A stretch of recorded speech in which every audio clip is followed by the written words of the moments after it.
and gentlemen, boys and girls, let me hit a few buttons here, get some video planned for you all today. I want to welcome you and thank you for your patience and appreciate.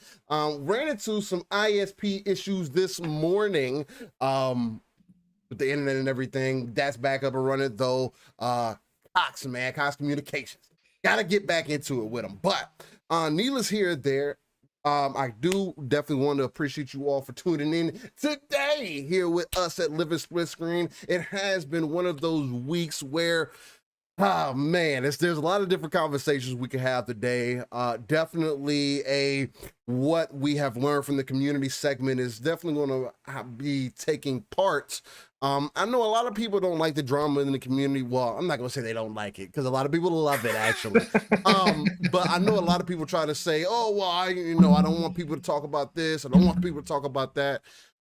Me and Pong have always said right here on Living Splitscreen, where we do go live every Saturday, 9 a.m. Central, 10 a.m. Eastern, and 3 p.m. UK time, where we care so much for the industry, we care so much for the community that we're going to talk about everything in all aspects, especially when it does mean something to us because of what our overall goal is, right?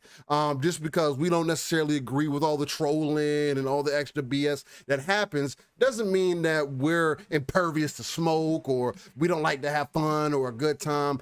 But there is a key point and something that I want people to understand. As much as people want to throw out there, what is the word that people were throwing out there, Pong, that I sent you yesterday? Satire. I know people are putting that definition out there that they're out here delivering satire. And I want to also put out the definition of what a comedian is and see if things line up. And if they don't, you make your own definition. You make the decision of what you find as entertainment to you. And that's all that matters to me, right? I'm not going to gatekeep anybody. Y'all enjoy what you enjoy, love what you love. As Pong says, play what you love what you play. I'm going to say, listen to what you love and hopefully it takes you somewhere. But with that being said, again, ladies and gentlemen, good morning. Thank you for tuning in live right here with us. Man, Living Splitscreen episode 59.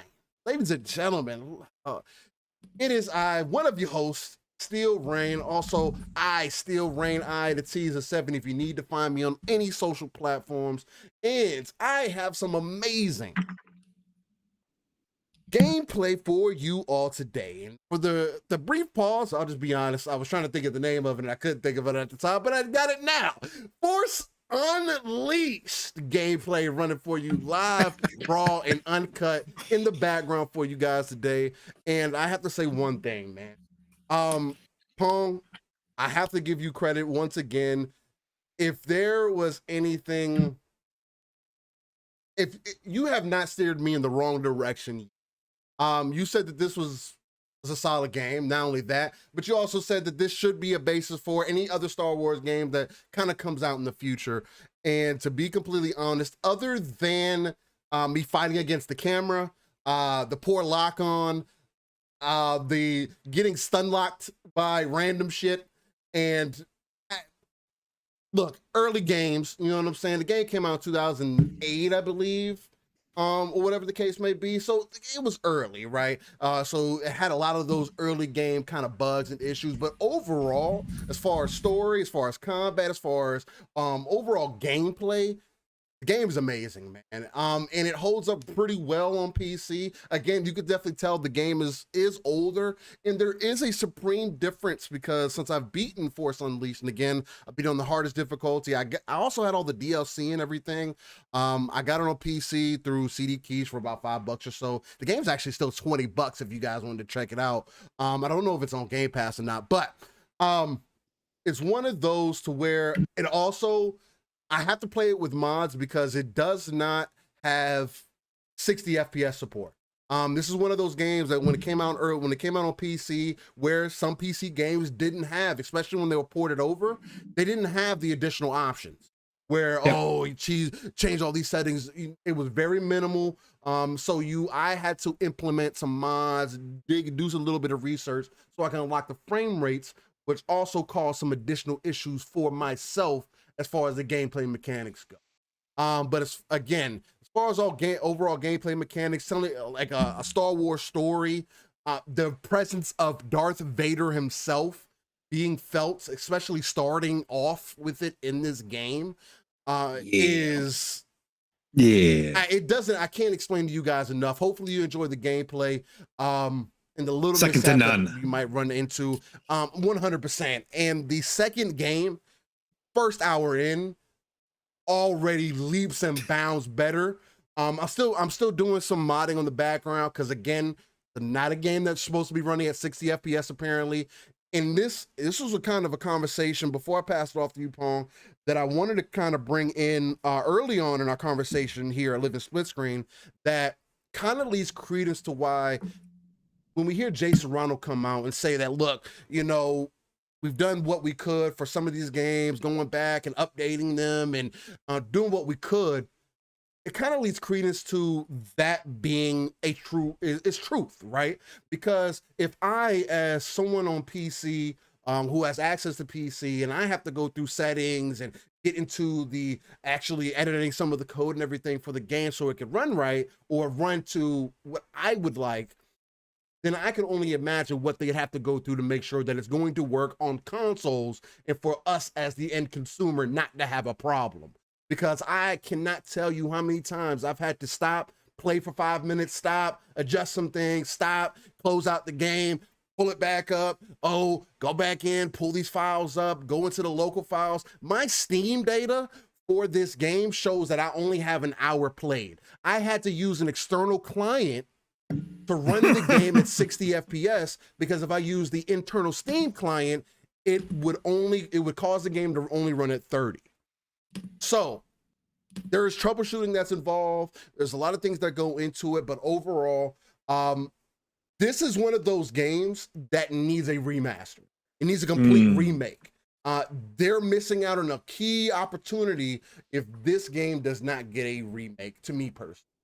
But a little bit more into that after we get through our introductions and everything. But I have to pass it off to one of the most uncanny gentlemen, to the X-Men himself, who is not Cyclops, but I call him the Phoenix. My guy, my brother from another, Pong. So how you feeling today, man? What's going on? Damn, brother. I'm just glad we're live. I'm just glad we're here today. Man, this is the beginning of the golden week for gaming.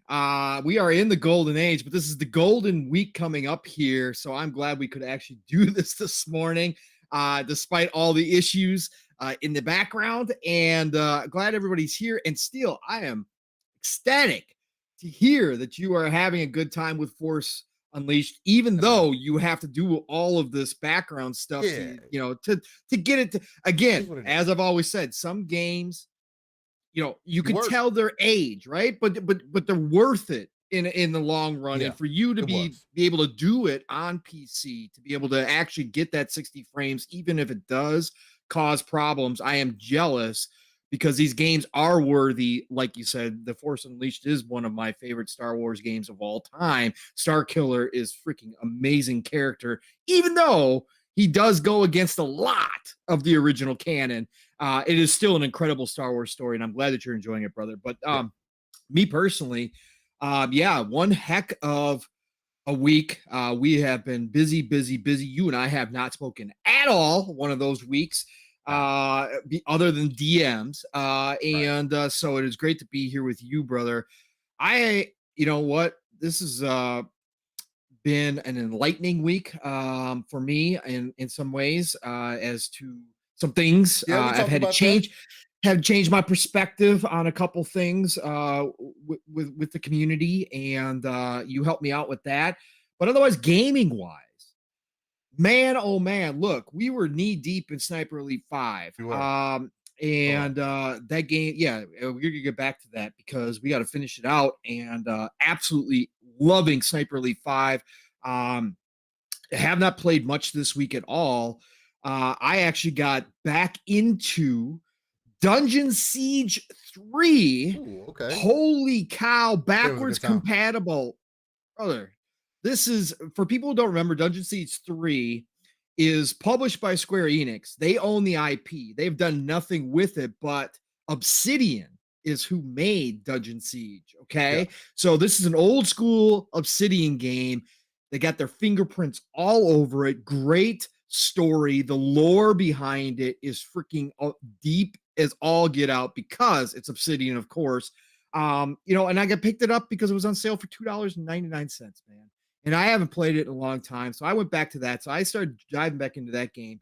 And then Steel, finally, the one mainline Assassin's Creed game that I have not touched, Origins, brother. Origins. It's been sitting. I picked up this was prior to it ever being announced on Game Pass and all that kind of stuff. Right. I had picked it up on sale. Real cheap. Like $20 for the entire, with all the DLC, the Ultimate Edition. Yeah. Whatever it was, gold. I think they were still on gold back then. Gold edition. Yeah. And it's been sitting there waiting because I was hoping they were going to do this patch. So it comes out on Game Pass next week, June 7th, for anybody interested in going back to Origins or doing Origins for the first time. But for me, I had to think back as to why I never did this one, because I love Egyptian mythology. Greek mythology 1A, Egyptian mythology 1B. For me, I love that time period. Yeah, I love everything about Egypt. Oh my God. Yeah, I love how and I love what they do with that game. It's my favorite. It's my favorite Assassin's Creed game. And a lot of people have been saying still haven't had a chance to finish. But it's definitely, I like Origins more than I like Valhalla overall. Yeah. But I like the combat in Valhalla more. Yeah. No, the combat in Valhalla, obviously that's been updated, but what we'll say here is, I had to go back and think about, first of all, why I didn't play Origins. And it was 2017, I think it was launched. And that's when I was coming back into the Xbox ecosystem. That's when I jumped back into Xbox One. And I still had my PS4 and everything. So, I mean, it wasn't like it was, big deal. But for whatever reason, when this came out, I was going back and playing Gears 5. I was playing Forza Horizons. I was doing all this stuff that I had missed out on at the beginning of last gen through Xbox, and I just never bought it. Again, I'm an Assassin's Creed guy. I love them. Ubisoft, for all their faults, and they have plenty, right? For all their faults when it comes to Assassin's Creed, they do their work. And I said this last night on Xbox Ultimate. They do their work when it comes to knowing the history. They go back and treat the history properly when they take you to these time periods, and it's second to none when it comes to that. And so for me now to be able to experience this game, to go to Egypt, bro, what I've seen so far, this game is gorgeous. Now, I think there's been some confirmation now that the Xbox Series X is running Origins at 4K. Yes. It is running at 4K 60. And man, is it special. There's a couple little things here and there. I talked about this last night too. Animations walking up the stair. And again, I never played the original, so I don't know if these are carryovers or if this is something, because they didn't do like an official current gen patch. This does not have the series badge. Okay. So this was just a small patch that they did to get it to run at 60 frames. But some of the animations, walking animations upstairs, his legs get a little funky, man. A little funky. I was like, what are you doing, man? Your legs look broken. What's going on? And then the other thing is mounts. When you're on a mount, I'm on the camel, one of the DLC camels, and the cloth physics on the camel and his walking or his leg animations are running at like 15 frames per second. It looks like a slideshow. Okay. So that's the only couple things that I've noticed, but otherwise, main game, a real great blend of the old school Assassin's Creed, which of course I love. I've been playing them since the get-go. I love the old school Assassin's Creed, but a good blend between that and then what we've got currently, which a lot of people aren't happy with, but a good mix of that. This plays more like the old Assassin's Creed. Yes, it has loot. You get your weapons and stuff, and it's got the skill tree. But it plays more like the old school Assassin's Creed than the current stuff does. But I'm really loving it, man. What a gorgeous game. And of course, again, the Egyptian mythology is so well respected, so well represented in this. It feels like you've gone back. I mean, even just the minor things. Like I said, I give Ubisoft's team all the credit because they have a love for the history when they do this. Because you can, I mean, walking around, walking around and hearing people sing what I can only assume is old Egyptian songs, or what historians believe to be old Egyptian songs while Right. they're in the fields working and stuff. Bro, that stuff is Attention to just detail. incredible. Yeah. Man, I'm loving it. So yeah, absolutely just cool. I mean, it's cool to think of 2022 Steel. 2022, I'm playing a 2017 game for the first freaking time, an Assassin's Creed game. It's like a brand new game to me, and I'm getting it in its best form. That's a lot about what this gen is going to do for us and has done for us already. But this is just amazing experience because it's like I got a brand new Assassin's Creed game, man. It's sweet. I love it. I mean, that's love the it. power. That's the power Yeah. of taking advantage of the hardware, man. Getting those frames up, getting those resolution boosts. The things that people try to sleep on or make it seem like they're very irrelevant things or things that have not mattered are things that PC gamers have clamored for years. That are the reasons why they stay in that ecosystem, or why they kind of look down on console players, or whatever the case may be. Which we're entering again the age of accessibility. More people are having more access to games, and not only that, they're getting games that are getting taken advantage of. And that's such a key thing. It's somewhere that because I originally played Assassin's Creed Origins I didn't play it at release, but I played it through Ubisoft Plus on PC. So of course I was getting the 60 frames there. Yeah. So I can right there hand in hand say that, yeah, the game is a fun time. But part of the reason why I dropped it was just, one, Assassin's Creed games for me, because I am kind of a completionist. When you give me so many things on the map, I end up wanting to complete everything. Correct. Right. And no fault to the game, right? It's more so fault to myself, because what ends up happening is I get tired of that loop. And maybe not that I necessarily get tired of it, but because I am more influenced by multiplayer gaming, when there's a multiplayer game that I'm also playing in tandem, I'm going to get sidetracked. Again, the biggest example. Yeah, we've been playing Sniper Elite 5. I've jumped back into Star Wars Force. I jumped into Star Wars Force Unleashed, and now I'm in the second one because I finally got the settings right and everything. But I've also been heavily back into Destiny 2 again. Playing the PvP. Strictly playing PvP. So crack, baby. It is, and I've been having a good time with it. I've been posting pics. I've been writing little comments saying, "Look," and my character does look cute. I can't deny it. Like, my character looks good, and they have the transmog system. They're also having issues where people can't complete bounties or whatever the case. So during this recent Iron Banner, so Destiny is still having its own issues. I know people try to make Bungie seem like they got the greatest things since sliced bread. These are the makers of Halo. Look, guys, Bungie hasn't been 100% on board either. They just have made a game that is so enticing, and because that loop is so enjoyable, especially for your common consumer, where they can kind of jump in. You don't have to know everything about the story, but you can kind of just jump in at any point, grind some things out. Overall, get your character looking a certain way, and boom, before you know it, millions of people flock back to your game and are enjoying themselves again, and are now complaining about it again, which a developer, I believe it was, came out recently and put out some statements that I actually ended up retweeting, because I do agree with it. As far as there's like, she was going into some of the things of why some developers don't talk to the community, why they're not vocal, because it is a very double-edged sword. Yes, in today's day and age, there's the social networking side of things is so much more obvious than it ever has been before, and people have so much easy access to talk to people and say whatever. And at that same breadth, people don't know how to communicate. So you get people who are in these guys' DMs making death threats to these devs and saying that they're not doing good enough. And it's like you can't play that fine line of, we're trying. It's like Halo, right? 343 is doing the same thing, and I know they regret it in some aspect where you're communicating with your community, but at the same time, the community's telling you it's not good enough.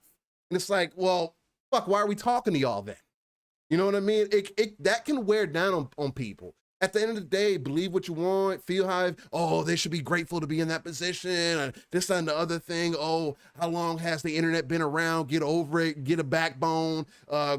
It's like, not everybody's that way. And I'll give you a famous quote that I've taken from my own mom is, you can't expect for everybody to think like you think. So not everybody can handle it the same way that you might handle it. And sure, people who are in these social environments should be able to handle the social aspects of it. For sure, I agree with that. You gotta have thick skin if you're gonna be in this business. But at the same time, you can't ask for people to be vocal and then complain when they're vocal and letting you know that, hey, this isn't as easy as you guys think. We're working on things. Not everything is going to end up making it. At the end of the day, out to Jess Corden, who also said this week, put out a famous, I think it's a famous quote because it's true. People think that building games is like Legos, and it's not. Like, I don't know how much research you guys have done. Maybe you don't even care, and I understand that.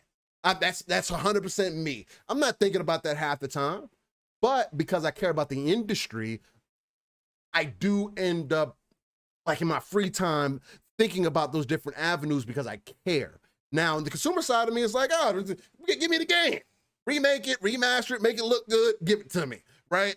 But for me, as somebody who's more invested in that, and it's not just about plastic or whatever else the case might be, I care about games, and gaming is art and should be treated as such. It just gives me a little bit of a different approach. And I want everybody to understand that. That's where we're kind of we're trying to grow here in our ecosystem, in our community. It's just a group of people who understand that gaming is art, should be treated that way, that can, properly respect not only the developers, but the people who are throughout the industry and each other, right? So, neither here or there. I didn't want to go off the slide tangent. I know you were finishing up your intros and everything. My fault on that. Bro, that's cool, man. No, that's what we do. And it's been one hell of a morning, so we're all over the place anyway. So whatever.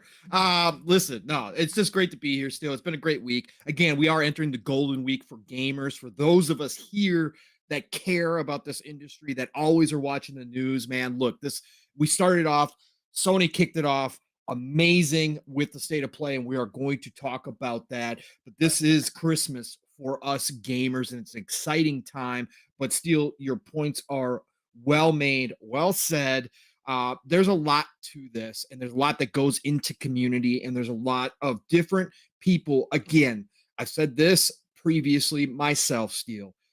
I am happy that this industry is exploding the way it is, because that means as a gamer, I get even more content. And again, there's been no better time. I can't believe how many games I have to play. Again, I'm on a 2017 game for the first time right now, out of one of my, probably, if you had to nail me down, one of my favorite franchises of all time, certainly probably top 20 franchises of all time in gaming history in Assassin's Creed. I'm playing that for the first time. But when you get big like this, when your community blows up and the industry is exploding and you get 2 billion, 3 billion playing games, guess what? That party that started out as a close group knit of friends that kind of everybody knew each other, well, right, you're inviting in a whole lot of strangers now, and you got the chances that you're going to get a whole lot of bad apples in there just grows as well. And you're going to have people that don't necessarily represent what gamers are about, but they themselves may be gamers, but they're going to bring in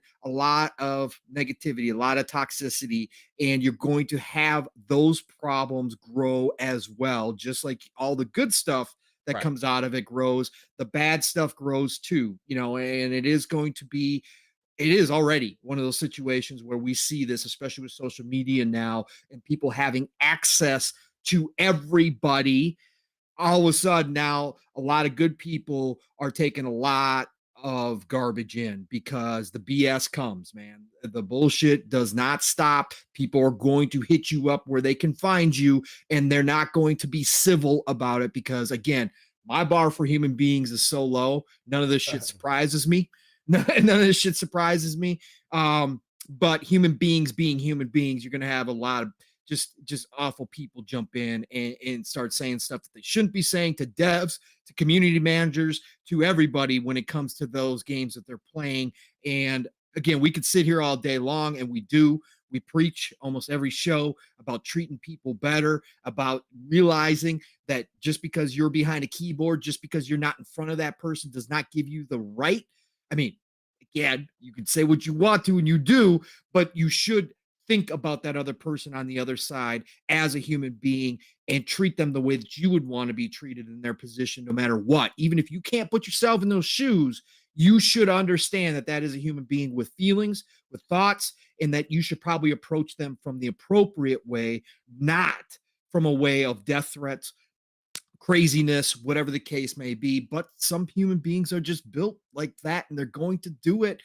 And we just got to, do the best to weed them out, mute, block, whatever the case may be. Again, if your customer, again, the customer is always right has been a saying that's been around for a long, long time. Unfortunately, whoever said that didn't realize that 2022 was going to be there and customers were going to treat the other people as badly as they do, because I don't think they would have said that. I don't think they would have said that had they known how human beings were going to be. That was during a different time of much more respect and different way of talking to people than it is in 2022, unfortunately. So, you know what I'm saying? But here we are. It is Saturday. Living Splitscreen is live, Steel. We got amazing people in the chat who waited around for us to get through our issues this morning. It did. And we got a lot of great gaming stuff to talk about too, Steel. Like I said, State of Play kicked it off really, really well, in my opinion. So, hey, let's get down to business, Steel. No, 100%. I definitely agree. So I mean, with that being said, I mean, I definitely think it's time to get into the upcoming game segment, and then just get into the show, man, because there is a ton of stuff to talk about. State of Play is definitely going to be a very interesting conversation. I've heard a lot of your opinions on it. So I know this is probably going to be more so for you. You're getting your opinions from me. So and then kind of bouncing off of there. So I'm probably set that up for you so you can kind of put me down the burner and get me in the hot seat. Yeah. But let's get into these upcoming games, ladies and gentlemen. But again, thank you all for tuning in. If you haven't already, please hit that like button down below, subscribe, tell a friend, tell your mama, tell your sisters about us, tell your brother about us, whoever's important in your life, let them know. Even if you're just casual dating, just let them know that you're also listening to Living Splitscreen, where we give you that live, raw, and uncut, authentic, organic, for those who like that word, content, entertainment, covering everything within the gaming industry, and also some personal topics or whatever's going on in the chat. Look, ladies and gentlemen, let's get into it. Much love. Actually, before we get into the upcoming game, let's give a shout out to some. Get some things set up, and I'll just give a quick shout out to some people. Yeah, I love all the Assassin's Creed talk in there, by the way, gamers. Man, that spark. See, Assassin's Creed is huge, man. It sparks conversation. It's the king of the WRPG, man. Like I mean, as much as it is or may not be as traditional as it should be, it still gets seen as that, right? So, there's so many different opinions because everybody has their favorites. Like there's some that are generally loved, but then there you get into the newer ones, especially like Black Flag on. You can have discussions about like pretty much everybody agrees Unity was not it. But then you get into like the syndicates, you get into those. Again, Syndicate I think is underappreciated. Syndicate is a great game for me. Syndicate is amazing, but then you get into those, it just creates conversation because so many people have different opinions about individual games in that the franchise, that series, that it is interesting because people have all sorts of different takes on it. So yeah, now 100%. It's another one of those. It shows you IP does matter, and it can spark those conversations, get the right ones rolling. Again, Assassin's Creed isn't still around for no reason. So shout out to some people in chat real quick. Doom Reaper, Dip Down Games, what's going on? Spooky, what's popping, man? Much love to you. He says he'll let grandma know that Living Splitscreen is where it's at and she'll bring coffee and biscuit. Hey, tell her to bring them. Have some toast and some eggs. Take them. Pretty good. Exactly. Jesse Darby, Parsky, what's going on? Nikki T, Tim the Sorcerer. On the Sorcerer. Who else was in here? Splendiferous. Going on. Fun Speculation. Mav was popping. Probably getting some early things going. Getting that morning rocking.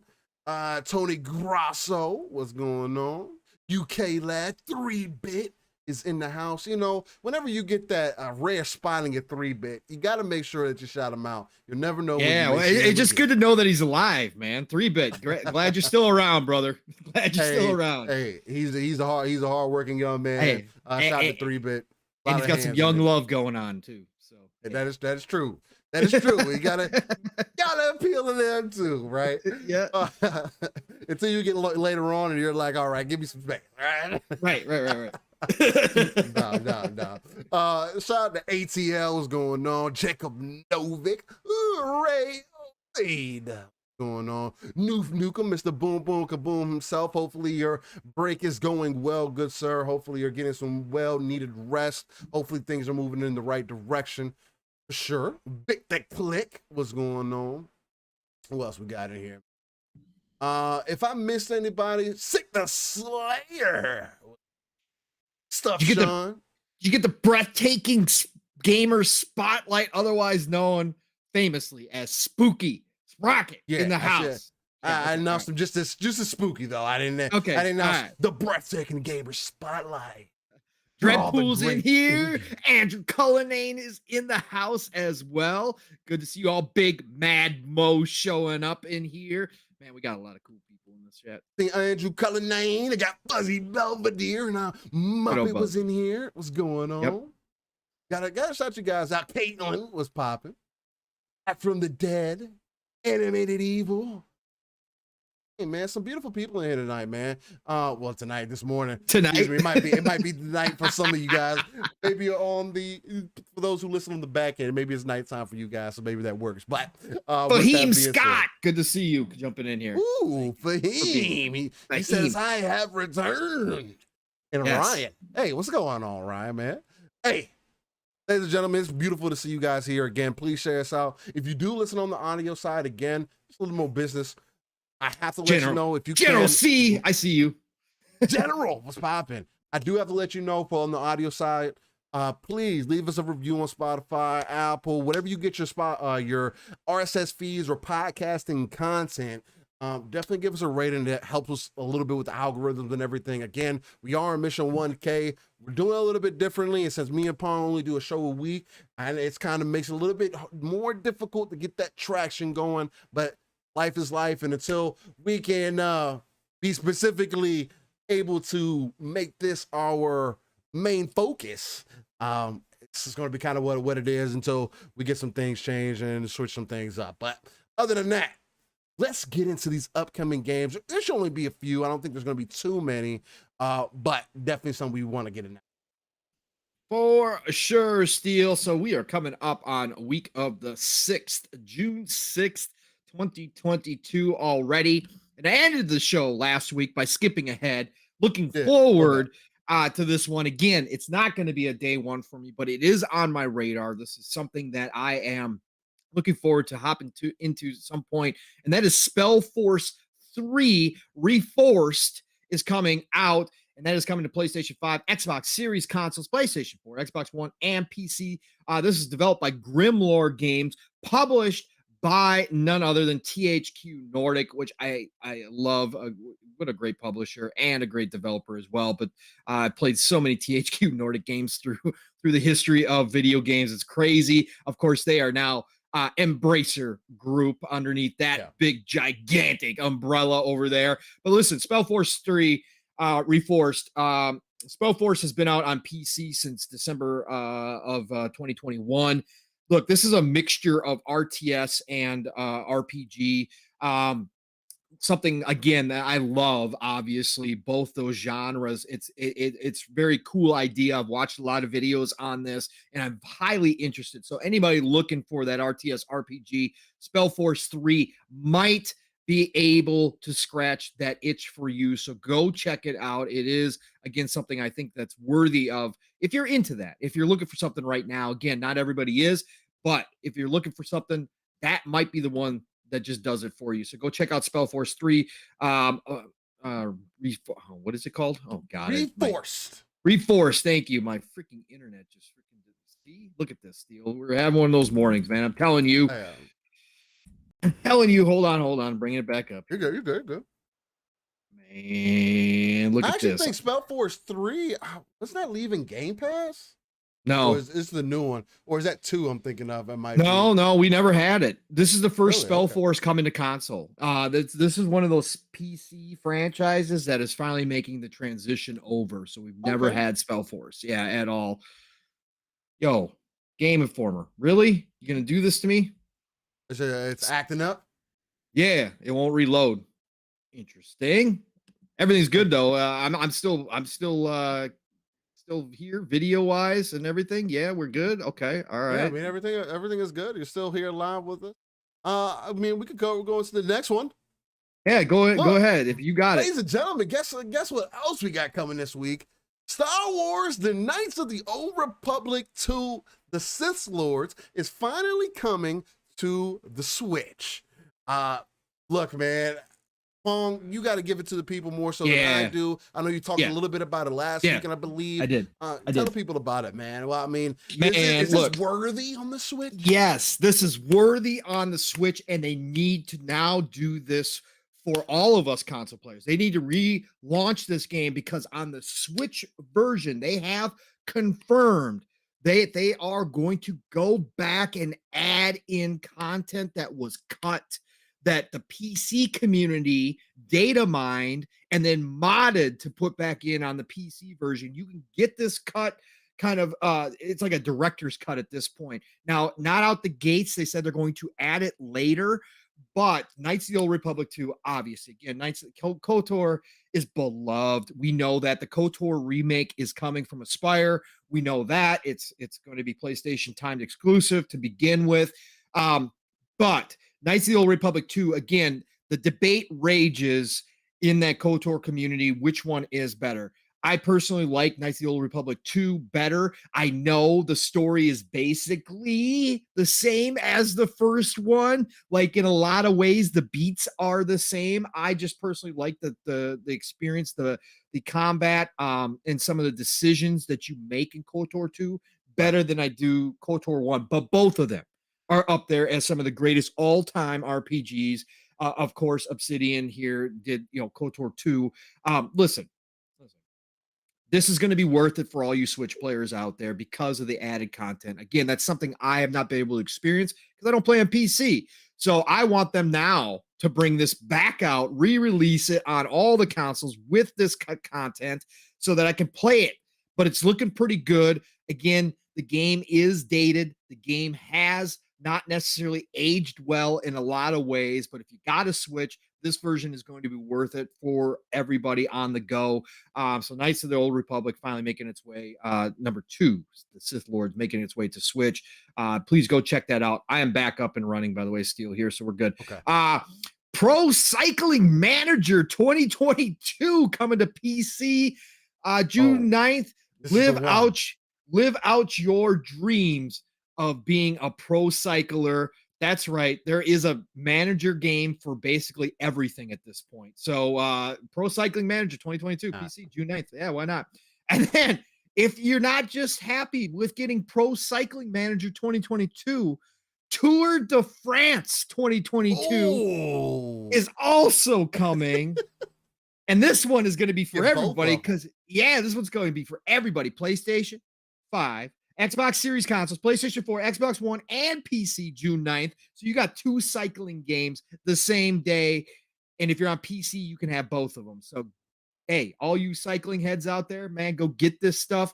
You do your performance enhancing drugs beforehand, and then you get into some cycling like they all do. crazy stories out of the cycling community. I had to throw that in there. If you don't know, the cycling community, those dudes are animals and they don't care. They will do whatever's necessary to win. There are some great books out there for those that like to read these days about some of the what goes into becoming the top echelon of cycling. It's crazy stuff, man, what they put their bodies through. Yeah, it's why I couldn't imagine. Look, not like riding Yeah, a bike, man. but not at that level. Oh, I'm good. bro, I'm ain't no so joke. So both of those coming out June 9th. And then you know what? I'm gonna let Steele read this one because this is one of those famous Japanese Eastern style titles. Steele, go for it. all Do the right. demon. So Demon Slayer, otherwise known as, well, as I was introduced to it originally, Kimetsu no Yaiba, the Hinokami Chronicles, otherwise known again as Demon Slayer, finally coming to Switch, right? Yeah, Finally June coming to 10th. Switch. Yeah. I haven't touched my hands on this one. This is one of those where I don't like when fighting games do this, to where they take a fighting game, they add this art, like this action RPG ass. It's not even like that. It's not even that, right? They just kind of try to take you through the story or whatever. You got to go through, get these collectibles, talk to these people. I guess it's cool for some people who may not be into anime. You still want to get the story or whatever the case. I don't personally like it. I wish there was a better way to do it. Necessarily maybe make it more like an RPG, maybe make you feel more like the character or whatever character that you're portraying. I understand it's a fighting game, but it doesn't mean that it has to be, I don't know, at least to me, kind of mediocre. Like, I don't know. Maybe it's just me. Again, I heard it is a good game, doing a lot of great things. Again, that style, CyberConnect 2, they don't miss, man. They know what they're doing when it comes to these games. If you're into it, if you want to check it out, I would definitely recommend it. But it's one of those things to where this would be a perfect game, I think, to be in Game Pass to kind of get that representation going, or in a similar service, so that everybody would have more access to it, so we can get more games that are similar to it, or at least they can try to continuously iterate on it and maybe make a better situation. And that's what I don't like about Kakarot either, because you're not really giving me much, right? Of course, it's like, oh, do all these things, get this cat out of a tree, and or whatever the case may be. But it's just, I feel like it could be so much more. Kind of like what we had with CJ, right? Where he'd be walking around, you buff him up. However you treated CJ in Grand Theft Auto is San Andreas is kind of what he turned into, right? I would like to see games kind of take advantage of that kind of aspect. Maybe not to that extreme, because of course it wouldn't make sense within this story, but something along those lines. Exactly. And then I'm glad I let you take that one because you do have a little bit more in those types of games, knowledge wise, and you're very good at explaining them more so than I am. So, hey, listen, then the end of the week, June the 10th, we've got one of the Nintendo Mario Sports Series coming out, right? So we've got Mario Strikers Battle League. Look, knowing the Nintendo fandom and knowing that the Strikers games have been pretty successful for being a Mario soccer game, this one will probably outsell Elden Ring at the end of the day. I would not doubt this over on Switch. So listen, Mario Strikers Battle League. Look, it's probably one of the weaker selling titles out of the Mario sports franchises, but the way the Switch is on fire right now, it's Mario, it's a new game. This game is probably going to be gigantic. It'll probably sell, I said it probably outsell Elden Ring. Maybe it won't do that, but it'll probably sell like 5 million copies, which is ridiculous for this type of game, but it's probably going to do that. So guess what? It's a big game. People are hyped for it. Shout out to Mike Minotti, Jeff Grubb, of course. But Mike Minotti loves Mario Strikers. So, hey, listen, this is going to be a big game. So that is coming for all you Switch owners out there. Enjoy it. It is a big deal. And that is it for this week's deal. Again, we've had some smaller weeks here with releases. One, maybe 2 games some weeks here that have been interesting. But there's something for everybody coming out at all times. But this is the time of season where they're holding back. We're in Yeah. that in-between stage right Oh now. no. We start out the early year strong with a lot of different releases, and then we get to this kind of in-between mark where everybody's kind of holding back because we got, normally this is E3 week, and normally everybody's getting prepped for that. People still are. It's just going to be different this time around. But now we're going to start coming into the summertime, and we should start getting the big releases coming out again, as we know coming up. But that's this week in gaming. So Well, hey, I do or not have this one week. more though, Pong. Okay, shoot, It shoot, was shoot, shoot.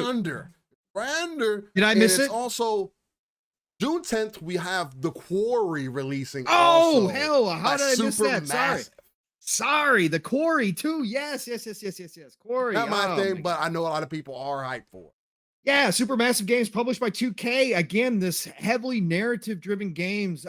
Listen, the Quarry is going to be cool. A lot of people are looking forward to it. Shout out to Caitlin. I know she was actually watching videos on this and was interested in this one as well. So yeah, the Quarry's coming for PlayStation 5, Xbox Series console, PlayStation 4, Xbox One, Everything. and PC. So yeah, if you guys are looking for that narrative kind of horror campy style B type game, obviously go for it, man. The Quarry's out there, and a lot of people are actually kind of hyped about this. Thanks for catching that, Steel. I did miss that. Yeah, no, you're good, man. Yeah. Yeah, for sure. And Fahim Scott says, "Hey, that game was pretty much a review of Goku's life, mostly. Still, right, sir? Hey, Fahim, I just want to ask you, how many games have we had that done the exact same thing? What do we not know about Goku's life?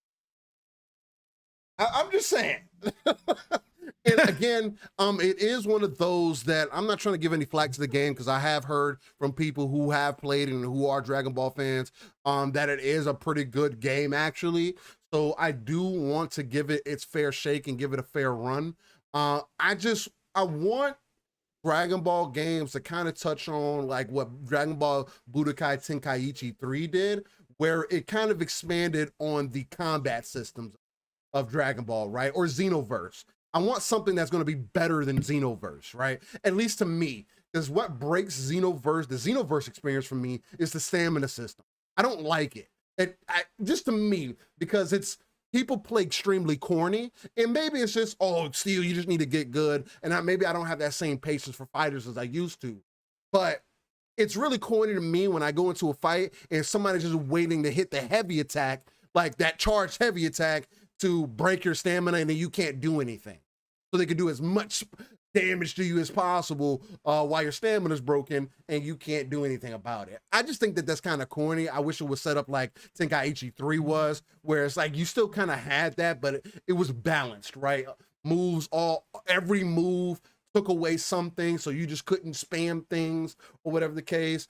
It was a little bit of a better system. I want to see, like, there's also some others who have used the Unreal Engine to make some Dragon Ball style games, some open world Dragon Ball games that actually look pretty dope. I want Dragon Ball to take advantage of that, because there's so much, not only story there, but there's so much like on a presentation side that you can give to the complexity, combat, that I just feel like we just haven't gotten what we need personally. And that's what I'm looking for out of Dragon Ball. So, and that's why Fighters was cool, but it just wasn't enough. It felt like it was a clone of another game, like a Marvel vs. Capcom game, which is cool. And it was fun for the time that I played it, but it's just, I'd rather play Guilty Gear, right? There's just other games that do it better, or a better representation for me. But that's neither here or there. J Rock's in the house. Shout out to J Rock. What's good, panel? Shout out to the homie Pong. So, what's going on, J Rock? Good to see you, brother. Thanks for dropping in here, man. We've had some other people drop in here real quick too. Nikki T's in the house. Joe Dunmore is in here. Joe, great to see you, sir. As always, Anthony Chipmunk showing his face coming through. Thank you so much for being in here as well. And special shout out to brother Psycho Knots, who is battling the sickness right now. So guess what, man? Just keep taking care of yourself. Was not able to come on Xbox Ultimate, man. Brother, he's lost his taste buds. It's freaking him out. Listen, man, just keep drinking that water, take those vitamins, and just keep getting your rest. You'll get through this, man. We're with you, man. So hope you feel better soon. And speaking of Callisto Protocol, Fahim Scott, I think we might as well just jump right into it, man. It's the biggest news of the week. Pong, I'm gonna set it up so you can direct it right back my way. PlayStation. Let's not forget Dragonheart Yobi, the legend himself, rolling up in here as I was gotta shout out Yobi, man. Man is a breath, not even a breath. He is the entire wind around the globe of positivity. This man is just awesome. Shout out to Yobi. Great to see you in here, brother. Yeah, much love to you, Yobi. I saw him online the other day. Had to give him a shout out while he was online. Let him know that he was a amazing gentleman, and I appreciate all his positive energy and love that he shows not only us, but to just every time that he puts out any amazing quotes, or and I say amazing, they're amazing to me because they always hit me, I guess, in the proper times when I need them or whatever the case. But whenever I see him, I gotta repost him. He doesn't get as many likes or retweets as I would personally like to see, but again, to each their own. I know a lot of people like to say they're about that type of time and want to see the community grow, want to see the greatness in things, and then not really about it. But with that being said, yes, we do have to get into this week's Sony State of Play. There was a lot of unique things announced there, man. I do have a list here of the multiple games that were announced. A lot of them weren't really necessarily for me, but I'm not going to say that the show was bad or anything, because it wasn't. It was well paced. They showed a lot of gameplay. Again, it was a third-party show as what we heard, right? It was exactly that. With some first-party things thrown in there, but more so on the side. I know a lot of people were kind of making fun of this show, the State of Play, also calling it the third-party showcase, right? And the multi-plat showcase. Oh, the multi-plat showcase. Right? Yeah, the multi-plat showcase. Because again, that's why I enjoy these shows, Steel, whether they're first party or whether they're third party. Again, it's just showing off what goes on in what's coming up in gaming. And if you are a gamer and you love all games, it's just great to see these things. But this one right here, Steel, no doubt about it. Like wherever you're gaming at, this could be an enjoyable show. Even if you're saying that you're never going to own a PlayStation, you got a peek at future games coming everywhere, which is fantastic, man, because they did it right. Gameplay, we got dates. This show was excellent, in my opinion. It would have been excellent had it just been Sony exclusives, because I think they did a great job, like you were just saying, with the pacing and stuff. But we got the added extra bonus of those of us that currently are only playing on Xbox and may not have a PlayStation right now, like myself. Hey, man, a lot of these games were for me too. It was fantastic. I loved it. Continue. No, 100%. And I mean, now this State of Play definitely goes a couple different ways as far as the conversation goes, right? Because this did bring up, again, I know a lot of people were making fun of it, calling the multi-platform show. So it definitely brings up the conversation again of, then what is the point of my console, or whatever the case might be, which I definitely want to touch on a little bit, just because I feel like, I mean, it's a question to have, and some people may ask that question, or may want to know, or maybe they aren't as informed, or whatever the case. And I'm always about trying to give the people as much information as but there was literally, like you said, Pong, there was literally at this showcase, if you haven't checked it out, definitely watch it back in 4K if you can. I believe they do have that up. Definitely check it out, man, because there was literally something there for everybody. PSVR 2 was a heavy thing. Because one of the things, I think for Walking Dead, the Saint and Sinners Retribution that just showed for VR 2, I think that said it was releasing this year, which opened the question for me, at least from my notes. I was like, so are they releasing VR 2 this year then? Because if that's a play for them, going like maybe in August or sometime, where they make that announcement, where they do, because I mean, again, they still haven't had their official show yet.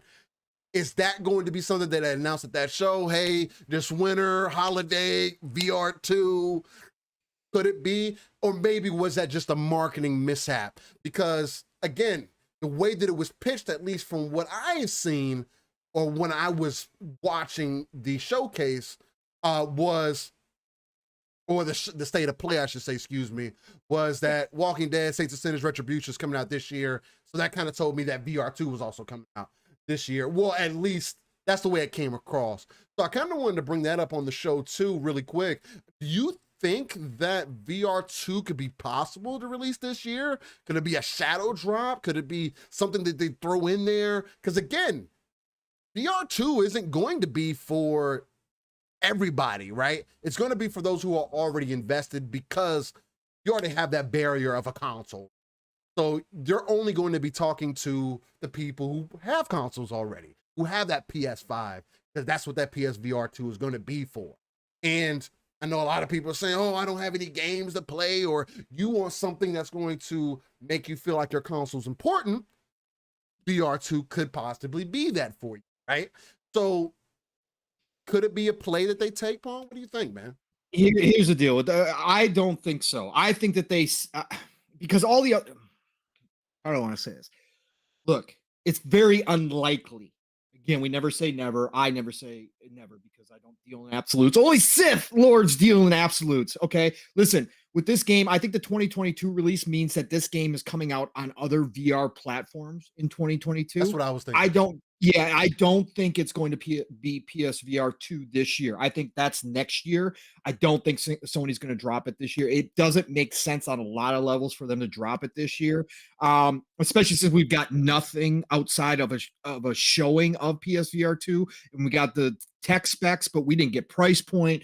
None of the marketing really has ramped up. Yes, they're starting to show games, but I think that that's in line with a 2023 release because look, for me, it would make zero sense for them to drop it this year because they didn't have a date even on Horizon Call of the Mountain, which is going to be a launch title. That they're going to launch PSVR 2 with some first party stuff, right? Right. So for me, I just think that was a part of the overall marketing for the Walking Dead Retribution game in total, because I don't think that's exclusive to PSVR 2. That's going to be on other platforms this year, right? Oculus or whatever the case may be. So no, I think that was just a marketing mistake. I think 2023 will be the time that is good for Sony to come out and launch PSVR 2. So no, I just think that was a marketing mistake, but they are obviously ramping it up. They are getting ready for a showcase maybe later this year, a full-blown showcase where maybe they highlight PSVR 2, give us a price point and an actual launch window or launch date for that system. I think that's what is happening right here, right now. So I think that's all this is, Steel. Yeah, bro, more than likely. And then I'll just kind of go down the list of the different things that they ended up showing. So of course, there was that PSVR 2 that they had there, just talking about some of the games that are coming out. Again, you got to build up that hype. They also showed Resident Evil 4, which started the show, complete remake, and it did start the show. And I do have it listed out like that. I just wanted to bring that VR topic because I wanted to get your opinion on that. Yep, no, got it. It just drew up some interesting conversation for me. But yeah, they started the show off with Resident Evil 4, which to me, Resident Evil 4 and 5 were really the only Resident Evils that I played. Now, I don't necessarily remember Resident Evil 4. I went back and looked at some gameplay, but I don't necessarily remember it. Again, it could have been so long ago. I've played so many games over the years, or whatever the case may be. So, are you serious right now? Are you being serious? Yeah, I mean, but I'm also not a Resident Evil guy. You know, for somebody who's I've probably only ever played the game one time.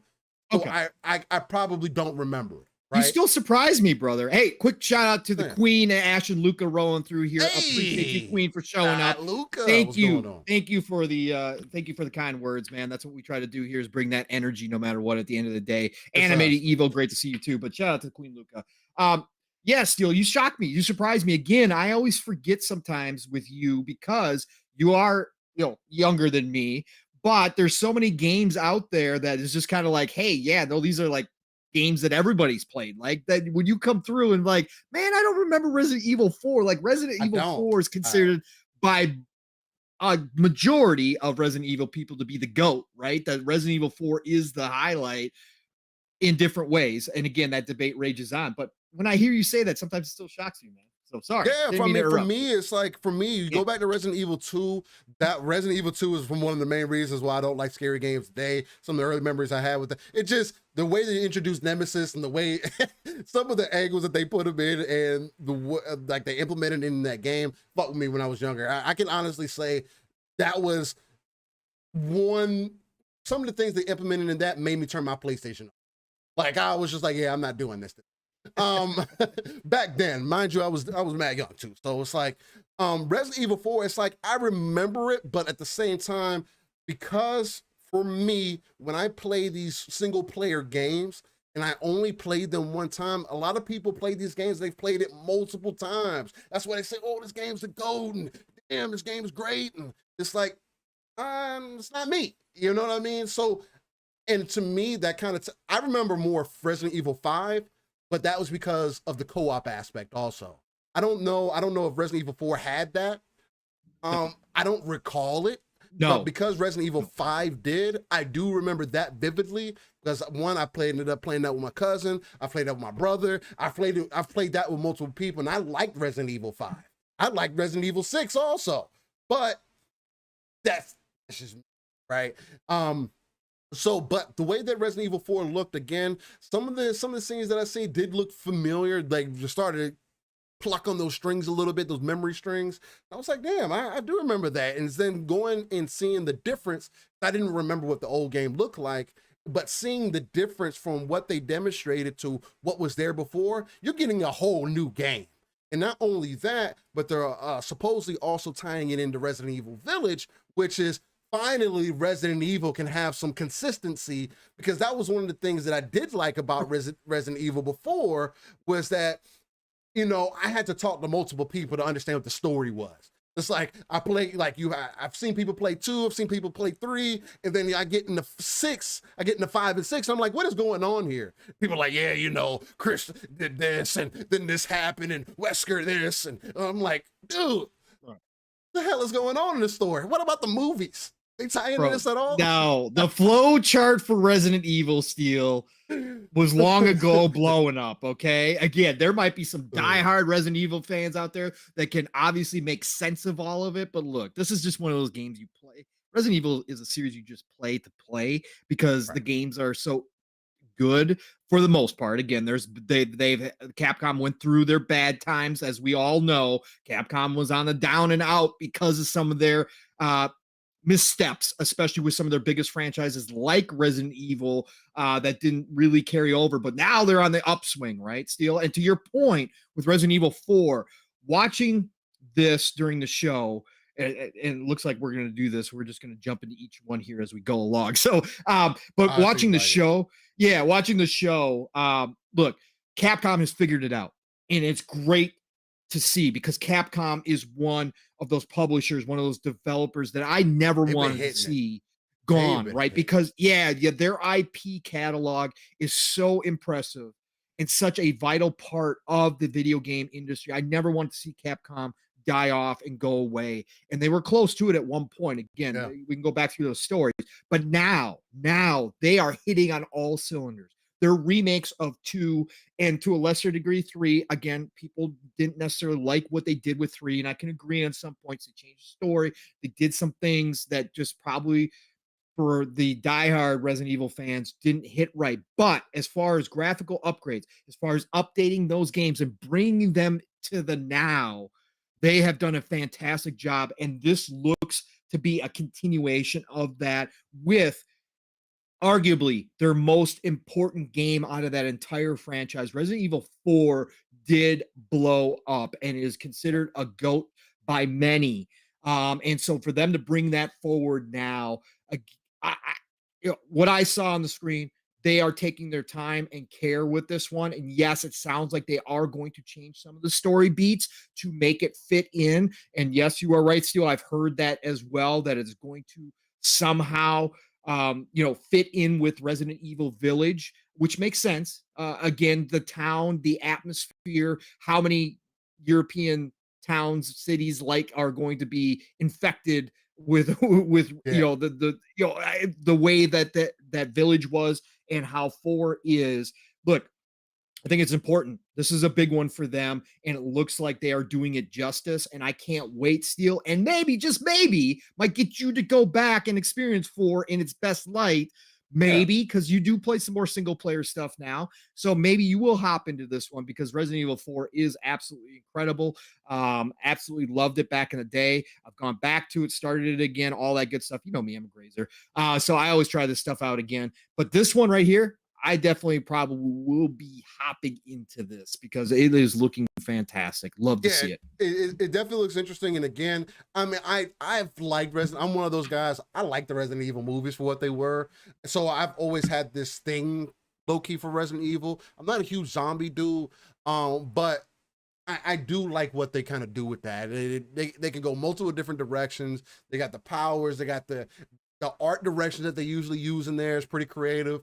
So it's like, I like what they do. I am interested in 4. There's no guarantee that I'm gonna play it, but I definitely may and definitely give it an honest run through to definitely end up seeing whether it really is the best Resident Evil.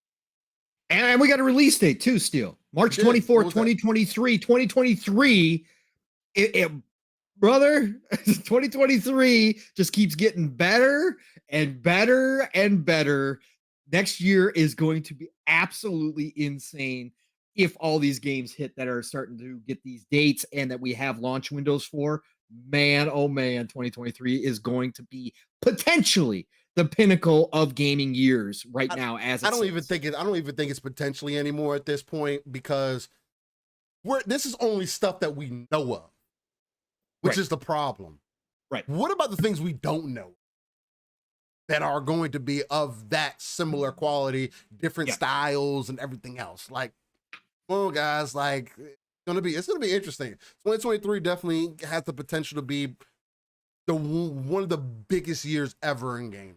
100%.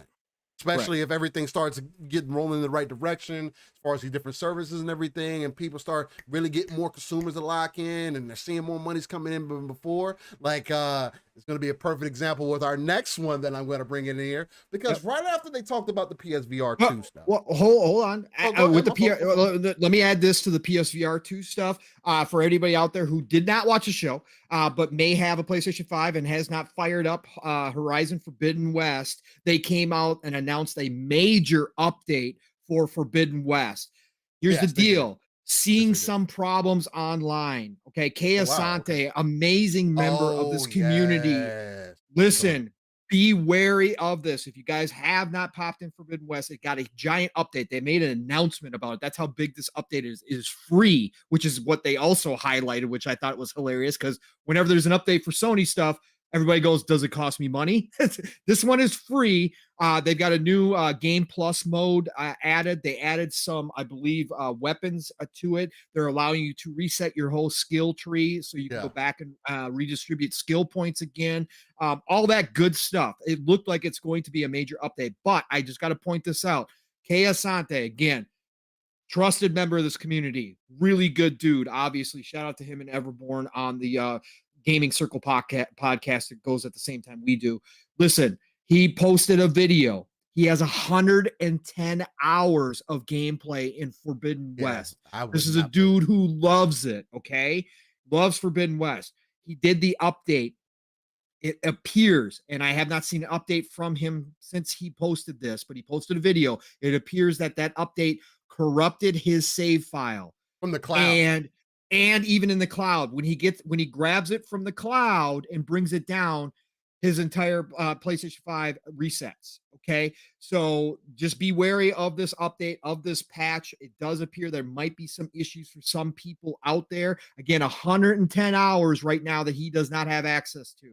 It only allows him to restart the game. If he restarts the game, he's fine, but that save is not currently working. So just be wary of that. I just wanted to bring that in, Steel. Yeah, 110 hours gone. I would not play that game. Period. That would have been a waste of game. I mean, I've had it happen. It's happened to me in Dark Souls 2. I completely put the game down because it corrupted it corrupted 80 hours of my game time. And I did not go back and play that game. Right. I don't play about that. Time's a major thing. Having save files corrupted. This is not back in the day where it's on my memory card. Oh, I got to go get a new memory card because I've had it too long. No, no. It might say, especially when you pull it from the cloud, negative. That is, Right. I mean, again, does go into that old adage of, yes, gamers know to have multiple game saves and everything else, but at the end of the day, this should not be happening. No, and there should be a way to resolve it.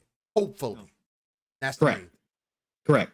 Absolutely, and it's a continuation of Forbidden West problems. Right there, right. has been problems with it. As much as one portion of this community doesn't want to admit it, Forbidden West didn't come out in its best light.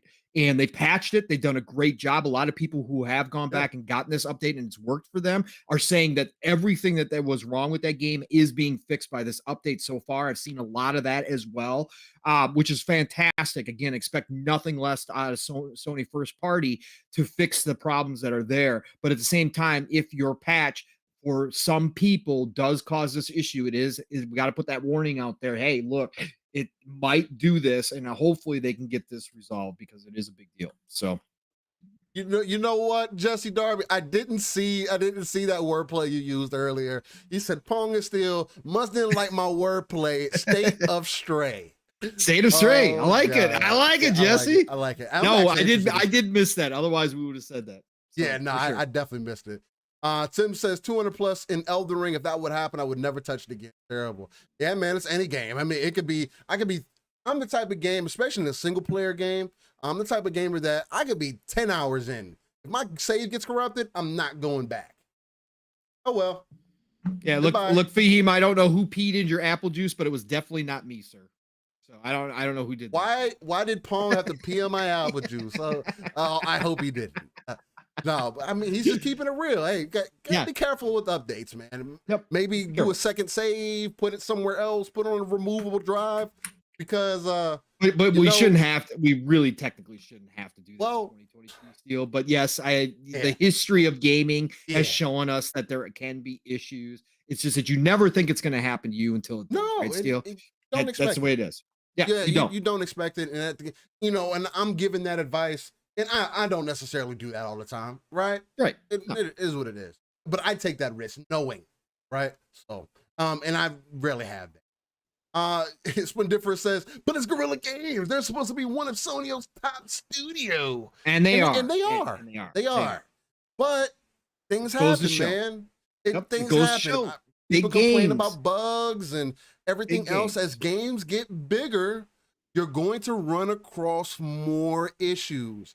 And people can say, oh, well, they need to test the games more and more QT. And it's like, I understand, guys, but when millions of people get their hands on these games, now all issues can be replicated by how different people play the game, right? So things happen. And my biggest thing is when people make it seem like it doesn't happen on one side or the other. It happens. But kind of the smoke that I was leading into before. Yeah, sorry, Steel. About PC and everything. No, you're wearing the hat. You're wearing the hat. The thing that was never going to happen, Steel. Never. Why? Why was it never going to happen? Can you tell me why? Never. Tell me why it was never going to happen. What was one good reason? The devs why it would never happen. The devs came out and said it was never going to happen 5 years ago, Steel. But they weren't part of Sony yet. They didn't really know. Well, but Steel does not matter. It was set up that this was the one game, Steel, no matter what, that would never ever go because it meant too much to Sony. It meant too much to their sales of their console, Steel, which is all Sony cares about is their console players. They don't care about anybody else. They're happy to be the next Nintendo, right? So they were never, ever going to put this game on any other device outside of a PlayStation. Steel. Okay. Never. So I'm gonna start off with a serious note. So serious and kind of light. For me, I understand that a lot of people are frustrated by this. Well, some people, I should say. I'm not going to say a lot of people, because it may not be a lot of people. But I understand why people feel as though this game wasn't going to come, the PC or any other whatever. Spider-Man has been excellent representation for Sony for a while now. They kind of go hand in hand with each other ever since the movie rights have kind of been a thing. Since Toby was out there, we've kind of put Sony and Spider-Man hand in hand, right? To think that Spider-Man, one of the biggest IPs Marvel has, one of the biggest globally known characters to exist outside of Batman, they're neck and neck with each other. Some say Batman's more popular. For the biggest IP that you have, to limit it in today's day and age. Now, I can understand this was 10 years ago, where gaming was a little bit differently. You know, it was all about exclusives, that things matter. You know, it wasn't 10 years ago. Let's not give him that much credit. Wasn't 10 Spider-Man 2018. Come on now. Let's go. It was 2018. But we are not in an age anymore where exclusives have that same feel that you think, or that some people think that it has, right? That same sting that, oh, look at this game running on my hardware, and look at the talent. See, and I thought the conversation was about the talent previously. Oh, you know, these games, they only get put on the Sony box, and I represent the Sony side because of the talent that is over here. Now, this is where I kind of have to involve what I've learned from the community segment. Because what I have learned from the community, and there's a lot of great other people, a lot of other great people who have made the statement also. But what I have come to find out is that people only wanted a reason to do a na boo boo, rubbing in your face kind of situation for other gamers not having access to their games. Unfortunately, or fortunately for me, I have never looked at gaming that way. I'll use Gears as a perfect example. Gears of War has only ever been available on Xbox until it became available on PC. Starting with Gears 4, I believe. Well, I think Gears Ultimate. Gears Ultimate is Gears Ultimate. There. Gears 2 and 3 are still missing, hence why we may get the Phoenix Collection. Maybe. But maybe. Gears of War Ultimate came to PC, and I think that did wonders for it. I didn't complain about Gears going to PC. You know the first thing I thought? Oh, I'm gonna have more people that I could play against. The first thing I thought about. The second thing I thought about was like, man, now people are going to enjoy what I've been able to enjoy, or why I'm able to see why I love the Gears franchise. I love Gears. Again, I'll sit here and say Gears is the only true GOW to me. We want to have that conversation. God of War, Gears of War, I'm going to give it Gears of War every single day of the week. So, to think that recently Spider-Man, they just came out and said Spider-Man has sold at this point since 2018, 33 million copies. Now, I'm not a mathematician. 2018, 2022, what is that? Almost, people 4 say years. About 4 years later. And I know a lot of people are like, oh, 4 years later, no big deal, whatever the case may be. But it took you 4 years to reach 33 million copies sold. What if I told you that you could probably have done that within the first 2 years, or in half the time, maybe even less? You would have did it from the beginning. Right. Was that a possibility at the time? No, I'm not. And I'm not trying to paint it like, oh, that's what they should have done. No. But it is disingenuous, and it not the smartest thing to, at least to me, to believe or think that Sony was going to leave one of their biggest IPs on only one platform after they've come out and blatantly stated that the console space is very narrow market and they are looking to expand. And Ryan has said that. Other people from out of the Sony camp have also come said the same thing, where it just is, it's not as sustainable as people try to make it as it should be, right? We are also in a very different era where, in my personal belief, games coming to PC don't devalue your console. Why? Because console gamers aren't going to all of a sudden overnight become PC gamers, and PC gamers aren't going to all of a sudden overnight be console gamers. It doesn't work that way. People buy consoles, sure. It used to be for exclusives. Oh, because I'm getting these games or whatever the case may be. That has not been the case for a long time. For at least a decade, people have been getting specific platforms to rub it in the face of their competition or rub it in the face of their friends or the people around them. Oh, look at these games I got over here. You don't have these games. Aren't you sad that you don't have these games? I've never understood that concept. What devalues the console is you. You're the only person that can devalue it for you. You bought a console because you felt like it was going to do all the things that a gaming box needed to do. Give you service, give you games, and give you an ecosystem to play them in. That's why you bought it. Me as a PC gamer, and also as a console gamer myself, I've been in that console ecosystem for a long time. PlayStation, Xbox, whatever it may be. I bought an Xbox because we are in an era where crossplay isn't the greatest. And I would like to play with some of my friends and not have to put them or force them through playing crossplay and playing with PC players. Now, there's a whole different debate to be had out there because people do forget. You can go to your local Walmart and buy a Cronus device where, if you're not familiar with that, it is a device that you can input code to give you aimbot and give you things kind of like soft cheats, right? Soft mods, as they're kind of called. You can go to Walmart, pick one up right now. And nobody would ever know the difference because it is very hard to detect because you plug it into your console and your controller's plugged in through it. And it does give you advantages. And there's no statistics out there to prove PC cheaters are more relevant or whether console cheaters are more relevant, especially when there's a easy device that they can buy that there's nothing out there to catch. Nothing. Because of them being soft mods. Now, that's not to say they may not look into that, but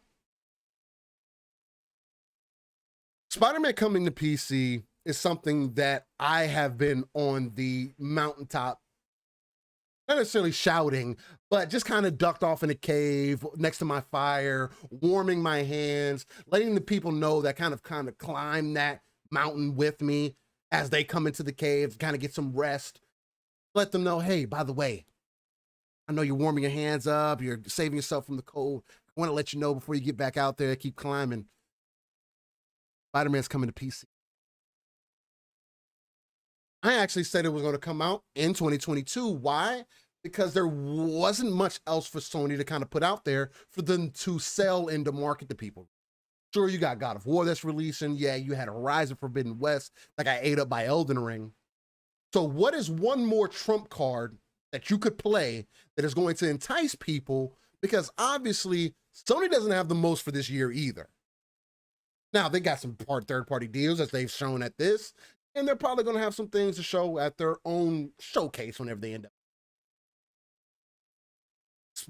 But Jim Ryan the other day in that marketing meeting they had also talked about where he wanted to reach, hit that 300 million mark or whatever the case, as far as revenue or sales go for Sony for the year or whatever the case. Fiscal year.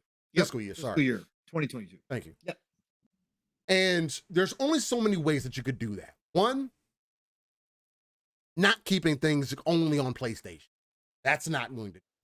Why? PlayStation 5s are hard to get right now. We're still going through a mark to where it may take until 2024 for the chip shortage to kind of even itself out, maybe till we get some form of normalcy. We're also having stock shortages and trade shortages and issues with trade overall globally. There is still a war happening across the ocean. Like, there's so many other real world things that are going on that does have an effect on gaming at the end of the day. So what better way than to release your top IP, your best-selling IP at this point, off of one game? This is one game. As you know, they've been doing numbers for, oh, this is how much this series has made over the time it's been out. And this is just Spider-Man, 33 million copies in 4 years. How do you get to that 300 million in a fiscal year? Bring your games to PC. Spider-Man coming to PC was one of the best and smartest moves Sony made. Why? Because they're going to get people like me. They're going to get people like other PC consumers who maybe didn't have a PlayStation at the time, or maybe just skipped out on it. Maybe they just wanted to play in the best fidelity possible. Because I can tell you, I played Spider-Man on my PlayStation 4 at 30 frames. I beat the game on the hardest difficulty before any of the DLC came out. I didn't get my PlayStation for Spider-Man, but I'm glad I had my PlayStation when Spider-Man was released. Because I love the game. Again, the best Spider-Man game we've gotten today. It's one of the best superhero games that we've gotten out to date, other than Batman Arkham. The two go hand in hand with each other. To me, Spider-Man kind of leashes out a little bit more out there because I am more of a Marvel fan, and I have had I've had a thing for Spider-Man as a superhero. He was like my first favorite superhero of all time. So I'm always going to have that special place for Spider-Man. More, and it's kind of leaned more into Venom now, but Spider-Man is part of that. So I'm always going to give my credence to Spider-Man. So I beat the game before any of the DLC come out. So I played the game. Not only did I play the 30 FPS, but I didn't get the rest of the content. Miles Morales also came, right? Which is its own standalone game. We can call it DLC. We can call it whatever we want to call it. I personally think it's additional content, not its own standalone game. It's using the same world. Anyway, whole different conversation. Haven't had a chance to play that either.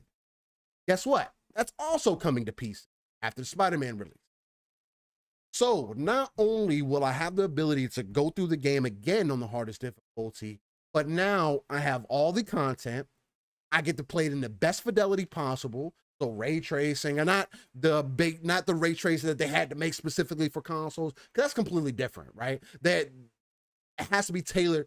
Again, I know people like to, yes, consoles have gotten more closer to PC, but consoles are not computers. They are not PC.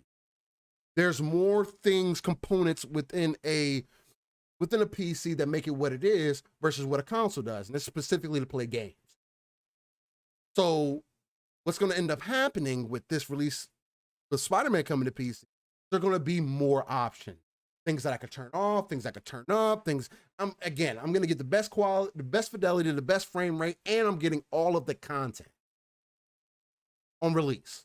Other than Miles Morales, which is probably going to come. Again, they said fall. I don't see why they wouldn't release it same day unless they're running into some issues with Miles Morales porting over to PC, or unless Nixus just needs more time. Because again, the other thing that we can also look how quick Nixus is getting to work. That investment is paying off, Steel, already. Look, and you think that they're not going to have PC games come closer to being day and date? Again, for me personally, Spider-Man coming to PC is a beautiful and amazing thing. I'm going to invest in it. That's because I'm a Spider-Man. And this is going to be one of those rare occurrences where I am going to be playing through a single player experience again, but it's going to be because it's at double the frame rate, has all the content, and I'm going to be able to enjoy the full breadth of this game, which is one of my biggest issues with single player games, because they're never complete until at least 2 years later. I hate that about single player games. Makes me feel like I wasted my investment. I don't go back. I don't. So for a game like Spider-Man to do that for me, again, there's some multiple things that go on with that. Spider-Man to do that for me speaks volumes. This has me extremely excited. But I do want to inform people, it does not devalue the console.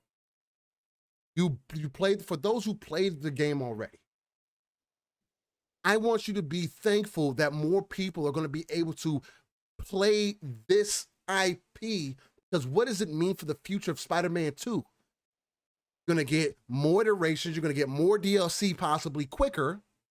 Because what? You got the three expansion, well, the 3 DLCs that came with it, one which is they kind of included all under one expansion, Knights of the City or whatever the case may be. So there's 3 DLCs that are part of that, and then you have Miles Morales.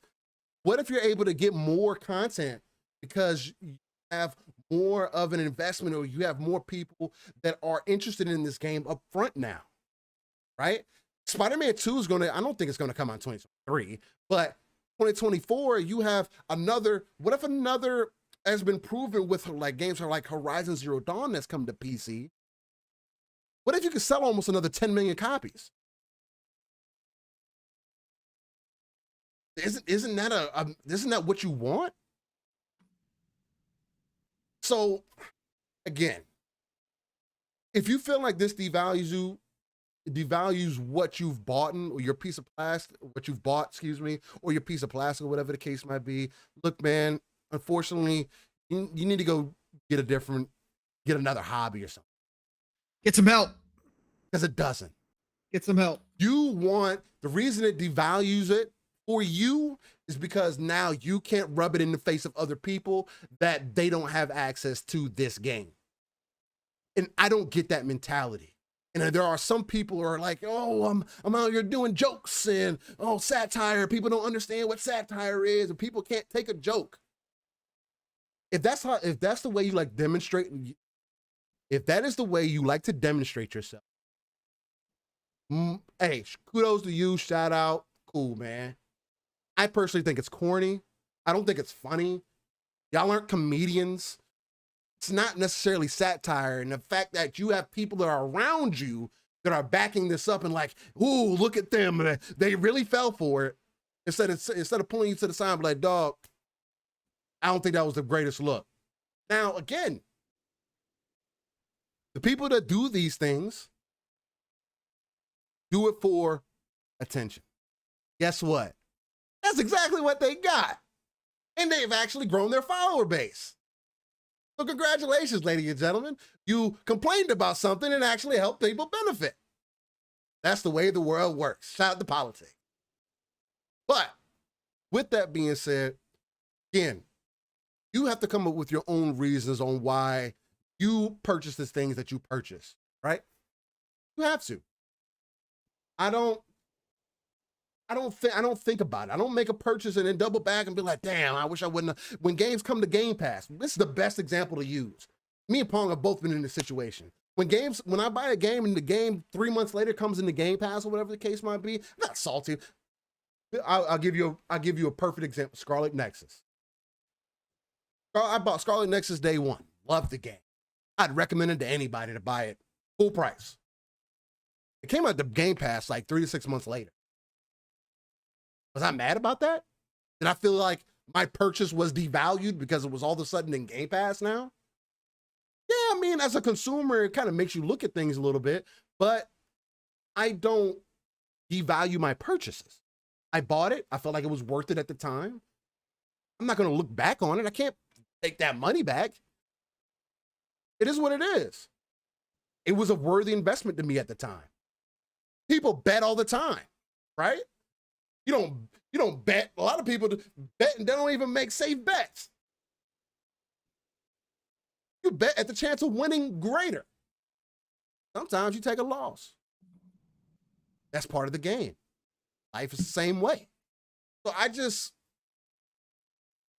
if the only reason why you seek value in anything is so you can rub it in the face of somebody else, you go get a Ferrari so you can rub it in the face of somebody who drives a Volkswagen, that makes no sense to me, because you don't see the true value in what you've acquired.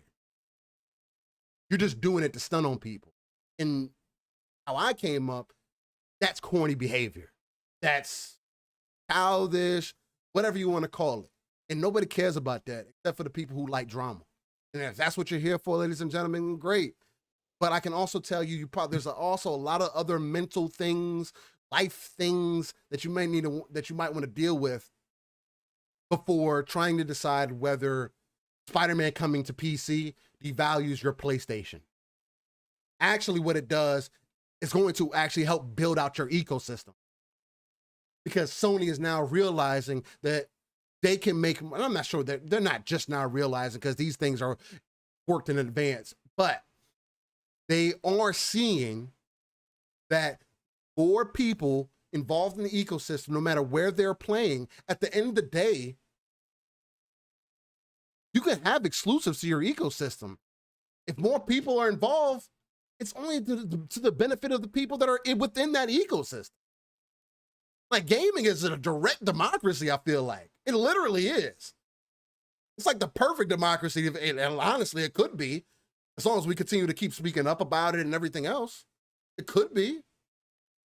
You vote without wallets, you vote with your opinions, you're outspoken. There's a lot of that goes back and forth. See that this is an opportunity for you to understand where gaming is going. Me and Pong have talked about this. We are in the age of accessibility. Accept it. It's okay.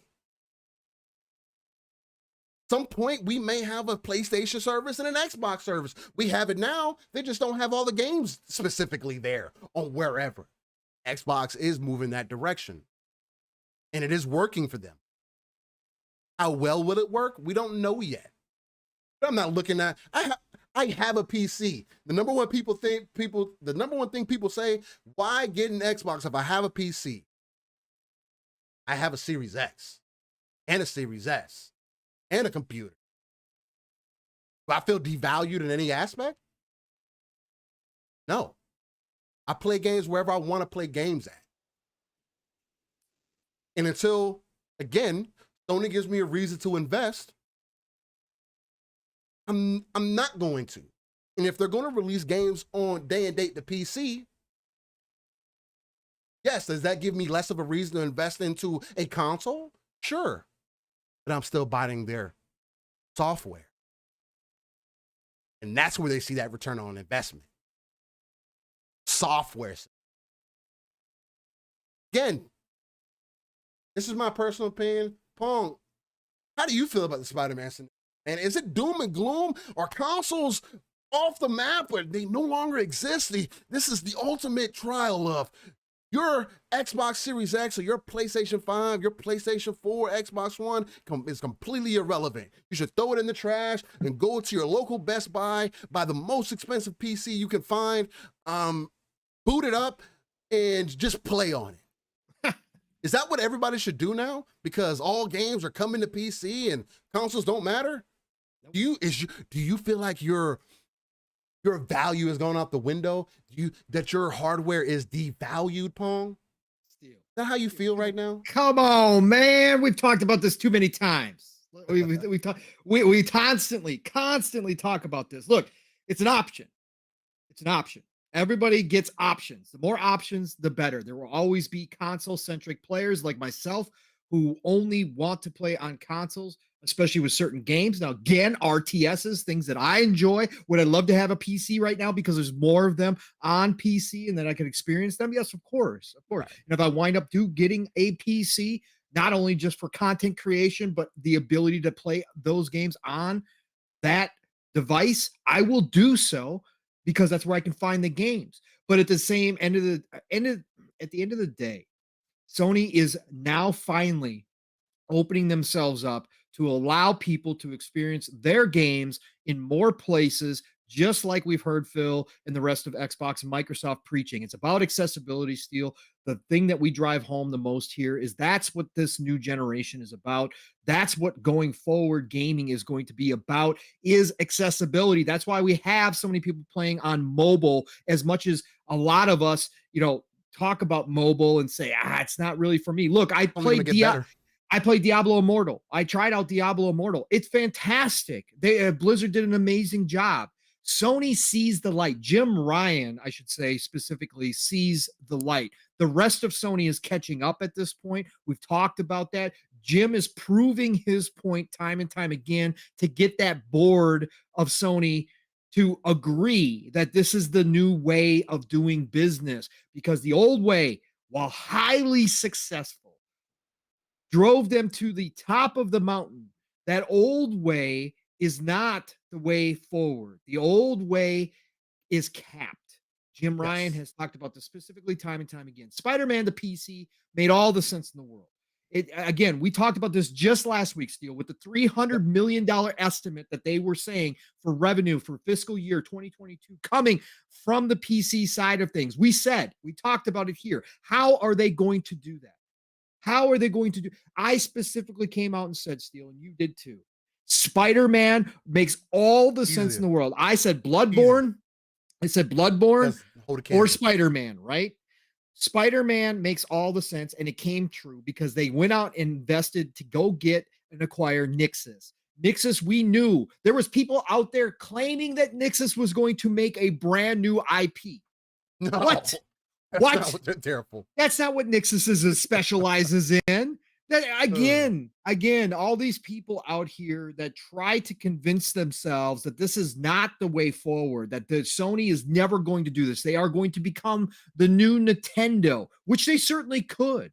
Nintendo has been successful at what they do, but they are very specific in how they do it and how they go about it. Their business model is set up to support that kind of, hey, we're in our own pond and we're cool with it. We really don't need to grow the pond. We're just going to have more fish jump in ours, right? That's how they work, but they make money on everything from consoles to software. They make money in everything they put out. Sony is not built that way. So Sony has two different ways they could go. They could go the Nintendo route. They could start not trying to have the latest and greatest hardware, and they could take off the shelf parts that are already outdated and make some kind of new console that maybe not cutting edge, and they could go ahead and make money on those consoles, and then they could turn into Nintendo. But that's not how they roll. That's not what they want to do. So what are they going to do? They have to open up their ecosystem to more people. How are you going to do that? Well, PC was the first step. We already saw it. They already did it. They did it with Horizon Zero Dawn. They did it with Days Gone. They did it with God of War. Now, why would you not put your best-selling IP over on PC after all this time? Of course you're going to do it. Spider-Man is it. And you know what?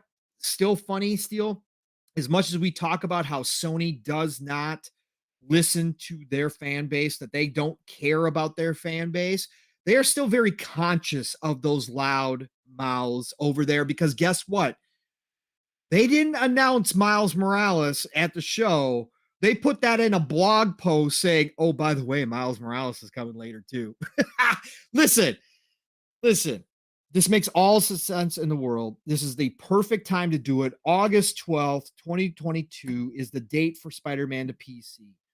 The PC players, as much as PCMR players themselves like to bash console gamers, at the same time, they're over there wanting all the console games to come to PC. All the ones that are exclusive to console, PC wants them all. The PC players specifically want those because those are experiences they haven't had yet either. And guess what? They want the modding community to get their hands on this. Do you know how many of the modding community are licking their chops already at the fact that Spider-Man is going to show up? Do you know what crazy things we are going to see in Spider-Man on PC?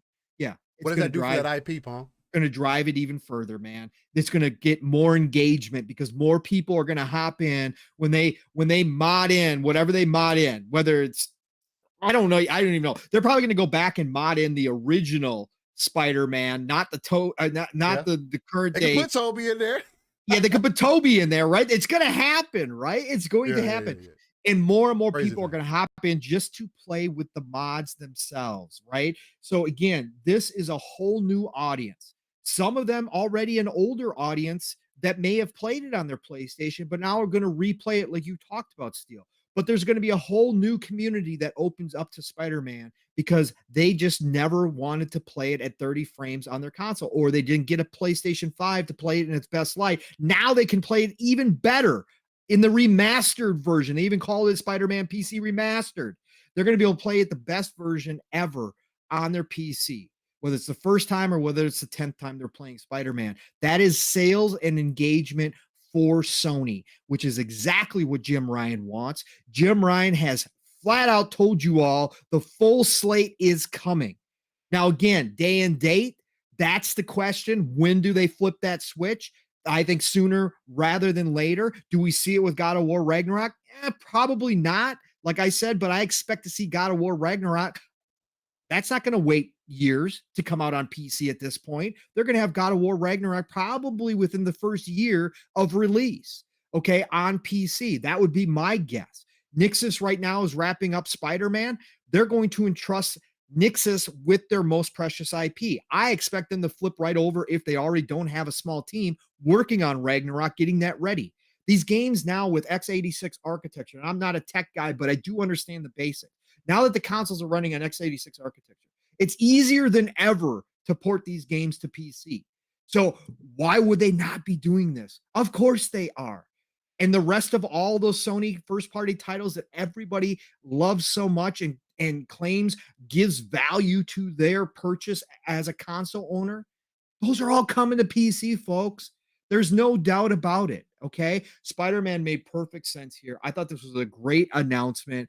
Again, I'm not about all the smoke. I don't care about rubbing in people's faces, but what I do care about is the honest discussion that we try to have here, Steele, and many shows try to have within this community about the industry and where it's headed overall. Whether you play on PlayStation, whether you play on all consoles, whether you play on everything, including PC and mobile, it does not matter to us at the end of the day. What matters is to see where this industry is headed and the new growth that is going to happen because of it right now.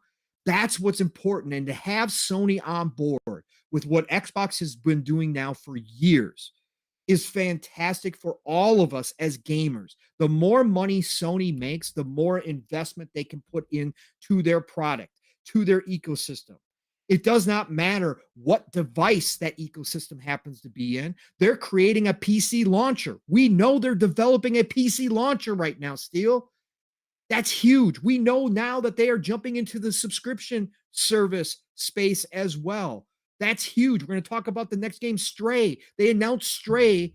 It's not first party, but it's coming to their subscription service day and date. Expecting that. Oh, look. This is all where the industry is headed. And again, the information, where you get your information from, who you decide to listen to is going to determine what perspective you have.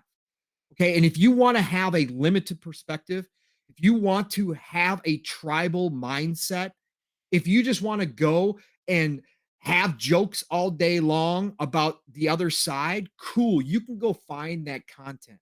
Right. But to me, the thing that, again, I've called them the circus forever. I'm no longer going to call them the circus, right? I called them the circus and the clown show because I thought that they legitimately, again, I've said it, intellectually dishonest, right? I thought that they were really interested in this industry and interested in this community and Right. where everything was going. They just were going about it in what I felt was an awful way, and they were just passing off bad information. But I still thought that a lot of people here really did care about this industry. You know what? You know what they care about, Steele? And this is the mind flip that I've had this week. They care about themselves. And they set up their channel the same way that the WWE, AEW, wrestling does it. It's all for entertainment. It's not for anything of value. So you know what? I'm not even give them credit anymore to be the circus and just say, hey, they're being intellectually dishonest or willfully ignorant. I'm not even gonna give them credit anymore. Their opinions for me personally now have less value than zero. Okay. They are doing nothing to move this industry forward or to have really good discussions with people who are passionate about this hobby of ours. They're not. They're here for their own entertainment. They're here to do this stuff just to create this drama on purpose for their own channels. They don't care about what happens here. They don't. Because if they did, they would have real discussions. But all of this nonsense they put out there is for one thing and one thing only, and that's to pump up their own ego. So again, for me, I'm done. Okay. I'm done with all that shit. I want to have real discussions with people. We can have jokes. We can crack jokes. We can laugh about things that are going on. We can, have our Nintendo, for those of us that don't like Nintendo anymore, but still respect Nintendo for where they are, we can still crack jokes about some of their games that come out or whether or not the Switch can even do 480 right at this point. We can do all that kind of stuff. You could still have that. but I want to have real discussions with real people who care about this industry the way that I do. So again, a lot of those people showed their faces. You and I DMing yesterday and kind of really, and again, some people out there can say, well, that's obvious. Obviously, you were calling them clowns already. You were calling them the circus. Yeah, I know it's hard to explain, but I was still giving them an ounce of credit for being gamers, for being a part of Yeah. this community, and for honestly, I believed even if they were wrong, how they wanted to see their favorite platform go. I was still giving them a little ounce of credit for that. That's all gone now. I don't care. Again, there's no value there for Yeah, me there's no in their words because I don't believe them. They're acting. I don't believe a word yeah, you say about anything. yeah. I don't think if you were one of those people, I don't believe that you stand for a damn thing. And I don't think that you honestly care for a damn thing.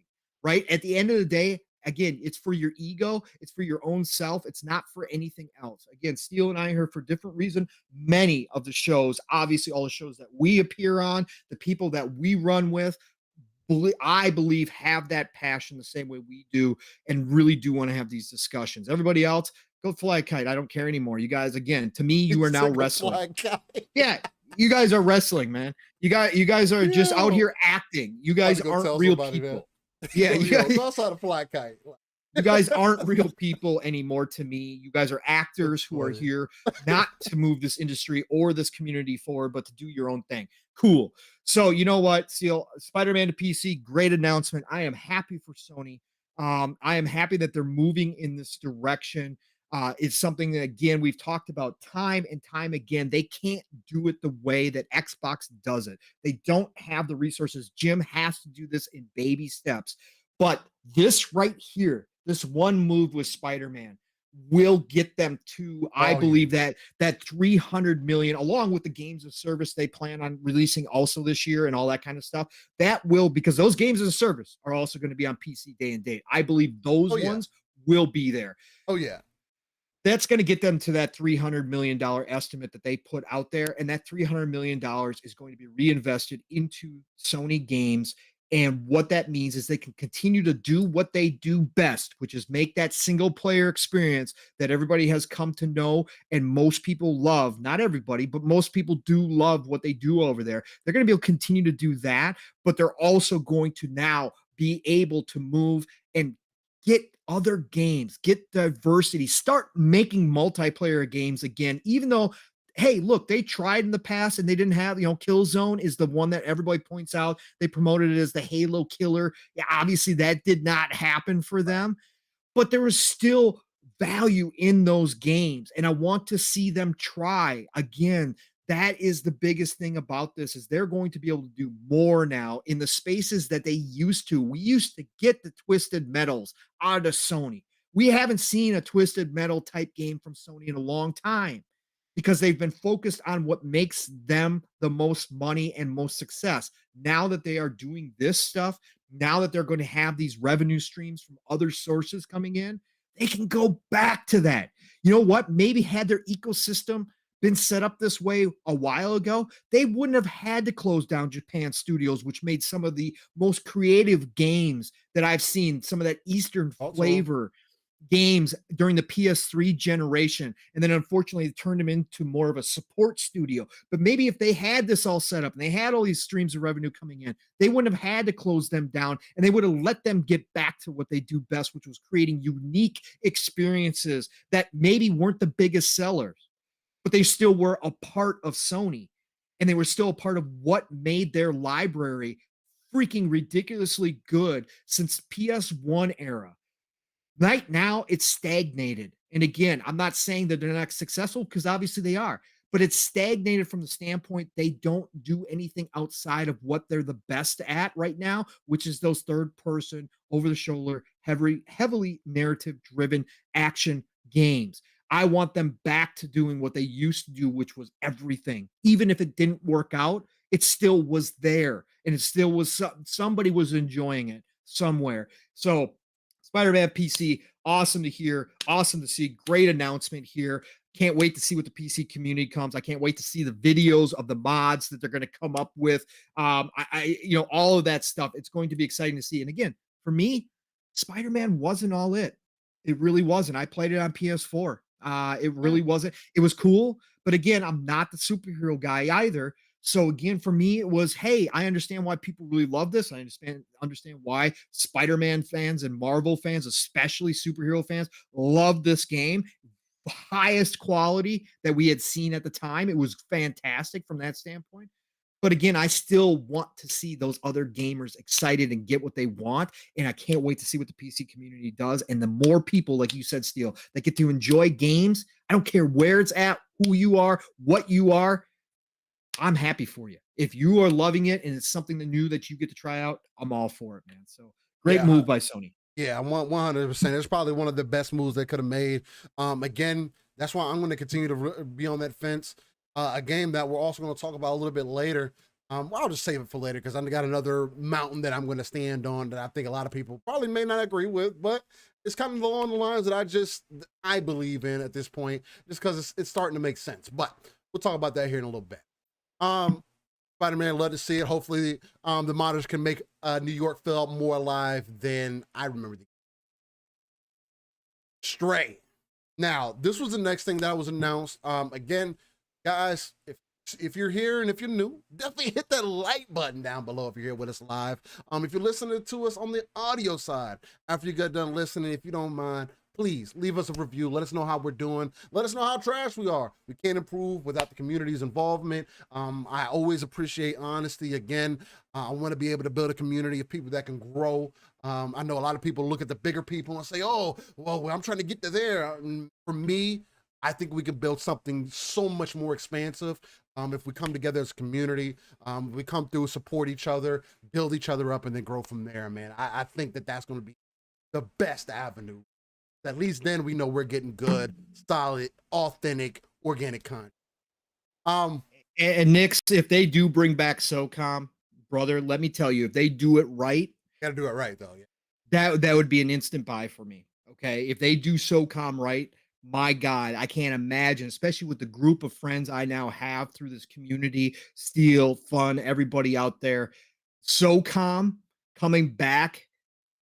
Man, that would be huge. I really do hope that rumor is true. That's been floating around, and I hope that's one of those games that they are bringing back because that one has the potential, if it's done right, to be extra special because SOCOM was actually one of their successes. Yeah. Why they let it die off, I still don't know to this day. Because they didn't believe in it. They didn't believe in the internet. They didn't believe in a multiplayer game, and that's why. You see it. See it in what they do now. Go, ladies and gentlemen, you want to see how much Sony believes in your multiplayer? Go jump in a party chat.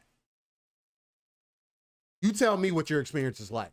And then come jump in a party chat on PC or on Xbox, in the Xbox ecosystem. You let me know what your experience is like.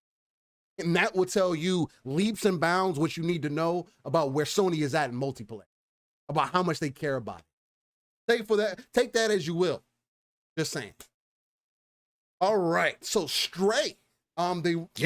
It's kind of funny that they went in after Spider-Man, they immediately say, hey, here's a cat game. Well, and again, I say it's just a cat game. Stray is actually a game that I'm also interested in. One, yeah, of course, I'm a cat fanatic myself. I love cats. But Stray is actually looking like a really cool game. It's from a different perspective. Also, it's like in a cyberpunk kind of world. Kind of like a future with more robots and everything involved, where you're just kind of running around. There wasn't any combat that was displayed, which is the only thing that was kind of off-putting to me. What do you want to do? You want to be beat? You want to be beating up some cyberpunk mouse? It has a robot mice or what? It has a robot helping it. What do you want the robot to go around? Yeah, get some gadgets or something. Did you see the world though, Steel? This is like that dystopian future. No, it is. Robots and cyberpunk has taken over, and like everybody's down and out. What do you want to go around slapping some homeless robots? I mean, Fuck it, might as well. No, but I think it's definitely going to be one of those more explorer type games. It looked really good. Again, I was already interested in it just because of the aesthetic. It's just up my alley. And again, it's not like we get cat games often. Nix, careful. Oh God. Oh God. Nick said I thought Stray was a Chinese food simulator. Yo, look. Hey. Look, as true or not true as that may be, which we can't prove either way. So we gotta be very careful with that type of conversation. Stray itself, it did look really solid. Again, looked like they were also going for an element of not anticipation, but maybe a little bit of fear there. Because again, you are a cat. There's these other little robot things or whatever the case might be that had like they look kind of like bugs. That like swarming together or were chasing after you and anything. I can see that really building up some intense moments when you're running down certain paths. Again, you're a cat. Being able to, when you think about how unique cats really are and the different things that they're able to do, I used to watch my cat all the time jump from ground level to the top of my door frame and land it with no problems and I'm constantly like, how does that work? And then for them to seemingly add elements like that into a game, again, you see cats do crazy things all the time. It's just really interesting. It's a different perspective that we don't get. I'm wanting to see more from it. I'm interested in the game. For it to be the most surprising thing for me though was that I know people were all along the lines of, you know, Sony's not going to be doing day and date and everything else, but why is a third-party game coming in very soon, if not day and date with their service? So, who's not doing day and date? Oh, so now the conversation, it's just first-party exclusive stuff. Oh, okay, now it's just first-party exclusive. We're talking about going day and date. Either way, obviously there's a benefit there. Obviously the developer saw some benefit there to have it within that service. Of course, when Sony announces it, millions of people are automatically going to be like, oh, Sony, yeah, let's sign up for it. Let's check it out. Let's see. I'm going to get a month in. They're probably going to have some deals going on too. Kind of like what you see with the Xbox, a $1 deal, $5 deal, whatever the case might be for a month. People are going to get in there, going to try it. They're going to see Stray, and that could be an opportunity for that to get. I think that's the biggest reason why that deal was cut, because the developers of Stray know that brand. And we went through the list last week. Sony's the number 7 as far in the top 10 of most recognized brands globally. So it only makes sense that they would want to get in brand new IP, something that's not necessarily ever been done before, ideally without the animal having some form of weapon in their hand. Like shout out to Biomutant, which I also thought was a pretty solid game. I'm interested in a minute, and there's so many things that are in play here. I was put to the side when I saw it was releasing in their service though. That threw me for a loop. I wasn't anticipating that. What did you think about Stray, Pong? I know we talked about it a little bit. You have some interest in it also. What did you think?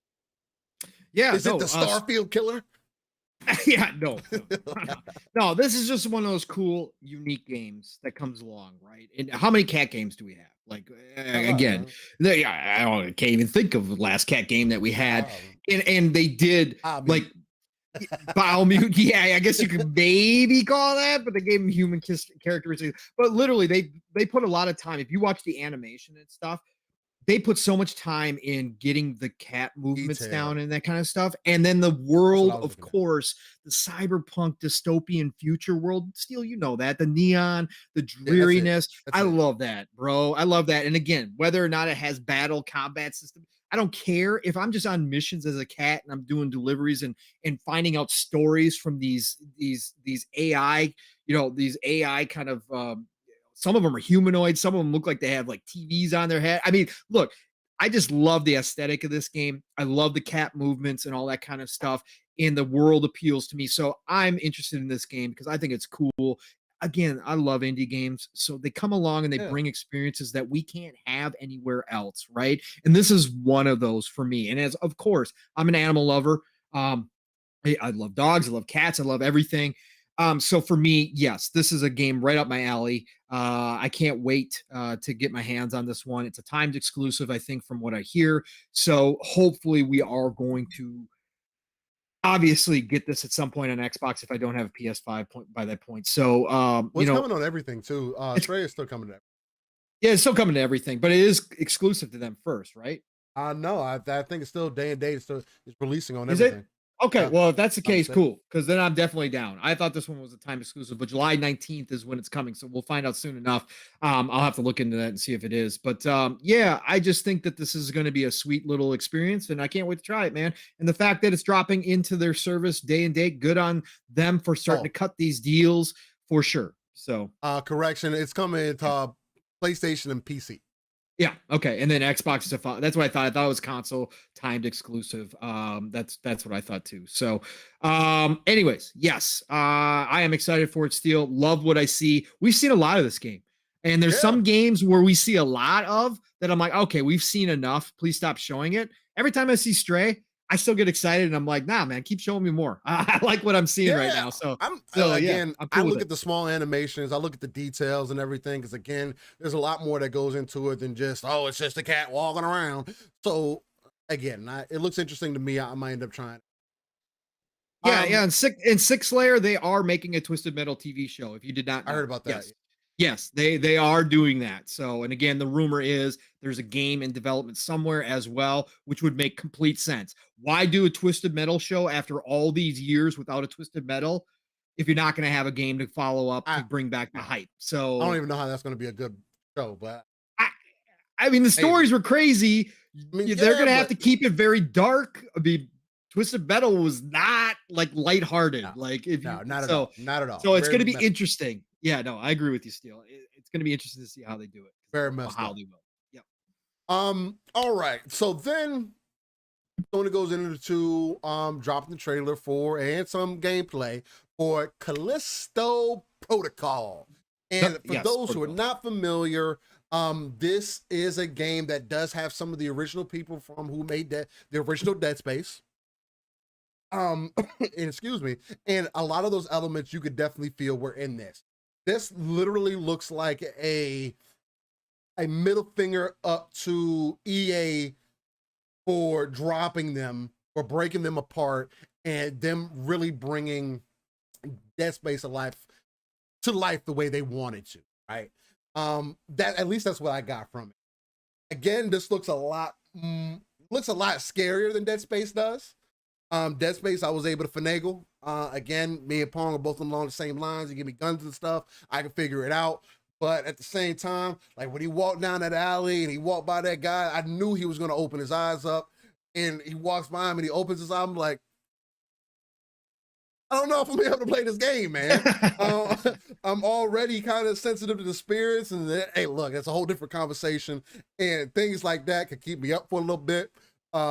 Gets my mind going, whatever you want to call it. Some people don't believe in all that. So, but it looks really good, man. The attention to detail, again, playing on those scary elements. The one thing that I really loved about Dead Space is that it was scary, but it wasn't scary in, it's like jump scares. It was, yes, they were there for sure. Don't get it twisted, but those weren't as bad as the psychological element, right?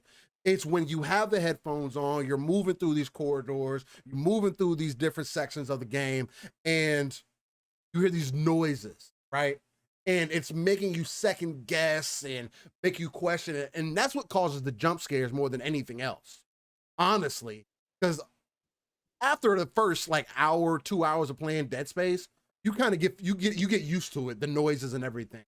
But then the noises they throw in later on, in the mixture of the elements and everything, along with your weapons, you got to shoot the limbs off, and it's that extra. I think that's really did it for me. Is that, I can't just shoot it wherever. I have to shoot it I have to shoot its limbs off for it to die, and that adds that also extra element because you got to be precise, and if you're not, then it's going to come get you, and you don't want it to get up in your face. That shit that was the part that was scared the shit out of me. Because there's something, I don't know what it is, but any game that I play and the monsters are able to get like closer to me, and it's that type of game, it fucks with me. I'm like, all right, bro. That's why I don't like playing first person games that do that. Like, nah, bro, I will drop the controller. I'll be like, all right, yeah, no, I'm not about to do that. I'll die and everything. Like, probably be funny for me to stream, right? I think that'd be probably absolutely hilarious. But, and who knows? And I don't play. Slender Man was the last game that I really played. That shit fucked with me, and a lot of people don't see. But again, whatever. Callisto Protocol looks really good, man. Again, that Dead Space style for us, for Callisto Protocol also to be releasing at the end of the year. We're supposed to get the Dead Space remake this year too. At the end of the year. No, Wasn't it? no, next year. That's 2023. Oh, is it? That's why this was such a brilliant move by these guys. These guys specifically are putting it out before the Dead Space remake, which I think okay. So awesome. that makes it even better, because I was gonna say, man, they're releasing it to say that's really, but even with that, again, and this really it really looks like to me they're trying to prove a point. And again, it's gonna be kind of hard to do, because it looks like what the Dead Space remake is doing is being done really well too. They're taking their time with it. They're respecting the IP. Who knows? They could probably fix some of the problems maybe people had with 2, and definitely people had with 3. Again, I've only played through the first Dead Space. I stopped my going into the second one after I heard that the remake was getting made, because there is that possibility. And I'd rather play those games in the best light. If you look at the comparisons from Dead Space 1 to the images that they've released for the Dead Space remake, it's a night and day difference. I'm talking about like classic Resident Evil 4 to what they showed at the State of Play Resident Evil 4 type differences. And that gets me really excited. How did you feel about Callisto Protocol, man? Is it speaking to you? Because I know me and you kind of feel the same way when it comes to these kind of games, but me and you both like Dead Space. So, but the other thing too that I kind of want to ask, do you think, or do you agree with me that this is a middle finger moment for them, where they're trying to prove something? Yeah, no, for sure. Again, Callisto, again, this is the developers are Striking Distance Studios, and Steel just talked about it a little bit. They're some of the former devs of Dead Space. And I think that what has happened here, Steel, is I think they are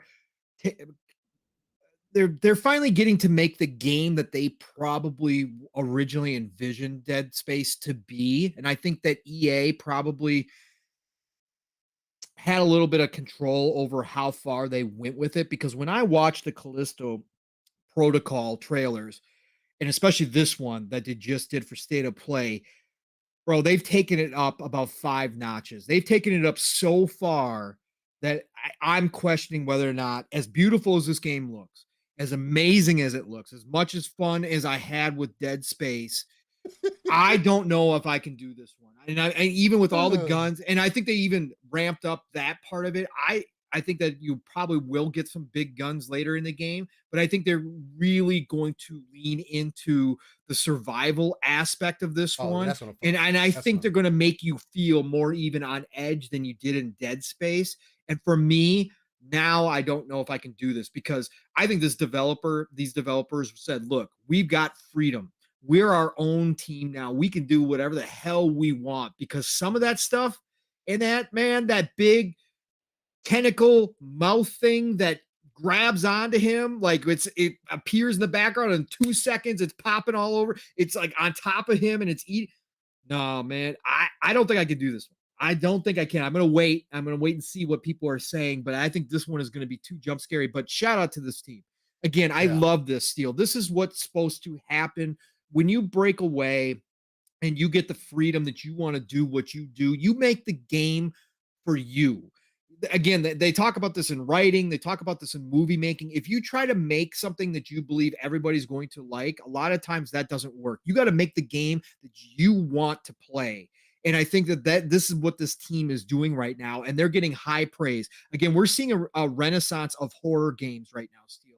We really are. Again, which doesn't do a whole lot, because most of them I'll never play, but I'm so happy for the people out there that had a lot of drought when it came to horror games in particular, especially last gen. It seemed like a lot of genres got missed last gen, and that's why I say this is the golden age, because all this stuff is coming back. So to have these guys break off, create Striking Distance Studios, and to be able to make the game they always wanted to make in Callisto Protocol, man, hats off to them. And shout out to them for getting this game ready and being able to drop it about 3 weeks, a month prior to the Dead Space remake, because this is going to be interesting. Everybody knows Dead Space. Dead Space is a known IP. It's a beloved IP. People are obviously going to be excited. I mean, shout out to Randall Thor over on Xbox 2 with Jez yesterday. He's freaking loves Dead Space and cannot wait to get his hands on Dead Space Remake. But after seeing all this Callisto Protocol stuff, he said Callisto Protocol hype level wise is right there. And because it's a new IP, in some ways, it's more exciting to him. And everything that he's seeing is loving, right? And so shout out to this team. I can't wait to hear everybody's response. Even if I don't wind up playing this, I will watch people play it because I'm interested in seeing what's actually happening. I'm interested in the action. I can watch people play these things. I just don't know if I'm able to put my hands on this controller. This team looks like they've nailed it, though. Character-wise, story-wise, love the look of the game. Again, yes, is it a lot of Dead Space? Of course it is. It's what the team knows, right? Of course they're going to go back to what they know and what they do best. But man, that whole sci-fi horror is something special, man. Those spaceships look great. The environments are off the charts. I can't wait. I can't wait to see what this game becomes. And maybe at the end of the day, because EA hasn't said they're going to continue the Dead Space at all. They're just doing the remake. It's not like, we know, they did the Mass Effect Legendary Edition, which is freaking ridiculously good. Fabulous. But we know that they're bringing back Mass Effect, right? They got a new Mass Effects in the work. Mass Effect 4 is in the works right now. We don't know if they're going to go back to Dead Space. We don't know if this is just a one-off, that they're doing a remake. Call it a cash grab if you want to. It looks like they're doing it. Gauge interest. It looks like they're doing it right, though, which I'll give EA credit for. 100%. But who knows? The Callisto Protocol could be the new Dead Space. It could be the new big franchise, and I'm hoping so because I love these small studios, man, put together by people who are passionate about something, who have the experience, come out, all guns blazing. It's not like a slow process, like, hey, we got to try figure out how to make games, kind of new to this. We got a lot of new people. Nah, these guys are coming out, and they're going for the throat of Dead Space. They are coming. And so I can't wait to see what this game turns into. So yeah, man, I'm excited for this one. It's great. Fuzzy says we should stream the game. You know what, Fuzzy? That might be actually. I might end up doing that. I'll let Steel handle that. I'll tell you right now, though. I probably won't purchase the game, though. I probably won't purchase the game. I'm gonna have to get somebody else. Hey, the community might have to invest in that one. That might be the one that I do for the community right there. And Living Splitscreen, you get us to 1,000 subs. I'll play Callisto Protocol on the stream. Okay, there it is. There's the challenge, everybody. Mission 1K. We hit 1K. Yeah, Callisto Protocol live action day one. Yep. Oh shit, that's gonna be fucking crazy. Yeah. All right. December 2nd, 2022. For anybody who didn't hear that, December 2nd is the release date for that one. Again. Great part about this show. Tons of gameplay, tons of dates. Fantastic. Love it. Fuzzy says deal. Hey, I'm about it. All right. Fuzzy's about to make 400 fake accounts. You know that. He might. He's gonna get his whole family in on it. Look, Steel said he's gonna play the Callisto Protocol. We get into 1K.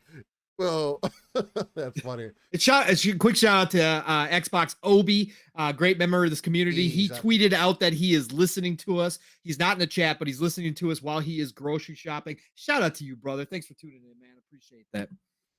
Shout out to Obi. All right. Flynn Differ says, "Yo, Living Splitscreen. Did Hellblade mess with you at all? If you played Steel and Pong, because I haven't finished it yet, I was playing at 2 a.m. in the morning. I heard a voice in my headphone, like the person was sitting next to me on the couch. I haven't played it since." Yeah, Hellblade. I have yet to finish it too. Obviously, I will be. I'm probably about 60-70% of the way through, I think, at this point of Hellblade. My story with Hellblade is I have to take breaks when I'm playing Hellblade. Because the only real way to play that game is with headphones due to the atmosphere, due to the voices. That makes the game, like, the game is great by itself, but what they did with the sound work is important. So I play with headphones on Hellblade. I have to take breaks because the voices do wind up messing with me after so long. It kind of creates this almost hypnotic effect. And again, this is just me. It creates this hypnotic effect where I do get my anxiety, my heart rate goes up. I wear I wear a fitness watch and everything else, so I can see my heart rate live. I actually do my stress levels and everything, which doesn't happen in a whole lot of games. I actually wind up having a lower resting heart rate when I play games. That actually relaxes me, no matter what I'm playing, even Call of Duty or something high intensity. But that game does mess with me physically and mentally. So I do have to take breaks every so often. Usually it's like 45-minute increments that I can do Hellblade in, 45 minutes to an hour. But then I have to pull away because it starts messing with me. For me, Hellblade didn't mess with me because I mean it wasn't necessarily scary. It was more psychological, No, and it's I psychological. I was more interested in how it was messing with her. I was not necessarily off put, but I was so intrigued with how well the sound design was, because I can separate myself. Now, when a game is actually scary, that's different, because depending on how well the game is made, if you make me feel like I'm in a corner, then it makes, as the player, it makes me feel a certain way. In Hellblade, I didn't feel that way. I just felt like there was, and there's other games that have done something similar, and those are the type of games that I like, where the main character has some demon or something inside of them, or has spirits, and whatever the case, has something inside of them that's communicating with them, which is kind of like their second voice, or like the voice in their. So it didn't really bother me. I was just more like, it was breathtaking to me at the fact that this chick is really going through these things and still pushing through. Like, my questions are, is she slaying gods, or is she not? Is this all in her head, or is it not? Like, where are we at now? And that's what's going to make Hellblade 2 so much more interesting, because if you guys did finish, and I did beat Hellblade, I'm bleeding on the hardest difficulty of Hellblade. Yeah, but Hellblade has difficulty. Hardest difficulty on that. I did have some moments. There was the one of the monsters at the end, where you have to kind of go through this kind of, it's not necessarily a maze, but you kind of have to go through these scenes, and it cuts all the lights off, and you're kind of guessing where you're going, right? It shows you the path, but it doesn't really. And it does give you that element of fear, because you don't know when it could pop up, and it's huge, right? So that gave me a little bit of those elements, but I thoroughly enjoyed Hellblade. The puzzles and things were a little bit obscure in some moments, but I didn't have some of the problems that a lot of people have had. Well, that some people have had. I'm not gonna say a lot of people. That some people have had with it, where it's just like they couldn't figure it out. I was always able to figure. Like, once you figure out the first two, then the rest of them are kind of like, okay, I gotta move in this angle. I gotta approach it from a different way. She says enough to make you understand that maybe you didn't do it right, or whatever the case may be. So, Tim the Sorcerer says, Hellblade sound design in an RE game, I wouldn't be able to play it. Nah, 100%. Yeah, nah, that just wouldn't work. Doom Reaper also said, the biggest mental trip with Hellblade was a rumor that if you died too much, it was game over. I don't think that was a rumor. I think that's actual. I think that's factual. I don't know, because I never tested. I only died once throughout that whole game. Because Steel doesn't die. I mean, no, he's a sweaty. Nah, he's a sweaty. No, I died. But yeah, no, I only died once. So, once I first saw that black symbiote, like whatever that was taking over her body, the sickness or whatever you want to call it, I was like, okay, yeah, I'm not about to die again. So, because the fear for me, if I get to a certain point in the game and I die, I'm not going to jump back in. Like, right. So it was, because then I'll just be upset with myself if it doesn't like that. But yeah, no. But I thought that was a thing where, yeah, if you die too many times, and that's the way they made the game seem, if you die too many times, it's over. And it made sense. I like that element of the game, and it looks like it gave you a decent amount of life too. So, and you have different options. You have different difficult options in it. I'm pretty sure it adjusts it depending on whatever. But yeah, I like Hellblade a lot. So definitely excited for Hellblade 2. Yep. Absolutely. So after Callisto Protocol, they went into another game, another indie type game, a game called Roller Drum. It's shooter on rollerblades. On roller skates, not roller blades, skates. Oh, roller skates. Excuse me, yes, on skates. On roller skates. Yes. She was literally in this skate park doing tricks, flips, slow motion, Max Payne Shooting style, and rockets, shooting shooting, yeah, rockets, Uzis, guns, whatever, yeah, whatever it was, yeah, at people. It looked like it was a fun game for sure. yeah. Definitely not my alley. It's not something I would buy. But it's like taking Tony Hawk Pro Skater, and then adding guns to it. Like that's how it kind of came across to me. How did you feel about Roller Drone? Loved it, bro. Loved it. This is a game I would love to hop into. Again, the art direction.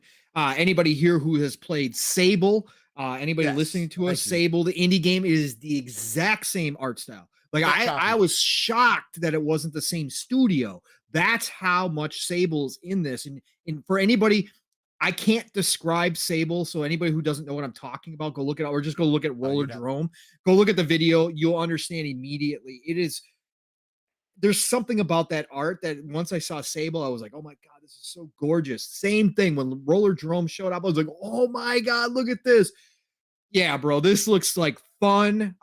Some people said, what is this game? Like, what is he? Look, I don't care what it is. If it's just a straight up shooter with roller skating, I'm cool, man. This game looks fun. It comes out August 16th, 2022 on PlayStation. I did not look to see if it's coming to Xbox or if this is a timed exclusive console indie game. It probably is.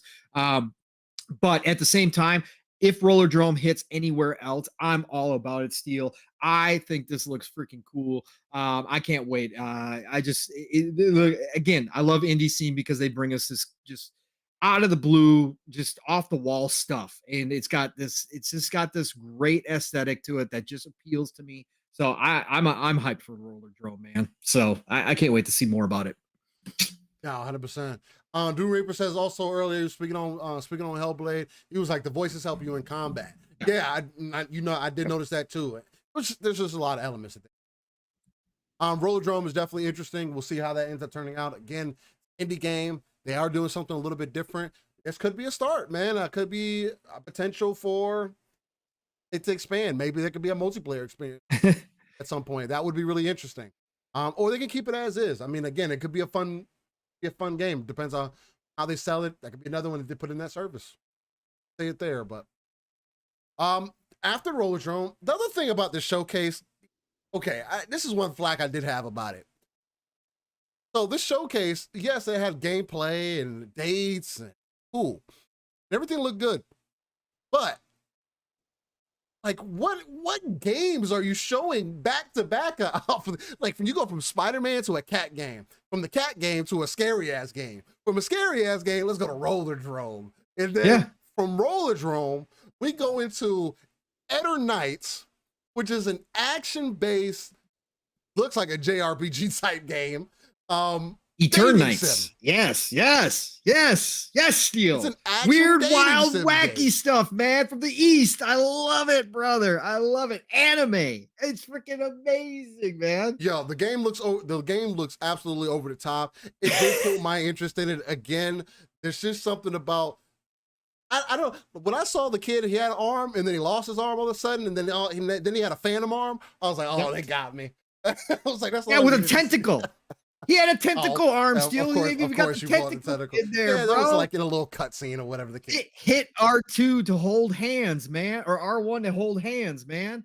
Man, this game was off the charts cool. I It was can't wait, interesting. brother. And supposedly late yesterday, many people again, this is very niche, folks, very niche. Oh But yeah. if you like the anime, JRPG, action, look, dating sim stuff, the weird, wild, wacky Eastern style games. Go check this out. But late yesterday, somebody supposedly DM'd Idlesoft posted it. I believe it was Idlesoft. Yeah, I think it was Idlesoft. Somebody had supposedly DM'd the developer and said, "Hey, game looks fantastic. Really should be coming to Xbox. We'd love to play it over here too." The developer, there was screenshots from the DM. Now, whether or not it's the actual developer, that's up for debate. We never know. But the developer responded back and said, "Thank you so much. Coming to Xbox and PC later." So there is hope that another just off the wall niche style game is coming to Xbox. that normally we never would have seen in the past, right? So, but yeah, I can't wait. Steel, this game looks totally cool, man. Developing relationships while you're fighting all sorts of crazy freaking monsters, and you got tentacle arms that you can use as weapons, whatever, man. I'm about it, so I can't wait to see more about this game. Eternal Knights looks cool. He didn't have tentacle arm. A little ghost hand he had turned into He a had a tentacle tentacle in the arm. one scene. It was Right. a one scene. But you know they're gonna have it, bro. They're gonna have it. It's gonna be a weapon. Baby. I'm not talking about not. tentacle porn, Steel. I talking about. I hope not. I'm not. See, I'm but talking. as soon as you involve tentacles, that's the first thing people think of. That's what you think about because you know that's what anime is all about, brother. See? No, you it's prove not. my point, Steel. No, it's not. I don't think that way, and I love anime, but you do because you know it's real. Okay. All about that. Now you're just you and your hentai. hentai. It's all good. You and your hentai. Yeah, right. Let me tell you about it. Negative. But no, at Turn Nights or Eater Nights, however you want to say it. Turn Nights. It like does. Eternal Nights. Yeah. Eternal Nights. It looks interesting for sure. Again, it's not something I necessarily would buy day one. It's definitely something that I would try out if it was service, for sure. So, I mean, again, we'll see. Jesse Darby says Hellblade don't have a hard difficulty, and what's they added, and that's added to it. Okay, well, whatever it was. Then from Eternal Knights, they went on to showcase Street Fighter 6. Now, I'm going to go ahead and say this up front. The big question was whether it was going to be console exclusive again or exclusive to PlayStation's ecosystem. And we come to find out after the show that on the Capcom's, well, on the Street Fighter official site, it is being released on everything. So, to me, this is a wonderful thing to see that Street Fighter is coming back to, or that developers are realizing that, or publishers are realizing, whatever, that fighting games do need to be everywhere. Fighting games aren't what they used to be. Keeping it exclusive to one platform doesn't really benefit anybody. I feel like Street Fighter has only kind of gone to the wayside, has had that happen to it, especially over the last decade. Now, I can also be extremely honest and say I'm not a Street Fighter fan. I've never liked Street Fighter like that. I do like I like the movies, and I like the animated shows, and I do like the story of Street Fighter. Akuma's my favorite character, right next to Ken. So I do have that.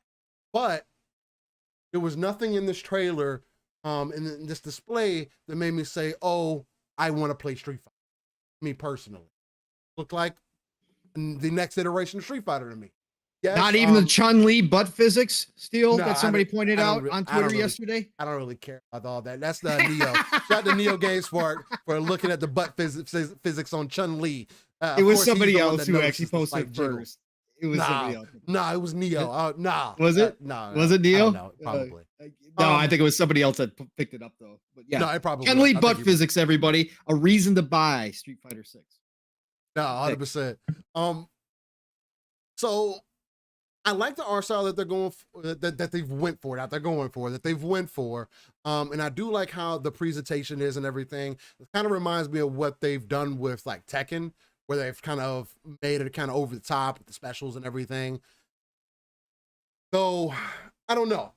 Maybe I don't anticipate Street Fighter all of a sudden playing differently, or whatever the case may be. So that's where my excitement kind of comes and goes. The open world aspect of it, or them trying to actually tell a narrative story a different way, that could be really interesting. I used to like when Tekken used to do that, when they had that mode where you can literally run around, beat dudes up, and it was like arcade style kind of game mode. You just got the highest score possible, and then whatever the case may be. I do like that concept. I don't know if that's necessarily going to work for fighters. It does if you're going to make it more community focused. Again, there's also the rumor, I don't know, I haven't been able to confirm it myself, whether you're going to have customized characters. So if you can create your own character, that could be potentially something I get some interest in, right? Because I'm always all about that. Street Fighter could pull me in with that. I do have some characters that I like. Again, Kuma and Ken are my two favorite characters from Street Fighter, if I had to pick one. I had to pick a couple, right? So if I can kind of mimic their styles and make my own dude or whatever the case, that could be something that's enticing to me. And it's not something I necessarily get day one. Is something I would want to probably hold off on, but it did look good for what it is, and it is good to see that Street Fighter 6 is going everywhere. Um, there are some things, some negatives that I took from it. When on the open world aspects of it, looked like it was kind of half baked. Now I'm not even gonna say kind. It looked half baked. The environment didn't look the greatest. People didn't look the greatest, and it's not like they're going for some over the top graphical showcase, bro. But like Those NPCs, the NPC, and maybe it's because it's also coming out on last gen hardware. Maybe that's part of it also. So who knows what they're presenting it on? Again, there's so much you could do, right? And there's no reason that Street Fighter has to be next gen only. There's really no reason for that at this point. The fighter, as long as it plays well, that's going to be the main thing. There's a lot more that goes into it. Who knows if the net code is going to be good? Again, online fighters, fighters overall are more so played online than couch co-op or in arcades or whatever the case, side by side.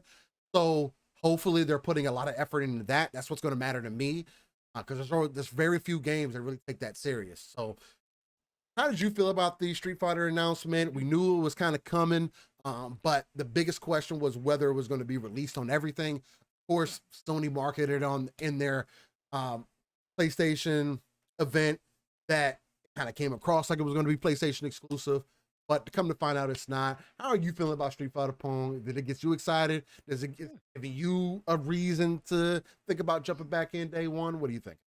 Well, again, with me in Fighter Steel, I'm a button masher. I never learn the moves. I put it on the, I always, if they give me the option, and most fighters nowadays do, where they give you the options to do the easy controls where you can get the one button combos and stuff. I do that because I just enjoy the animations. I love fighters. I just don't put the time in to get good with all the strategy and with learning all the freaking moves. Again, when they started doing fighters back in the day used to be much less complicated, right? When I had to, do the hat or the quarter roll plus X to, do a fireball or to, use scorpions, get over here. That was fine. But when they started getting into all the other stuff, I was like, man, no, I ain't about that. So, but I love the animation. I love the fighting. And I want to see it all. And I like the stories behind a lot of the games nowadays have stories. Soul Calibur, Mortal Kombat, they all have some really cool stories behind them. So I do like all that stuff. So yeah, to have Street Fighter 6 come back, because again, this goes back to my whole thing about Capcom. Capcom made some mistakes. They took the bag from PlayStation, which basically gave us a whole entire generation without Street Fighter on everything. It was just, it remained big in the esports scene, but Street Fighter is one of those names in gaming history that you never want to see lose its shine. And by having it exclusive, it did lose some of that shine. On top of that, Capcom did not put out a great Street Fighter game last gen. It came out broken. There was a lot of problems with it. And, again, I just don't like to see that happen. But now Capcom is back into a position of strength. Capcom seems to have figured their problems out. They are now making money. They are now reinvesting that money. They are making their franchises back to what they once were. So to see Street Fighter 6 come back, the animation looks fantastic as far as the battle goes. I love the new character looks that they've given.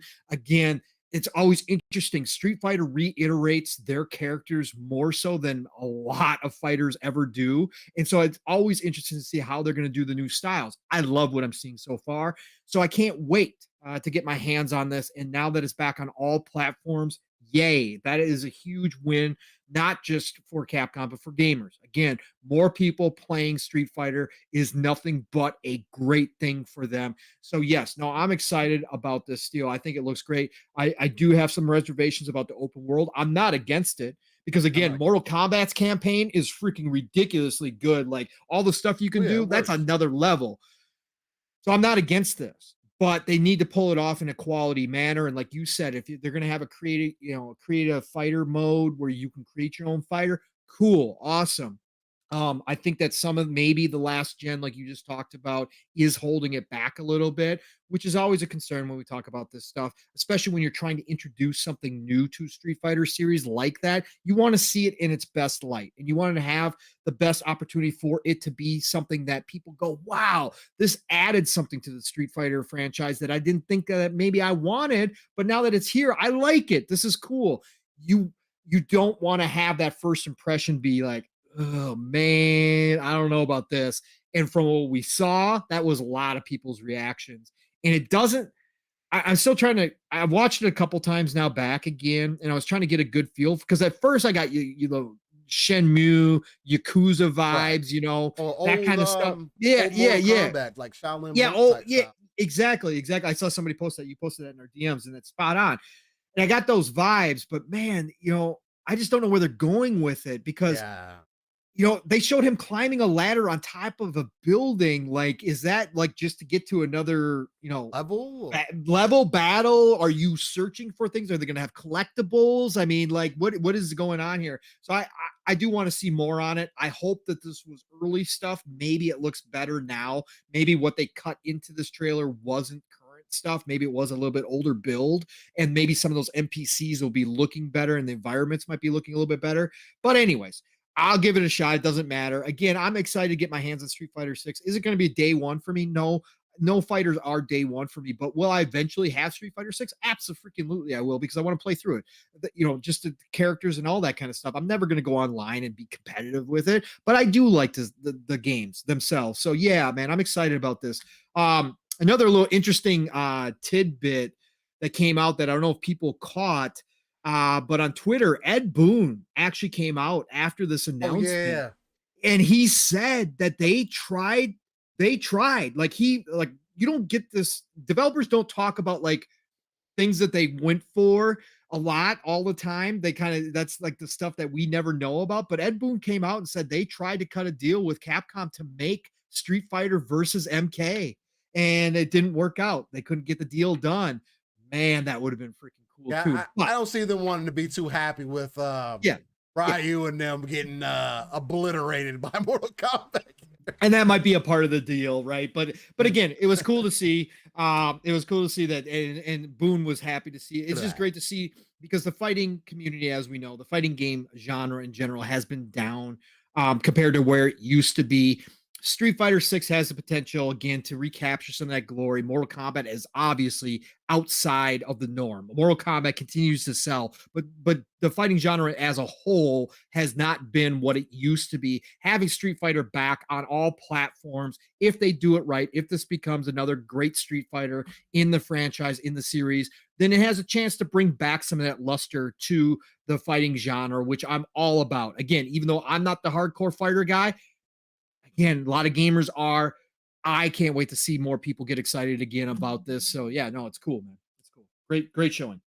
100%. And they changed the logo. And they changed the logo a little bit. Made it a little bit better. It's still not the greatest, but no, but it's a little bit better than what it was. So yeah. And now when I think about it, I mean, since they were able to do MK versus DC, they would have been able to do Street Fighter versus. They probably just couldn't come to a deal because DC is so much more PG than than Street Fighter is. yeah.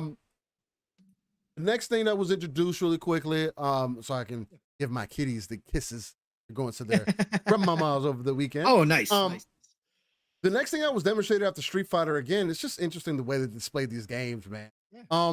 Tunic, which is currently out on Xbox. Believe it came to Game Pass also. Yeah, it did. Again, there are people who were kind of up and down about this. Some people were now excited about this game as we see these things go. Some people said they don't care. How did you feel about Tunic being displayed, man? I feel like I haven't had a chance to touch on it. It definitely gives me those Death's Door feels, and I love Death's Door. Just haven't had a time to jump into Tunic yet. How do you feel about it being showed at PlayStation State of Play of all things? No, it's a great game. It was highly rated. It's Death's Door it's Death's Door with Zelda, right? That's basically what it is. The little fox dude, the main character, that's in Tunic. I absolutely love him. I want to get back to it again. I flat out admitted on other shows that I'm going to play through it probably just on the easy mode, because I don't want to. I want to experience the game, and play through it. But I don't want to go through the process of learning how to get good at that game, because it is a challenging game for sure. And again, me as a grazer, I play too many games. I just want to experience the game. But however you're going to play this, Tunic is a great game. A lot of love has been put into this single individual developer who made the game. So again, for more people to experience this game in the PlayStation ecosystem, yes. This game does deserve a bigger audience. It deserves more people having the chance to be able to play it. So obviously, I'm happy. I'm happy that Tunic is getting out there to the PlayStation nation. And there people finally, again, there was a lot like Steel alluded to when Tunic launched into Game Pass and on Xbox, a lot of people poo-pooed it because of course, they're going to do that because heaven forbid Xbox have a game, even if it's a small indie developed game that's actually good that PlayStation doesn't have. So a lot of people went that route. Now those same people can go play it in secret and say, "Oh man, this is a great game. I'm glad it came to PlayStation." So yeah, no, I'm happy about it, man. Because Tunic, again, you can tell the passion when an indie developer really believes in his own game. It spent all this time making it. It deserves the biggest audience possible. So shout out to Tunic coming to PlayStation. That was September the 27th, I believe it is. It's headed to PlayStation. So happy to see Tunic coming there over there. Yep. Yeah, Tim. One guy made Tunic. Yep. Now he could have had some people come in at some point and help him out, but from what we know is one guy. Psycho says Street Fighter 6 on Xbox is only on the Xbox Series X and S. That is true. And that is true. That's factual information. Yeah, according to the graphic that was leaked, again, it was never officially announced, but the graphic that was released only showed PlayStation 5, PlayStation 4, Xbox Series consoles, and PC, I believe it said on there. But no Xbox One at all listed. So we were going to assume that they skipped the Xbox One, which makes sense. I don't know, maybe. But again, it doesn't make sense because it's on PS4. So if it's on PS4, it can be on the One. Yeah, but we've seen other studios. But we've seen other studios do this too.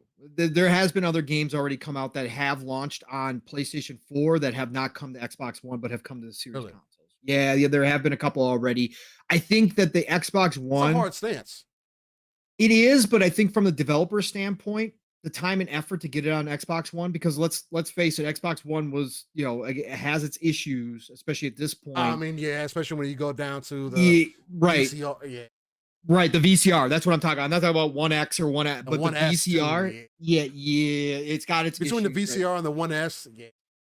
Yeah. So, you're not gonna just do it for the 1X. That's right. No, that doesn't make any sense. Hey, I mean, shout out to them. I mean, PlayStation definitely gets the advantage on that. Hopefully, they sell 1 trillion copies. I mean, Street Fighter here recently hasn't done that, and it's only been in that ecosystem. Okay, and Nix is saying that Capcom did confirm that. So okay, cool. I did not see that confirmation. I just saw the leak screenshot. So that's just interesting. I mean, the other thing that could be Xbox is taking a hard stance. We're not going to give you money to make sure that it runs on a One. No, we're not doing that. No. So again, that could lead credence to what Microsoft is doing. Yeah. The go-to thing would be to offer it through cloud streaming, 100%, Tim, which is Xbox has that. And that's why, I mean, why pay you to develop it for that when I could literally have people play it off the cloud, off the Series X blades that we have. Like, hey, Naked HD Fun showing up. Yeah. What's going on? Thanks for dropping in here. Thanks for the support. Love you. You change up your name each week. Sometimes we get different ones. But hey, man. Good to see you. Hey, whatever you're into. So after Tunic, they did announce one of the most anticipated titles on PlayStation currently. Oh, no, you forgot about the other indie titles too. Oh, was another indie title? Yeah, Season. What was the other one? Season. Oh, Season. I knew I was forgetting one. Yeah. Season. Thank you. Yep. They did show that right after. Season looked kind of interesting. I like the concept of her traveling the world and learning its mystery. Right now, another game. I'll be 100% honest to say, not gonna be for me, but I could definitely see some people having a good time with it. Again, I like the concept of it. I love what they're doing, but it's definitely not something me. The aesthetic of it is really cool. Again, this also looks like another game that's done by either a small team or very minimal people. I don't know if Fun Speculation wanted me to repeat about Tunic being made by one person. Potentially maybe had some people on the back end help them, but this one season also is another one that looks along those same lines. Yes, it looks very minimalistic in some ways, but it looks like they're trying to tell a deeper story there, right? And I think that's going to be very, really interesting to see. What did you think about season? Did you like the aesthetic of it? I know you said some great things. Yeah, no, we've seen season before, and this is the one that I was kind of unsure of because when they first showed it off, they didn't give us a whole lot outside of her just kind of traveling a world. I thought it Right. was just a normal world, kind of just doing her thing and kind of just taking in the sights. So I was like, it's a chill game, love the aesthetic, love the whole feel of it. But I'm like, okay, well, am I just traveling this world? What am I doing in it? This trailer here, they gave us some background that she's actually in. I don't know if it's like she's gone to like a different like realm or like it's still Earth I because think so. she's meeting these humanoid people, but these humanoid people seem to be larger than her as a regular human, and they have some like different look to them. And she's actually recording some of their last days in that world. Like that's what she's doing. She's having them tell their stories, but there seems to be earth-like qualities. Like there's normal stuff around too. So like now my curiosity is peaked at this point, Steel, because now I don't even know exactly what's happening here. But she's recording this race of people, their last days on their earth, whatever this earth is, whether it's here or whether it's somewhere else. And she's taking in all of that and making a scrapbook so that they are remembered and the things that are happening are remembered as well for the future. So this is really cool to me. Great concept. Love the aesthetic, love the look of it. It's not just simply taking pictures. You got to record sounds that are happening. You got to talk to these people and kind of interview them and get their life stories. And again, you're making a scrapbook for the future. So yeah, no, man, I'm looking forward to this. Again, it's PlayStation console exclusive to begin. Have not heard if it's going to be if it's going to become the Xbox for sure or not later. I'm assuming it probably will. But yeah, Steel, the animation style, it's got that almost Studio Ghibli style graphics to it, which is A little just bit, so cool to me. a Yeah, a little little bit. bit. Some of it, there's some of that direction in there I for sure. honestly feel like Studio Ghibli is missing out on a chance to put out a game, man. Like, Yeah, they should. They within should. their art style, like they have People have done literally it, a perfect art style for. I but mean, for yeah, I them mean, to people have actually done it. do it would be Esque. really cool. Yeah, I think that would yes. like put their stamp on I think that would end up being really some quality. Yeah. Oh, fun speculation was he said he wanted me to repeat something from the looks like the RE4 conversation we had earlier. He was just like, "Oh, I was just shocked, like Pong, that you didn't play it. I was just messing." I mean, Oh, okay. yeah, I mean, well, thanks for clarifying because that could have been one of anything. I didn't think you were going that far back, man. Yeah. He said he's earlier on in the show. Yeah, man. I mean, RE4 is just again, it's not that I more than likely play the game. I just don't remember anything from it. I was watching some gameplay of it. Some of it seemed familiar, but I wouldn't be able to be like, yeah, this happened in this section. So again, this could be the perfect opportunity for me to jump back into it, especially with its update and everything. But I've never I'm a Resident Evil fan, but I'm not like the Resident Evil game fan. Like my favorite Resident Evil is 5, but that was because of the co-op experience. I think that's some of the things that I said on.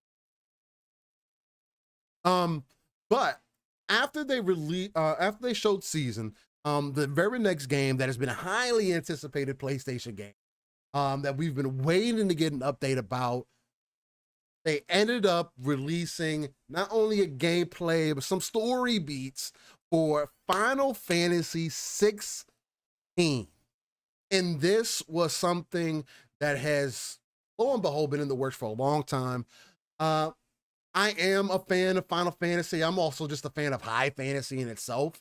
So that's what always appeals me towards Final Fantasy. I'm not one of those people that are super critical about it or whatever the case may be.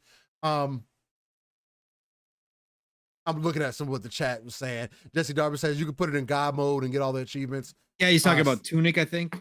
Oh, it's Tunic. Yeah, that sounds. Yeah, that's what I was talking about, because that's what I was talking about, because I said I was going to play it in that mode, because I'm not going to spend. I want to play through the game, and experience it, and I already started it that way. I don't think I'm going to take the time, because it is a challenging game, to be sure. It is. Yeah, it's even more challenging than Death's Door to me. So for me, I just don't want to spend the time to do that. So, but I do want to actually see the game. So I'm probably going to run through it on God mode. Gotcha. Yeah.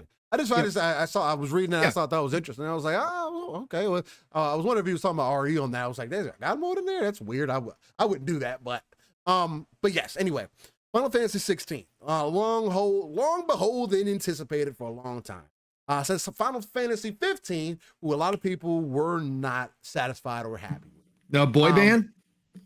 Yeah. I, on the other hand, I thoroughly enjoyed 15. I liked it. I know you did. I like the story. I like the gameplay aspect. But maybe it was just the combat mechanics. Because yes, I didn't really like the camping, and I did like the characters though. I thought the characters fit the story, and well, at least the story that was being told. But I didn't really like having a car that I had to travel in and took up time, and I feel like more of it was a way to make up for load times than anything else to me.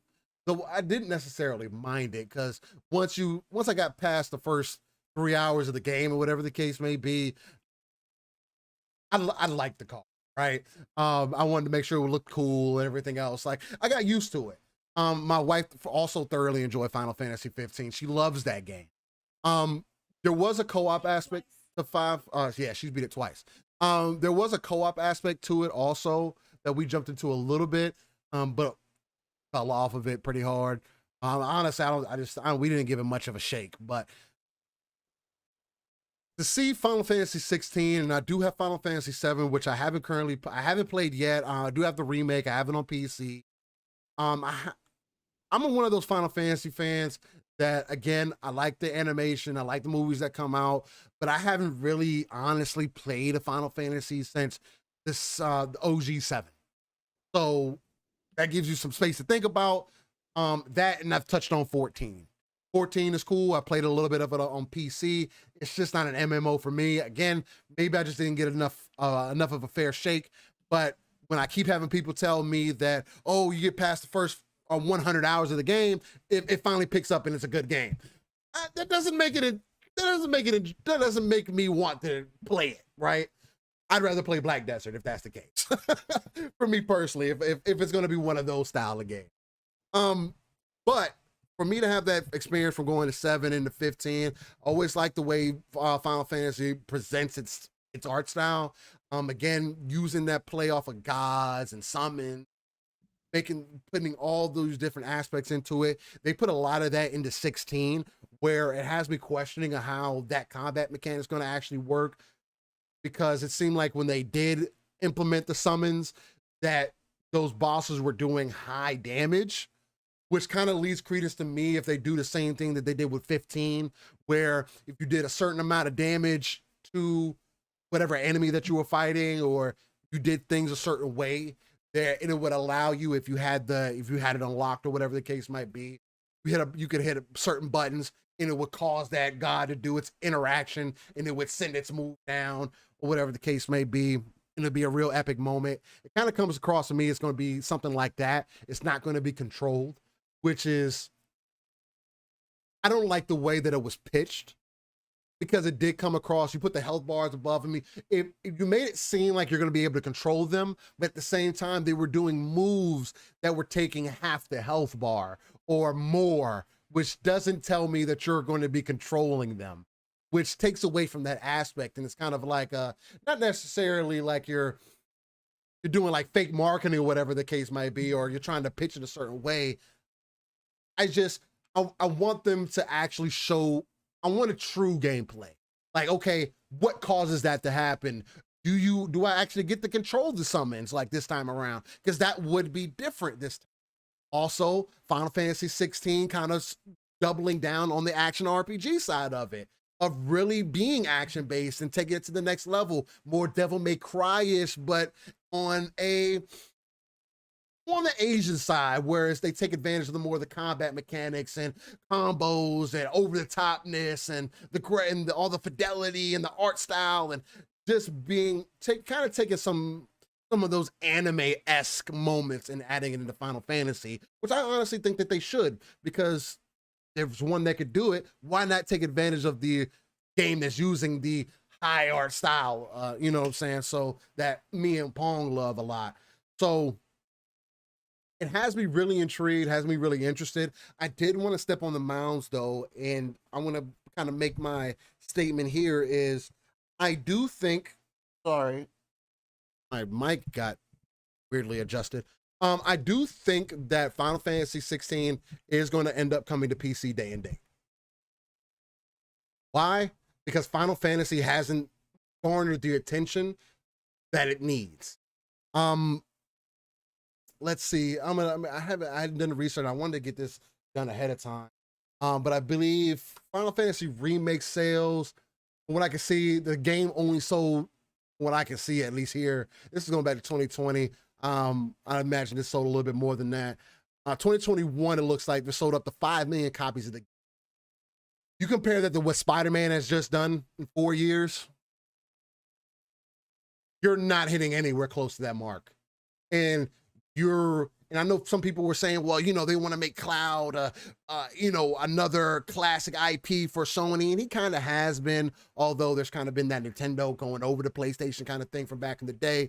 But for an IP that isn't garnering those sales for you, I think it would be a missed opportunity to not release this game day and date, because it's blatantly obvious that even after the game comes to PC, it still doesn't sell much more. And Final Fantasy 16, yes, it has a lot of hype on it. Sure. There was a lot of hype for 15. Like, it was there. There was a lot of hype for 7 Remake. Again, one of the greatest Final Fantasies ever made. And, they're doing a remake. Oh, yeah, they're breaking it up in parts. But still, there was a lot of hype behind this, at least from what I've seen. And come to find out, it's not really hitting the mark that I believe that Sony would have wanted to hit. And I honestly believe that's probably why it's being released in 2023, is so they can get the extra development time. Why not? If you're really going to make this another face to what you have going on here, why not take advantage of it? And the character they have is a very marketable dude. He's cool. He has like a Dante effect to me, right? Where he's cool looking, he looks like a badass, he looks like he can really be a face of Final Fantasy moving forward. Now, that's another problem Final Fantasy has had, though, that they don't have single representation for them. Cloud was the closest thing. Sephiroth is the closest thing. And those are still from the same game. So it's kind of, when you don't have any other representation, now you have this new icon that's coming forward who has that aesthetic and possibly could be. I think you might as well just take advantage of it. To me, at least personally. And from what I'm seeing from the game, it would be a showpiece, right? For not only Sony, but also the PC market. Like, look, Final Fantasy, it's only available in this ecosystem and can really boost numbers up. That's kind of what I'm anticipating. I want to go ahead and stand on that mound, on that hill, whatever you want to call it. And that's where I'm going to put my flag, that when it releases, Final Fantasy 16 will be day and date PC and PS5 exclusive to that ecosystem. I think it only makes sense, especially as long as this game has been anticipated. And just doing a little bit of research on the sales and everything. I know people love Final Fantasy, but it's not as big as people try to make it seem, or I'm not going to say as people try to make, because of course it's big over in the East. They love Final Fantasy in the East. There are so many things that are based off it, Chocobos, and Final Fantasy 14 still is leagues ahead. But that doesn't make up for their single player experience.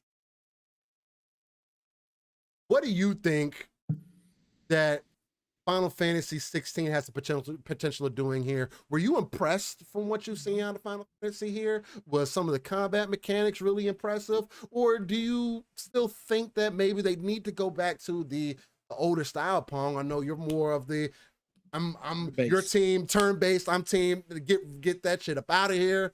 How are you feeling about that, man? Did it impress you at all? Did it make you say, man, I need to get a PlayStation 5 to get Final Fantasy 16 as many others have kind of claimed? Yeah, so love what they're doing with Final Fantasy 16 as far as going back to high fantasy. I think that is, and again, people are going to argue with me, right? People are always going to have, and 7 is such a phenomenon for most people that that kind of takes over. But I believe Square does their best work when they go high fantasy. I think that, and again, this is coming from a person who loves 10. Okay, 10 to me is my favorite Final Fantasy. Okay, I'm all over the place with Final Fantasy. Early on, I was a huge Final Fantasy guy back in Nintendo days, for sure. Played them, and it's been hit or miss for me. I think 7 is overrated. I know that's an awful thing to say to most of the community, but I think 7 is overrated. I think that 7 came at the right time. It did. It does have a great story. Cloud is very like, yeah, Cloud is very likable. And it came at a point where it just hit right and it exploded. And so it became everybody's favorites. I just think that they've done better Final Fantasy than 7. And again, I understand that that is obviously a very flammable comment to make, to say the least. But that's just to me personally. And again, I don't care at the end of the day. I don't like what they did. I didn't like, I tried Final Fantasy 15, could not get into it, could not get into the boy band stuff, but I understand why some people like you still do enjoy that game. It just wasn't Final Fantasy to me. I Um, understand. I was going to say the same thing you were, Steel. For me, Final Fantasy has not an identity problem per se because everybody knows Final Fantasy, Right. but I wish they would have kind of a concurrent kind of timeline, Somebody to story, follow. character, something. I wish. I mean, some of what they do does give it character. Like a lot of people don't like Lightning, right? I like Lightning. I I love thought Lightning. Lightning was great. Yeah, I love Lightning Lightning. is cool. But There's what I'm been saying game is route. that but you don't have like, it's just weird for me because you never know what you're going to get with Final Fantasy. But Final Fantasy 16, from what I've seen, absolutely does speak to me. Now, do I wish that we could all, everybody love turn-based style, RPGs and we go back to that? Sure, but I'm obviously a realist and I understand that the action-based style RPGs have opened up the genre to more people. It's more accessible. People don't like the turn-based. They think it, obviously time-wise and all that kind of stuff. They hate waiting. I get all that. Okay, so I'm fine with the action based combat. The fact that this one looks like they're more focused on single combat, Devil May Cry style combat, that this isn't going to necessarily be a team focused game like a lot of Final Fantasies are, that does pique my interest a little bit. But the summonings look absolutely ridiculously good. Still, we're talking about kaiju battle style here. We're talking about gigantic summons, god summons. That really does look fantastic to me. The special effects, all of it is speaking to me. And again, the high fantasy setting for sure is something that I absolutely love.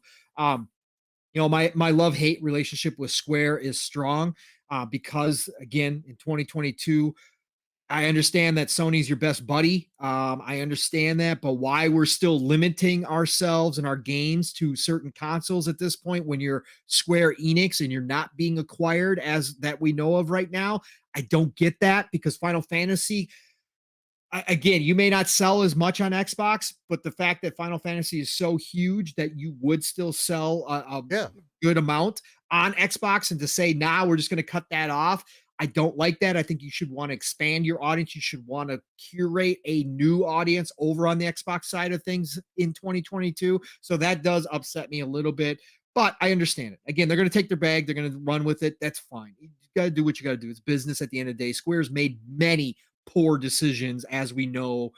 So again, they have a chance here with Final Fantasy 16 to return to some of the classic stuff that I love. Like you said, the main character Steel has a lot of elements of being a very popular character in the Final Fantasy series. And I want to see some of the other ones that they did show in this trailer too, and see what their story is. So yeah, no, I'm excited for this. I know there was a lot of talk that maybe it was going to be ready 2022. I'm glad that they came out and said summer 2023. Take your time. Take your time, do your thing, make this right, get it down pat. Again, that's what Final Fantasies are known for. I will say that Final Fantasies come out, no matter whether you like them or not, they're polished, man. There's very few issues with them. Final Fantasy 15, for all the criticism it did get, the battle system, the combat system, they tried something completely different in Final Fantasy 15, and it worked really well. Like I said, the combat system I didn't have a problem with. I actually thought it was kind of interesting, and I was having a good time with that. Just the characters didn't grab me. The boy band thing just didn't do it for me. But I want them to do this one right, obviously. And again, I think they are. I think they're on a right path here. I just want to see, like if they do this right, Steel, I want to see 17 stay in this realm. I don't want it to go elsewhere again, right? If this is a good, tell a story now, right? If this is a classic story, if this becomes a classic Final Fantasy game, please, Square, don't move away from it. Just continue with this one. I'm not saying you have to do it forever, but at least give us 2-3 games out of this one realm. Like, give us this story. I want to see them keep doing that. So looking forward to this one for sure, Steel. Great trailer. I thought they showed off a lot. And it's looking already at this stage. It looks really good. It looks really good. It looks really polished. Like, some people even did some side-by-sides of the trailer that we saw in 2020 compared to now. Amazing colors, difference. Saturation, shading, lighting, everything. Looking great. So yeah, no, I'm excited for this. Whether or not it ever comes to Xbox, I'm never going to hold my breath at this point for anything Square. So I'm just happy that we're getting the little ones like Dialfield Chronicles coming out later this year, supposedly. That's new strategy, Final Fantasy Tactics type game. That's actually coming to Xbox. I'm excited about that. I'm going to take my wins where I can with Square Enix. But these big titles, I'm not holding my breath. I know there's some new little maybe smoke that Final Fantasy VII remake is coming to Xbox. I'm not going to hold my breath. And again, I've said this and I will be consistent. Let me know when that's a complete game. Okay. Let me know when we've got the full Final Fantasy VII. Until that point, I'm not. It is a complete game. It's not a different story. It's not. Don't care. It's not. It's the same story with some differences in there. Let me know when the trilogy's complete and I'll come and play it. Okay. If it shows up in Game Pass, I'm not going to sit here and say I won't touch it, because of course I'll touch it if it comes to Game Pass. But if it just shows up on Xbox, I'm not buying it. So sorry, Square. I mean, no, it is kind of crazy that if in order for you to tell a cohesive story, not only do you have to go back to an older game and make a remake, completely re-envision it, but then you also have to break that same game up into parts. Yeah. And it's going to be 3 parts instead of just doing your next 3 games. I mean, you're above 10 at this point. Like, you're literally have been playing off the Roman numerals for mad long at this point. Just keep it. XX. Right. Where's 20 at? Get me to 20. Right. Exactly. I see why. See, they'll stop. They'll stop when they get to XXX. No, they won't do 30. Watch. and yes, Doom, absolutely. Baldur's Gate 3. I can't wait for them to finally announce it's going to come to consoles. It's on PC right now. They're obviously still working on it. It's a game in progress is basically what it is over on PC right now. But Baldur's Gate 3, absolutely, when that is announced for consoles, I will be extremely excited. I cannot wait for that. Hopefully that comes sooner than later. Yeah. I've never been a Baldur's Gate guy. And shout out to a man who has disappeared but shows up in our chat out of the blue. Master Clown X3. Great to see you, brother. Thanks for showing up. I know I already said hi to you in the chat and stuff, but man, it's great to see you in our chat. You've been disappeared for a while. I haven't seen you for a while, man. So great to see you. How do you, Master Clown? Fame Scott, you do know that Final Fantasy is always a different world and different people, Pong, right? If it's not broke, don't fix it. Yes, of course I do, Fahim. I've been playing it since the first Final Fantasy on NES, right? I've been playing Final Fantasies. I do understand the concept. It's just for me, I just want to see him continue one. That's all. That's all I'm saying. That's all I'm saying. Yeah. Again, like we spoke to, that's why they have a it's a half and half, right? Because they have an identity problem, but at the same time they don't, because Final Fantasy is a global known IP. Yeah, yeah. So it's like either way, They you're built doing it this right. way, so you're right, Fahim. Why change it? They But built it's their whole like, entire damn. franchise this way. But man, as a gamer, I just like a continuation of a story. Yeah, yeah. I like to have characters I can live with. Like I like Noctis, I like Cloud. Like flesh out their stories a bit. Lightning, flesh out their stories a bit. Let me get some additional there. You know, let me live with them for a while. Right. That's all. It's a team thing. Agreed, Steel. All right. Well, that was the state of play, brother. Yeah, that was the state of play. Again, I'm definitely going to give this state of play, to me personally, I'm going to give it an 8 out of 10. I thought it was done really well, man. Again, I did find some of the games that they did back to back was really strange, but at the same time, it kept things interesting. It all was different. There's something there for everybody. Again, Final Fantasy 16 got my attention. Eternights, definitely got my attention. Callisto Protocol, again, get the mission 1K. I'll stream it live for you guys. I think that'll be fun. And then Stray. Stray is definitely going to be one to look out for. And then, of course, Spider-Man Remastered coming to PC. The modding community is going to go crazy with that. I think that's going to blow that IP up one step further, get more Spider-Man conversations going. Again, we can't get enough. And hopefully it just lets that team know at Insomniac that, look, you need Spider-Man 2 to be that and so much more. Maybe add a co-op element to it. I think that'll be really dope to have two Spider-Mans, one be Miles and one be regular Peter Parker, and really going through the city together. That would be a Insomniac.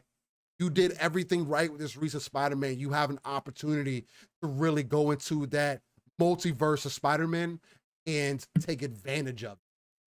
Whether that's creating your own Spider-Man, whatever the case may be. You have a base, that's something that you can build off of. I'm not saying it has to become some MMO or whatever the case, but there's a lot of opportunity. From there, after the state of play, there was a couple more things that were talked about this week. We did mention Assassin's Creed Origins earlier, getting that 60 FPS patch on Xbox. I don't know if Sony got it either. Now, Assassin's Creed Origins is also, this is early before it's being released on Game Pass, because Origins is also coming into Game Pass. I don't know if they included all of the content that comes with that. Probably not. But it is, again, Assassin's Creed Origins is definitely the one that I would suggest anybody to play. It's kind of one they've started changing the combat mechanics and everything, and it is kind of jarring to get used to at first, but it does play really well. And especially if you're able to play it at 60 FPS. I played it originally on I played it on PC. I didn't realize that they had Ubisoft has like cross-platform saves and everything. I forgot that their saves worked like that. So I might jump back into it and actually finish out my playthrough, man. And I really enjoyed my time with it. The last thing I remember doing was fighting Sobek. And that was actually pretty cool, man. I like how they introduced, making the gods feel really powerful, really huge, bigger than life. And Assassin's Creed, for as long as it's been out, it's definitely been the king of Western. There than that. The other thing too is Diablo Immortal came out this week. I believe it was on phones and PC. I think it released this week also. I can't recall. Either way, what you talking about? Diablo Immortal. Yeah, it came out on it's PC on also this week, right? PC. Yep. Okay. PC. So yeah, it was an early release on mobile, and then a few days later, it also came out to PC. And it's been an up and down conversation about Diablo Immortal. I haven't jumped into it myself. Again, I'm not a huge phone mobile gamer. I have been thinking about downloading it on my phone. But again, it's one of those things to where I don't play games on my phone like that. And I haven't been in a setting to where I'm out and about doing something where I had some time to jump on the phone, test it out. I have thought about downloading it to PC. Apparently, Pong, you can download it on your Surface right now if you. It would run. Supposedly, Although I've heard some people have problems. So Yeah, and the biggest thing that I've heard is that the game just doesn't look the greatest. If you're trying to play it on PC, at least from what I've heard. Again, I mean, I'm not expecting much. Diablo Immortal is supposed to be a mobile game more than anything else, although it is kind of upsetting to me that, not necessarily upsetting, but it's kind of a downer to me that why have a PC version if you're not going to do all the work that your PC players are going to want to see, right? I think it was a late decision, right, Steel? I think that was it probably was. It because probably 100% originally, because was. that was the discourse around Diablo Immortal when they first announced it, right? Yeah. The audience was like booing, and then the Yeah. developers Mobile game. made the statement, "Well, you all have phones, don't you?" So like Yeah, everybody was exactly. upset about that. It was a Blizzard low moment for sure. So I think they made the decision to just throw it on PC. To throw it on PC, I still think it should be on consoles. So again, if you go into it not again, if you understand the game is not a triple A Diablo built from the ground up for PC and console, that this is a mobile game at its heart, I think the expectations are set correctly. For me, when I played it on my phone, it's got Kishi support already, Razer Kishi support. Right. So I played it with the Razer Kishi. Bro, it's fantastic. It's a Diablo game. I've heard people out there, complaining about the monetization. Okay, we're in 2022, people. Like, we all understand this is a free to play mobile game. I don't know what you're expecting. It's going to throw monetization in your face. That's what it's created to do, is to make money from that monetization. So I still don't know why people complain about this stuff now. We're past that. We're all used to this stuff. I mean, again, that's why a lot of us aren't heavy mobile players in a lot of ways, because it's not the same experience. But if you go into it understanding what it is, this is a great Diablo game. It gives you smaller bite-sized levels than a normal Diablo game because it's made for mobiles. It's made for to pick up and play for 15 minutes, 30 minutes, whatever, max, and then put it down. That's why they set it up the way they did. But yes, they're going to say, hey, do you want to buy gems? Do you want to buy this outfit? Yeah. Do you want to buy? That's Of what course. again, Careful. Fortnite does it all. Who cares? Obvious. Who cares? It's a free to play game and you're getting the full experience. And when I played it, and again, I didn't sit down for hours and play it, but I tried it out. It plays fantastic. They did an awesome job with it on my phone. It is fantastic. As far as phone games go, playing with my Razer Kishi, I felt like I was streaming Diablo, right? That's what I felt like. I felt like I was playing Diablo in the cloud. I mean, from my console, that's what it felt like. They've even got a full character creator in there. You can adjust the face, the eyes. You can move you can move your forehead. They've got everything, a full feature set there. And I loved it. I thought it was great. And I probably will be playing it a little bit more, even though I'm not a big mobile guy. I have in the past played a lot of mobile. I played Star Wars. What was the game? Star Wars no, not Galaxies. Galaxies the MMO. Anyways, one of the Star Wars mobile games. Yeah. I played a bunch of it, man. Back in the day, and I have jumped into mobile gaming like that before, but not recently. But this one, yeah, I'm gonna play it from time to time. It's a great game. I'm loving it, so I think it's cool. Yeah, I mean, again, it was pitched as a mobile game, it was created as a mobile game, and either going to enjoy the experience or not. Wait for Diablo 4 then. That's the whole other part of the reason why they released this game. Get some extra money coming in, have something for the mobile gamer, and then something for you is why you wait for the next one. Diablo 4 isn't going to be this way, so don't be upset at Immortal. Diablo 4 is around the corner. And it's not far off, right? So I can't wait to hear some more about that. But he and Scott says, what Star Wars game is this? This is Force Unleashed. Now, I am not personally going to recommend you going back to it because it is not 60 FPS. It's not frame boosted. It's not resolution boosted. So at least per my understanding, well, it may be resolution boosted, but I know resolution is up. Yeah, resolution is definitely better. It's not frame boosted. You're not going to get 60 FPS. What you're seeing here is 60 FPS gameplay. I had to mod it on PC to get it to play this way. On consoles, you're not going to get. And yes, again, I said that in the beginning of the show, Scott. This game, they need to do a complete remake of this game. Dear LucasArts did such a. This is when again, I'm in Unleashed 2 now, but again, the first hour of Unleashed 2 is like leaps and bounds, a whole completely.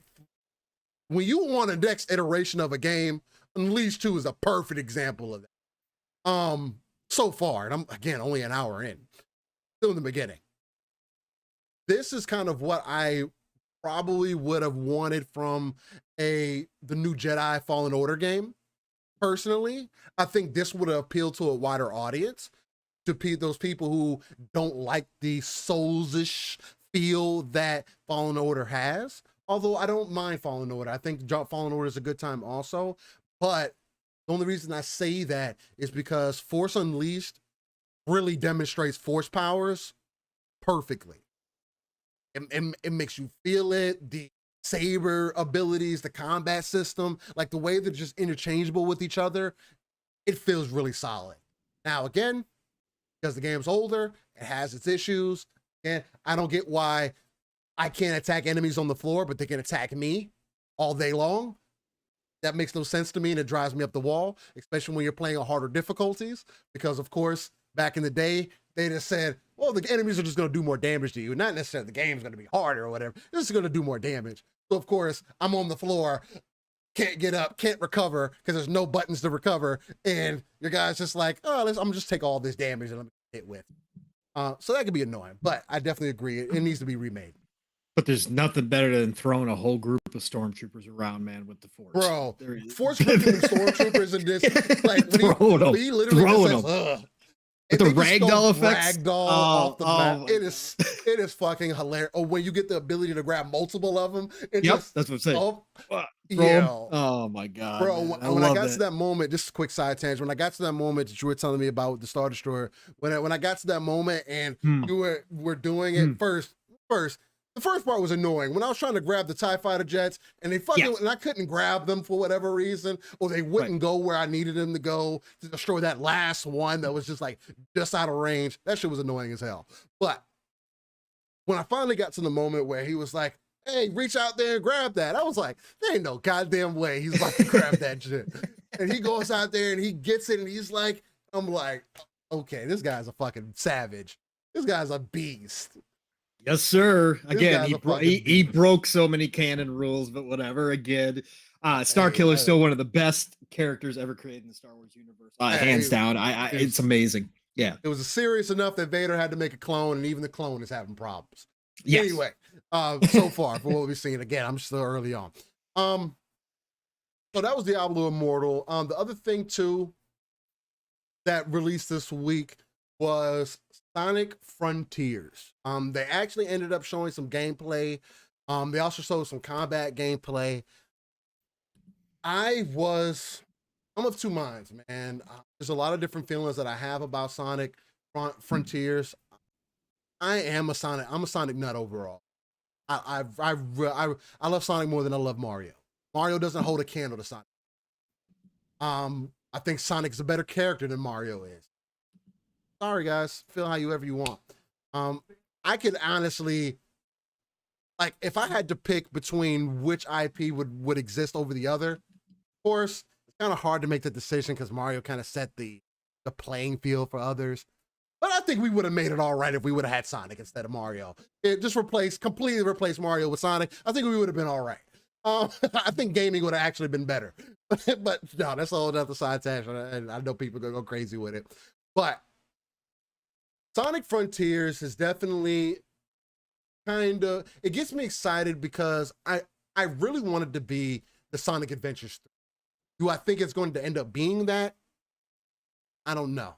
There are some offlandish things that kind of throw me off, like the random placements of the grinding and the running up stuff. And it just, especially when you look out into the open and it looks like it was just randomly placed there without any understanding, it can be off-putting to some.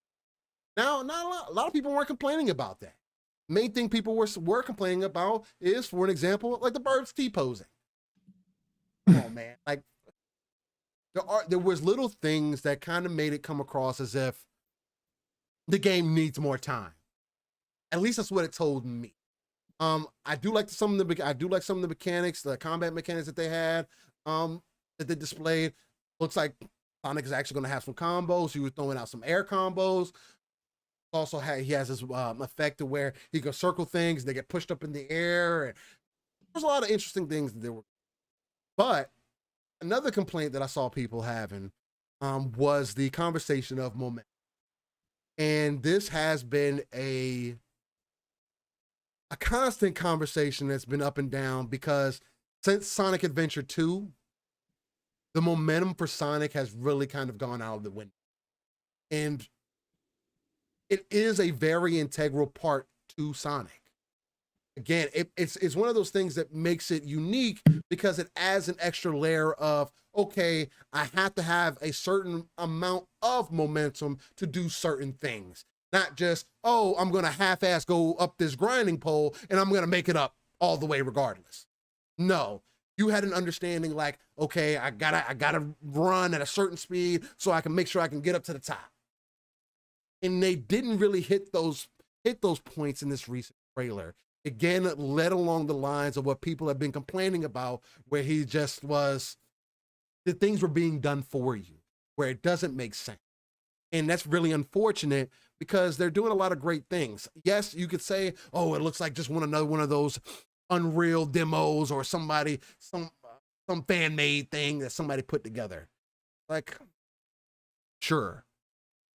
I don't necessarily see that as a bad thing, because it lets me know they're at least looking at those people and maybe are taking some creative decisions from that, because people have made some really cool things for Sonic in the Unreal Engine. Doesn't have any general direction, no, but with this, and also like with some of the AIs and things, it was another bad presentation for a potentially pretty good game. For me, the world was kind of empty. Again, unless the game is also going to be on previous gen hardware, it's not a good look. The randomness of it wasn't a good look. Overall world building, just telling me, oh, Sonic's in some random place, and didn't really look good to me.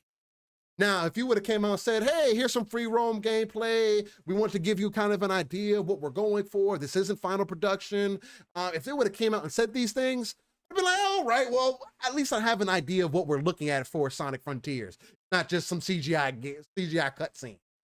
We got some gameplay that I can be hopeful about, right? You can tell me it's 2 years out or whatever the case. I can forget about it until then. You can disappear into the background and come out 2 years later, and boom, you release the greatest Sonic game that I've seen since Sonic Adventure 2. What you did with this was a marketing mistake to me, and was a lack of, again, proper communication.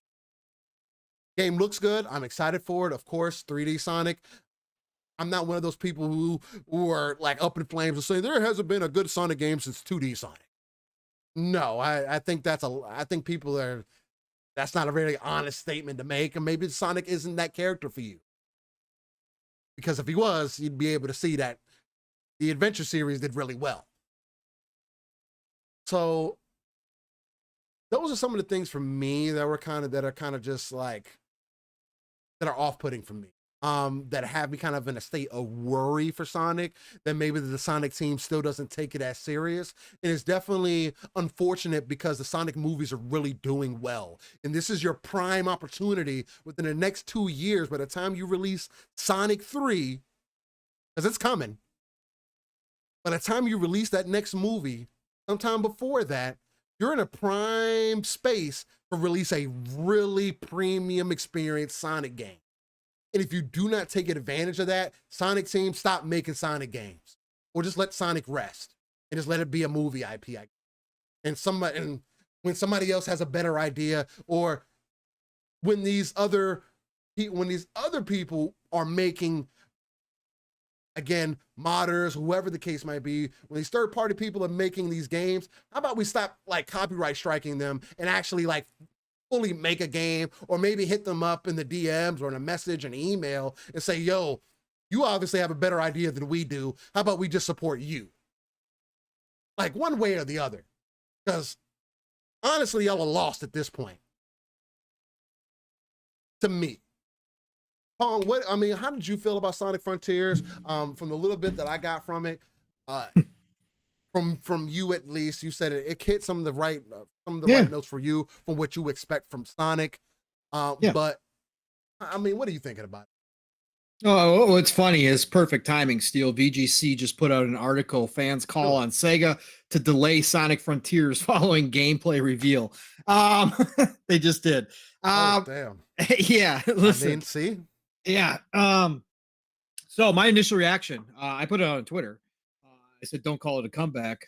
Sonic is looking fantastic. And I think the world itself is looking great. And what I saw with him collecting the rings, a lot of exploration. It looks like there's a ton of different paths to find, a ton of different secret ring locations, all the stuff that made Sonic Sonic. I think the combat is, for me, for Sonic, the combat was always secondary. That was never the thing that I focused on at all. So for me, the initial response was, no, it's looking great. This is looking awesome. Again, I don't know. I think, have they said that they wanted to release it this year? I don't think so. I don't think they ever said that. Right. So here's the deal. If this is an early look, right, I think it's a great early look. Now, what I will say, Steel, is going back and rewatching it again. Hey, by the way, Pong, there when we look it up in Google, they do have an initial release date for it. Okay. And so for it's hard because again, I freely admit here, I'm biased. My nostalgia is through the roof that I want Sonic to come back in a big way. The movies, I haven't even seen the movies, but from the reaction that everybody's had, including you, Steel, and everybody that said it's done fantastic. So I want Sonic to come back, right? And I want this to be good. And Sega has come out that they're hoping they actually want great reviews on this game. Well, if that's the case, then I've got to take what other people are saying. And so far, it's been kind of split. Either you really don't like what you saw, or some people like what they saw. And I will say that nostalgia is giving it a boost for me personally. It is giving me a boost. But I will say that then they have to listen to some of this criticism and they better make sure. Now, if this is early gameplay, if this is not what the final product was representative by, then this was a bad time to release this gameplay. Okay. If they have more to it, then they need to get that out there right now. I will say this: it did not tell me anything about the story. Is Dr. Robotnik in this? You're saying nothing. Like nothing, and none of the enemies gave me the Dr. Robotnik feel. These felt like aliens, like at points still. And I didn't even tell you this, but there's points there. Some of the architecture reminds me of Halo. Brother, there's like this alien feel to it, right? It did have, it does have. Maybe it was the colors, maybe it was the color scheme or whatever, but just like the glowing. So those are some big questions that Sega needs to answer. Yeah, Forerunner stuff. It just felt really, again, not Dr. Robotnik feel at all, to me at least. That's not what I got out of this. So Sega's got some big answers, or some big questions they have to answer for everybody, because if they are trying to make this the Sonic comeback, then they definitely need to listen to maybe some of the overall criticism. Again, if they know more behind the scenes, if this was just a bad showing, which we've had previously, again, Guardians of the Galaxy was a bad showing, right? And it turned out to be a freaking fantastic game for most people who played it. Then so be it. But you better come back with something else, because you're going to need to get the hype going for Sonic. And if everybody's at a meh state, to draw people back in, it's got to show well. So I think that they need to go back to the drawing board and maybe come up with a new area that's maybe a little bit more populated. Whatever the case may be, that gives a little bit more character. That's one criticism that I will say I do agree with. That this, outside of the rings, outside of the grinding on the rails, that kind of stuff, the speed, there was not a lot of character to this showing. Like there didn't anything, nothing outside of that. If I didn't see Sonic on the screen and you showed me that, it could have been one of 1,000 different games. If I didn't see the rings, right? If I didn't see Sonic and I didn't see the rings, it could have been one of 1,000 open world games. There's Yeah, it no could have been. nothing there. Yeah, there's nothing there that screams Sonic to me, right? So that part is missing. Yeah, that's not good. Um, so I don't know, Steel. I again, I'm happy it's back. I'm happy that it's open world style. I think this is where Sonic Interesting. needed to Yeah. go. I Interesting. would have loved had they come out and said this is no longer Sonic Frontiers, but this is going to be Sonic Adventure 3. I would have been extremely ecstatic, right? Because I do want that feeling of going around and stuff The and high mantle. I know that's a really high man. Some people don't like Sonic Adventure, but I did. I enjoyed both of them. I think they're They great. don't know, but they don't know good stuff. Right. Right. But just from a Sonic standpoint, again, there's a lot of it there that I do like that I saw again. Like if you saw up in the sky, like there was a bunch of rail systems like way up there. And my first Right. thought was like, how the hell am I going to get up there? Like, where do we, where's the bumpers? Where's the tramps, Right. trampolines and stuff? How do I get up there? Because I want to go see all those places because they were way up in the sky.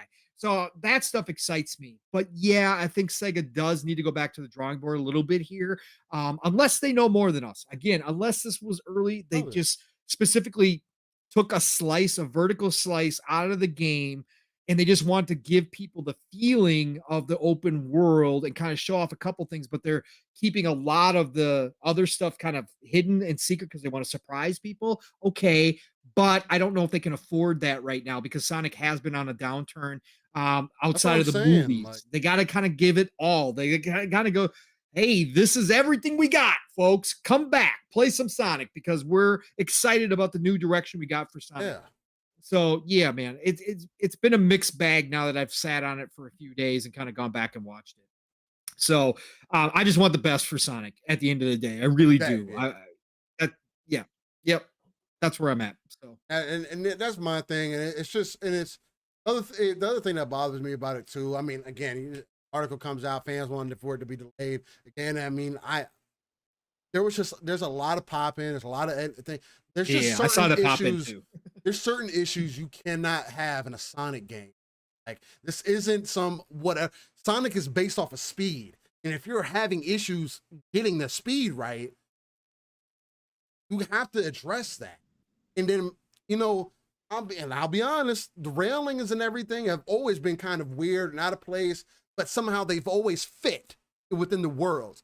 Yeah, This time is the first time, to me at least, where it seemed extremely out of place. Like you just yeah, put them there. And then to say, random. oh, this is like him and he's just coming into it. So this random world just has random rails for Sonic to ride on and bumpers for him. Like there has to be a better setup there.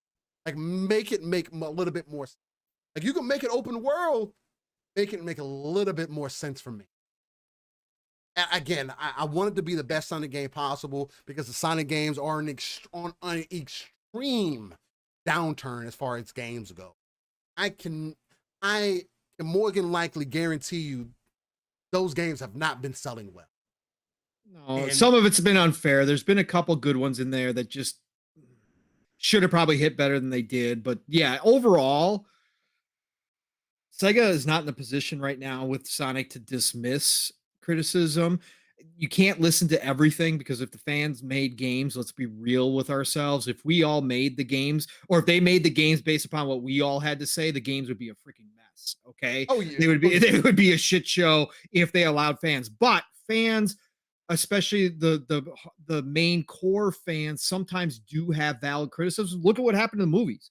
They tried to yeah. change up how Sonic was going to look, and there was people out there actually defending that garbage, No, but they absolutely. went back and listened to the core fan base, and there was people out there, saying, "Oh, you could never listen to the fan base. You can't bow down to these people. They're just fanatics. They don't know what's good. You do you." Look, the fans had it right because they went back, made Sonic actually look like Sonic, and now the movies are Good. some of the biggest hits, right? Yeah, yeah, yeah. So there are times where the fans do get it right. And I think some of the, again, taking my nostalgia out, taking my initial excitement out of it just to see an open world Sonic and to see my blue buddy back again, looking good. Take all that outside. I think that some of this criticism that is being said right now by you and by others, Steel, is spot on. And I think there is something that Sega does need to listen to in there if they, again, if they don't know more than we know, if this was just not a bad showing, but this is actually what the game really is right now, they probably do need to go back to the drawing board and listen to some of this criticism and maybe put it back in the oven, and keep cooking it for longer and try to fix it up a little bit, for sure. Hey, just to save face, if anything. Yeah. Well, Pong, I mean, yeah, over 3.5 hours in, we've pretty much covered everything and session for the week. Was there anything else that you kind of had in mind, or anything else that you wanted to touch on, man?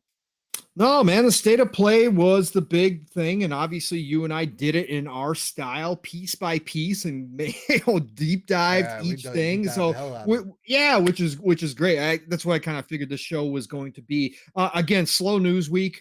There wasn't a whole lot out there. Again, we're coming into that season. Everybody's kind of holding back. We're getting drips here and there, but obviously the state of play was the first big shot kicking off now what's going to be the next week of just nonstop news, especially Thursday on. It's going to get crazy. We're going to have a lot to talk about next Saturday for sure, Steel. It's going to be ridiculous. Our show ends and the future game show starts next weekend on Saturday. So it's going to be crazy from here on out, but no, I think we covered pretty much everything. I can't think of anything else that was major this week that we needed to discuss, man. I honestly, I can't think of anything else unless I'm forgetting something. Nothing. I think that we let's see. As far as I can think of, I don't think we missed anything. I think it's time to wrap things up and get our day started so we can get some gaming in, right? Well, ladies and gentlemen, I do want to say one more time before we get into our This Day in Gaming segment, aka Make Pong Feel Old. I do want to say, if you are still here, definitely please hit that like button, share us out, tell your mama's boyfriend about us, and get them to subscribe, make a YouTube account, make one for them, sub them. Again, right now we are on mission 1K. We are on mission 1K regardless. But now we're on mission 1K with the extra premium feature that once we get to 1K, that I will, if we hit it by the end of the year, I will stream Callisto Protocol live right here on the Living Splitscreen channel. That could be the potential start for a stream of content that we get going in. I think that'd be really fun. It'd really dope for us to do. Maybe me and Pong could both stream, and I can figure out a way to get his stream part of ours, and we can get like a split screen thing going. They can really fulfill the name. I think that would be a really dope concept to do. You get both angles of us being scared as hell. Maybe we'll love it. Who knows? Again, Steel, bro. I'll be like this the entire time, man. I'm not. Again, I think it's gonna be interesting. I mean, it's gonna be interesting for me. I'm not that guy. I'm just saying. But anyway, with that being said, also audio listeners, please again, definitely leave us a review. Let us know what we could do better. Let us know if the audio sounds fine. Hey, or just say hey. You know what I'm saying? Appreciate you guys. Hopefully we're powering you through your Saturday and treat it like Saturday morning cartoon. Just going over everything that's going on within the gaming industry, within the communities. For us, the community doesn't just stop at Twitter. I look at Facebook, I look at Reddit, I look at YouTube. I'm not active in those areas just because real life always takes precedent over everything else. And I actually enjoy gaming. And Tim the Sorcerer asked, yeah, we're going to be able to do Patreon the thing, right? Something that we got to look into, man, because with Patreon, we want to be able to make sure that if you guys are going to subscribe to Patreon, that you guys are getting something additional for it, right? I mean, maybe we can open that up as an avenue as if you guys just want to support us, sure, sub to our Patreon or whatever the case might be. That's conversations me and Paul would have to have in the background. We haven't had time to really talk about those things. And when we do, we end up gaming, man. We want to take a break from the real life stuff and kind of get into gaming. And if we have some free time at some point, we'll end up having those conversations to see what we want to do, because this is literally a team thing. I mean, this is both of us coming together doing Living Splitscreen, putting together the community, and I think we have the potential to really create something special here. Sure. Along with what we may end up doing individually. With that being said, let's get into our This Day in Game segment, where we go back 30 years into the past, at least, and just kind of give you guys some reminisce, to help you guys reminisce a little bit. Again, gaming as art should be treated as such. It's always such an important thing for me, especially, again, I'm playing Star Wars: The Force Unleashed, going into Unleashed 2 now, and see where gaming has kind of come from that period. I am very grateful that mechanics have improved, because my God, was there multiple times in the first Unleashed and even in the second one in some instances so far where I'm like, bro, am I going to make it through this goddamn game today? All right, because there was a couple times where I had to put it down and be like, you know what? I'm just going to take a break. I'm going to take a break. Come back to it later, because it was quite frustrating. Again, things improve over time. Yep. All right. Let's get into it, ladies and gentlemen. In this day in gaming, we're starting off again. Today is June 4th, but we're going back to 1993. Again, for those who might be a little bit newer, or you're younger, again, check out these games. Look at some of the gameplay. Look at where we've come from in our gaming act. I was legally an adult at that point. Ooh. Yes. Legally 18. A legally adult Pong. You probably were being naughty too. That's probably the problem. Not quite yet. Oh, not quite yet. Okay. Give me another year. I was still pretty goody two shoes. I mean, my senior trip to Mexico, I broke out a little bit. So yeah, that was a start. But I didn't get really down until the 1920s, somewhere there. That's when things really hit the fan. But yeah, let's go. Waited a little bit. It was the reverse of me. Yeah. I got out of high school and I did a lot in those 3 years before I turned 21. And yeah. I retired after I turned. Like, fucking, yeah. Don't miss it. That was it. Don't miss it. I've done everything but be in the hospital for getting fucking alcohol poisoning. Right. Close. Very close. Close. And I don't remember how I got home. Yeah. But I got home safe. That's all that matters. Yes. You're still here. Own car. You survived. And I don't support that. So, no. Get a taxi, please. Guardian angels were working overtime. Were they? They must have been driving for me. So, oh God, cross-faded. Yes, I don't know. Anyway, hey, I'm outside the statute of limitations. All right.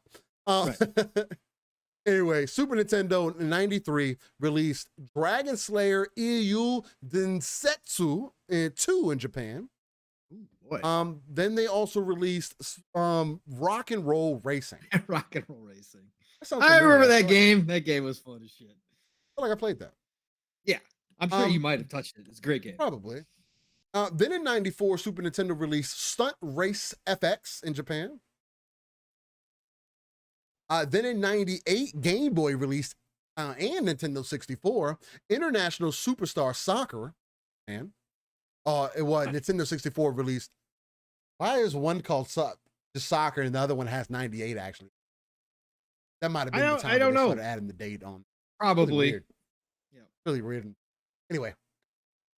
This is out of whatever, it's fine. You guys can see it. And then on PlayStation in 98, Marino Outlier, probably still saying that wrong, plus Salberg no Renkenju Sushi in Japan. I was waiting on that one, man. Marino Outlier plus Salberg no Renkenjutsushi in Japan. Bro, that name is fucking crazy. That's the whole alphabet, brother. I'm telling you, man. I'm pretty sure it's Marino Altair. I'm pretty sure that's how they would want that. Yeah, that's a fucking crazy ass. No wonder. I wonder if people bought that game. God damn. I mean, what did the box look like? Yeah, fucking. How did they fit that on the box? I mean, obviously in the Japanese. Well, in the Japanese, obviously it's cut down because of the Japanese alphabet and how it is. But man, probably crazy. Yeah. Yeah. Then in 99, PC released Canon in Japan. Okay. Then 2001, Dreamcast released Gleam, Gran Turismo 2. What the fuck is Gleam? What? Wait, I've never heard of that. What is this? And why does it say Gran Turismo 2? Wait, it says in the description, PlayStation gamers know Gran Turismo 2 is the most realistic true-to-life racing game ever made. Now Dreamcast owners can play GT2.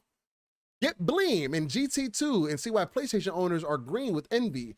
Smooth 640 by 480 3D graphics from original PlayStation 1 games. Even the PS2 can't do that.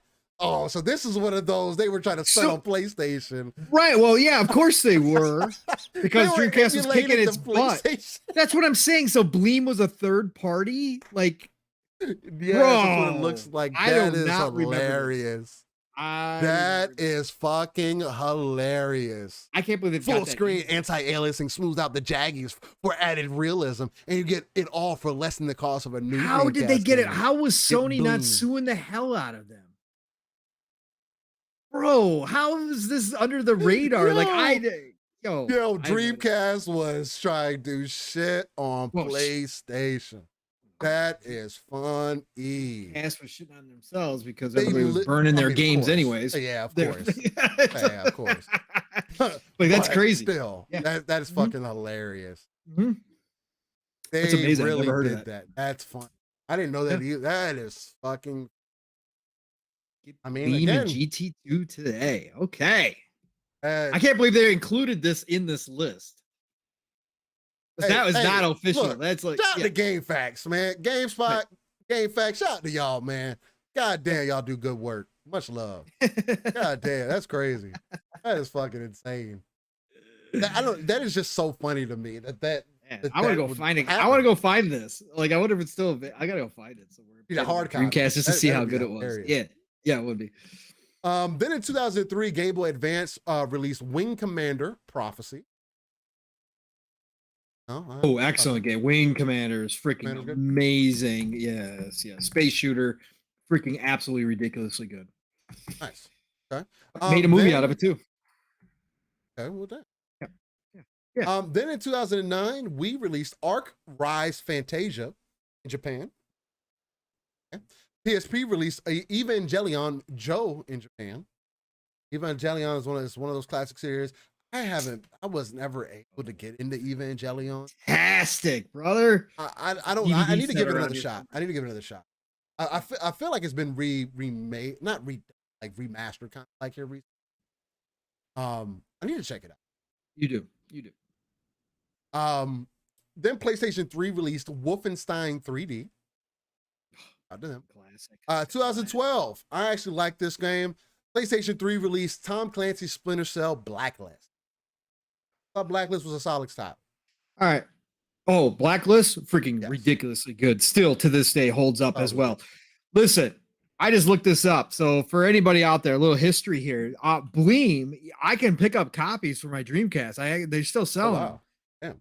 Damn.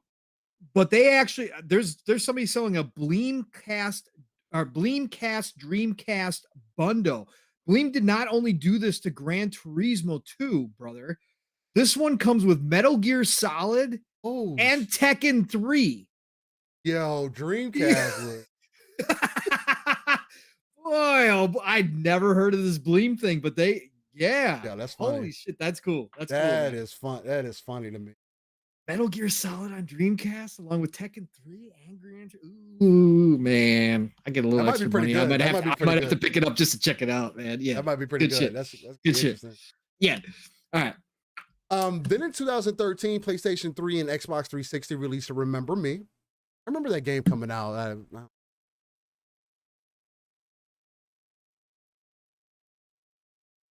Then in 2015, Android released Mobius Final Fantasy in Japan. Oh, not Morbius? Not Morbius. It's not Morbin time? Not Morbin time.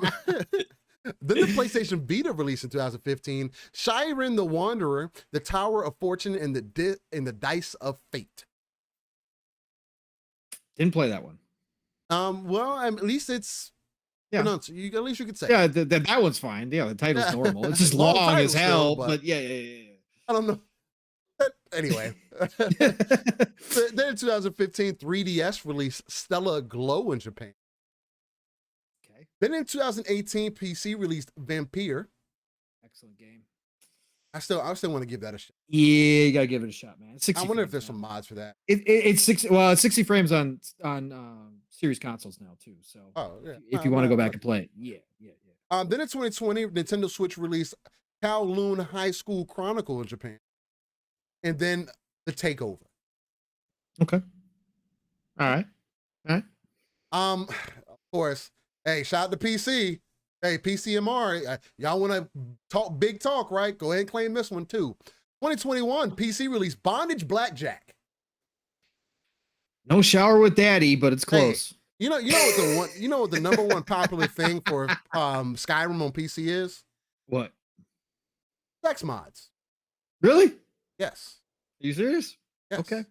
Yeah, well, that's that PC side of things, man. People completely have torn Skyrim apart and turned it into a bondage fantasy. I'm just saying. Hey, listen. It's the dark side over on the PC. Anything goes. Wild Skyrim West gets style. real. It gets real dark. On the PC side. I'm sure. I found myself going down in a very dark hole. I saw one article about it. I was like, no way. It's not that detailed. And that took me down a very dark hole that I'll never want to go down again. I don't get that from. I mean, it's creative, sure, but whatever, Steel. Whatever. It's not you me. And your anime. Whatever you and your anime. It's not even anime. Like anime is not. It's not like that for me either. It's amusing, sure. They do it for fan service. People like that shit. I think it's funny.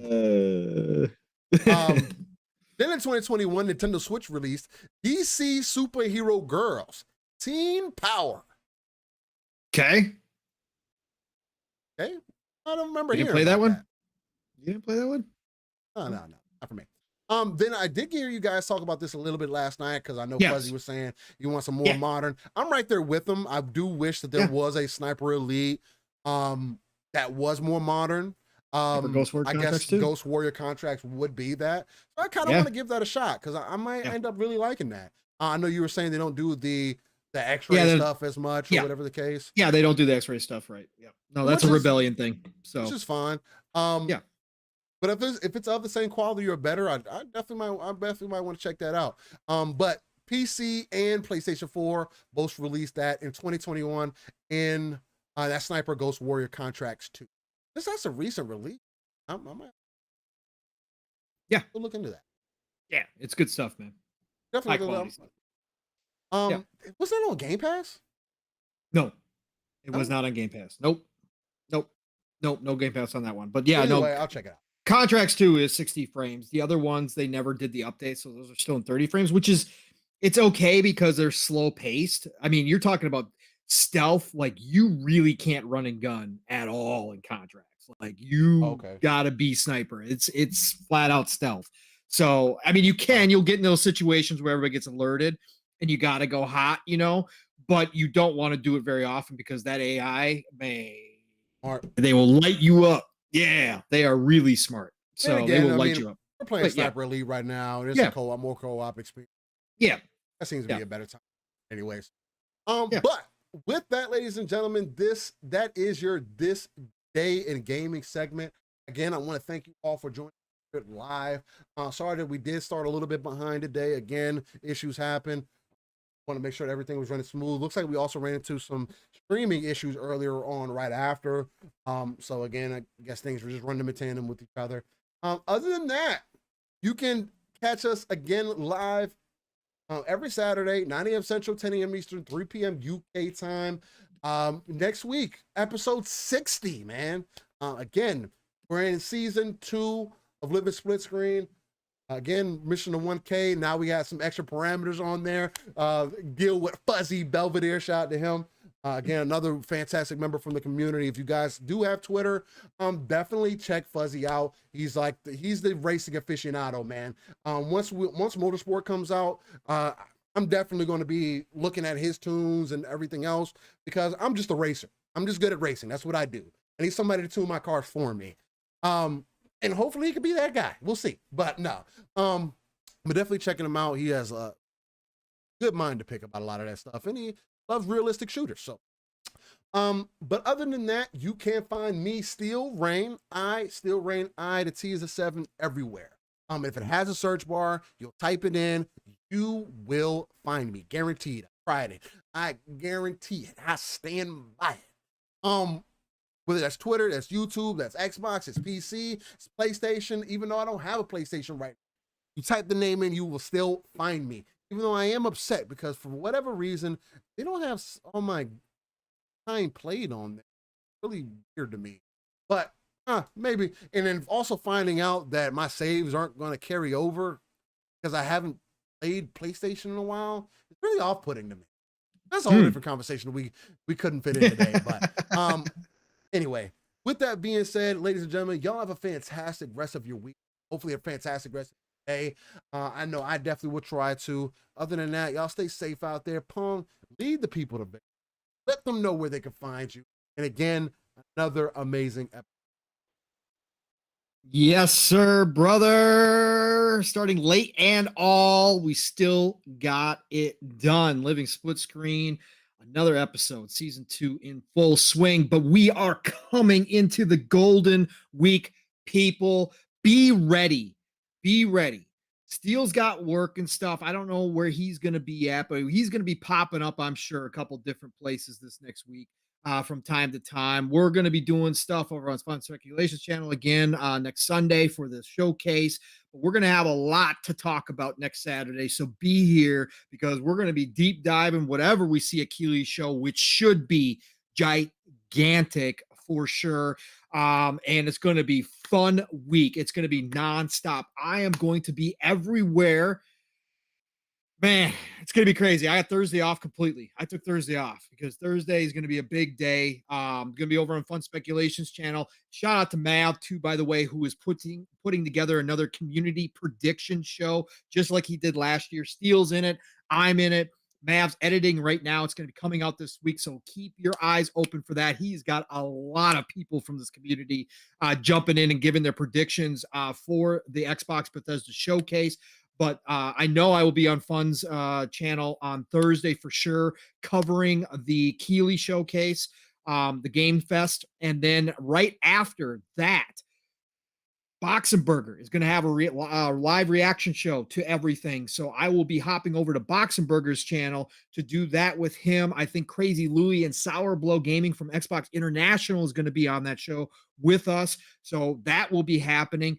I don't know where I'm going to be Friday. Friday, I'm probably going to be working from home. So if something comes up, boom, show, whatever. It's going to be a live week, man. Then, like I said, Steel and I, Saturday morning. And then for anybody who doesn't know, the Future Game Show just got announced for Saturday afternoon. I think it starts at 2 p.m. Eastern. So it'll be right after Steel and I get done. Future Game Show goes live. They said 40 plus new titles and games to be shown from Xbox, Sony, PC, Nintendo. Man, that's going to be a great show on top of it. And then, of course, the Xbox Bethesda Showcase Sunday. I don't know what Steel's got going on, but if he's available, we will be on Fun Speculations channel doing the crossover, covering that from the get-go till the end. So keep your eyes and ears open, people. Chat, you all were amazing. New faces showing up each and every week now. At least 1 to 2 new people that I haven't seen before popping in. Great to see everybody that's here all the time. Any future listeners down the road, audio platforms, appreciate all of you. Look, we love you. Thank you for being here. We are on Mission 1K. You guys all make this go. We're doing what we can do. Real life is what it is, but Steel and I are here every Saturday that we can be, and we do try to put on the best show possible. And I hope that you all enjoyed it. Thank you all for being here. Nothing but love and respect. Xbox, Pong Soul. Twitter, Pong Soul. Follow me because I'm going to post things where I'm going to be at. Be there. Tonight is the Shop Podcast, okay? PTK Blam's channel. We're going to talk about the state of play again. And PTK has been opening up the last hour of the show for questions from the chat. So if you got specific questions you want answered by myself, by PTK, by Fuzzy, jump in there. It's a great time. 9 p.m. Eastern, 8 o'clock Central Time. Shop Podcast, PTK Blam's channel. And then, of course, Tuesday this week, Xbox Factor Podcast, Double Barrel Gaming is the channel. Mr. Boomstick is the man, as you know. Listen, this week's going to be huge. I'm going to be there. I'm going to do everything I can to be there this week. Mav, Boxenberger, BJ, N64 Josh, myself. Steel's been showing up there from time to time as well. Look, it's going to be a big week, so be there. Xbox Factor, we're going to talk a lot of stuff this week. That's Tuesday, 12 p.m. Eastern, 11 o'clock Central Time. Thursday, PM in the PM, Mav and I are going to be going live, so man, it's going to be wall to wall. We got the Keeley Showcase. Then I'm hopping over to Boxenberger's channel. Then I'm going to be right back on PM in the PM with Mav. So get ready, buckle up. It's going to be gigantic. Hey, 7 p.m. Eastern, 6 o'clock Central Time. You know Mav and I are going to be getting down and dirty with whatever we saw. Be ready. And then, of course, Friday, Xbox Ultimate, Friday night. Man, it's going to be a crazy week. 9 p.m. Eastern, 8 o'clock Central Time. Back on Fun Speculation channel, Xbox Ultimate. Who knows what's going to happen there? And then Saturday starts all over again. Look, it's the golden age, people. It really, really is. Not everything's worked out how we thought it would, but a lot of surprises are coming. And I expect this week to give us a lot of surprises that we had no idea about. There is so much unknown this year. That's what makes this so fun. That's why we love what we do here. There's just last year we knew a lot. This year, we don't know a whole lot. There's going to be some stuff, man, we just weren't prepared for. So get ready, play what you love what you play, enjoy the games you got right now, and get ready because it's getting crazy coming out of 2022 into 2023. So get ready. But I love you all. Play what you love what you play. I'll talk to you all real soon. Steel, get us the heck out of here. Yeah. And ladies and gentlemen, with that being said, y'all stay easy, stay safe, enjoy the rest of your day. Hug on somebody.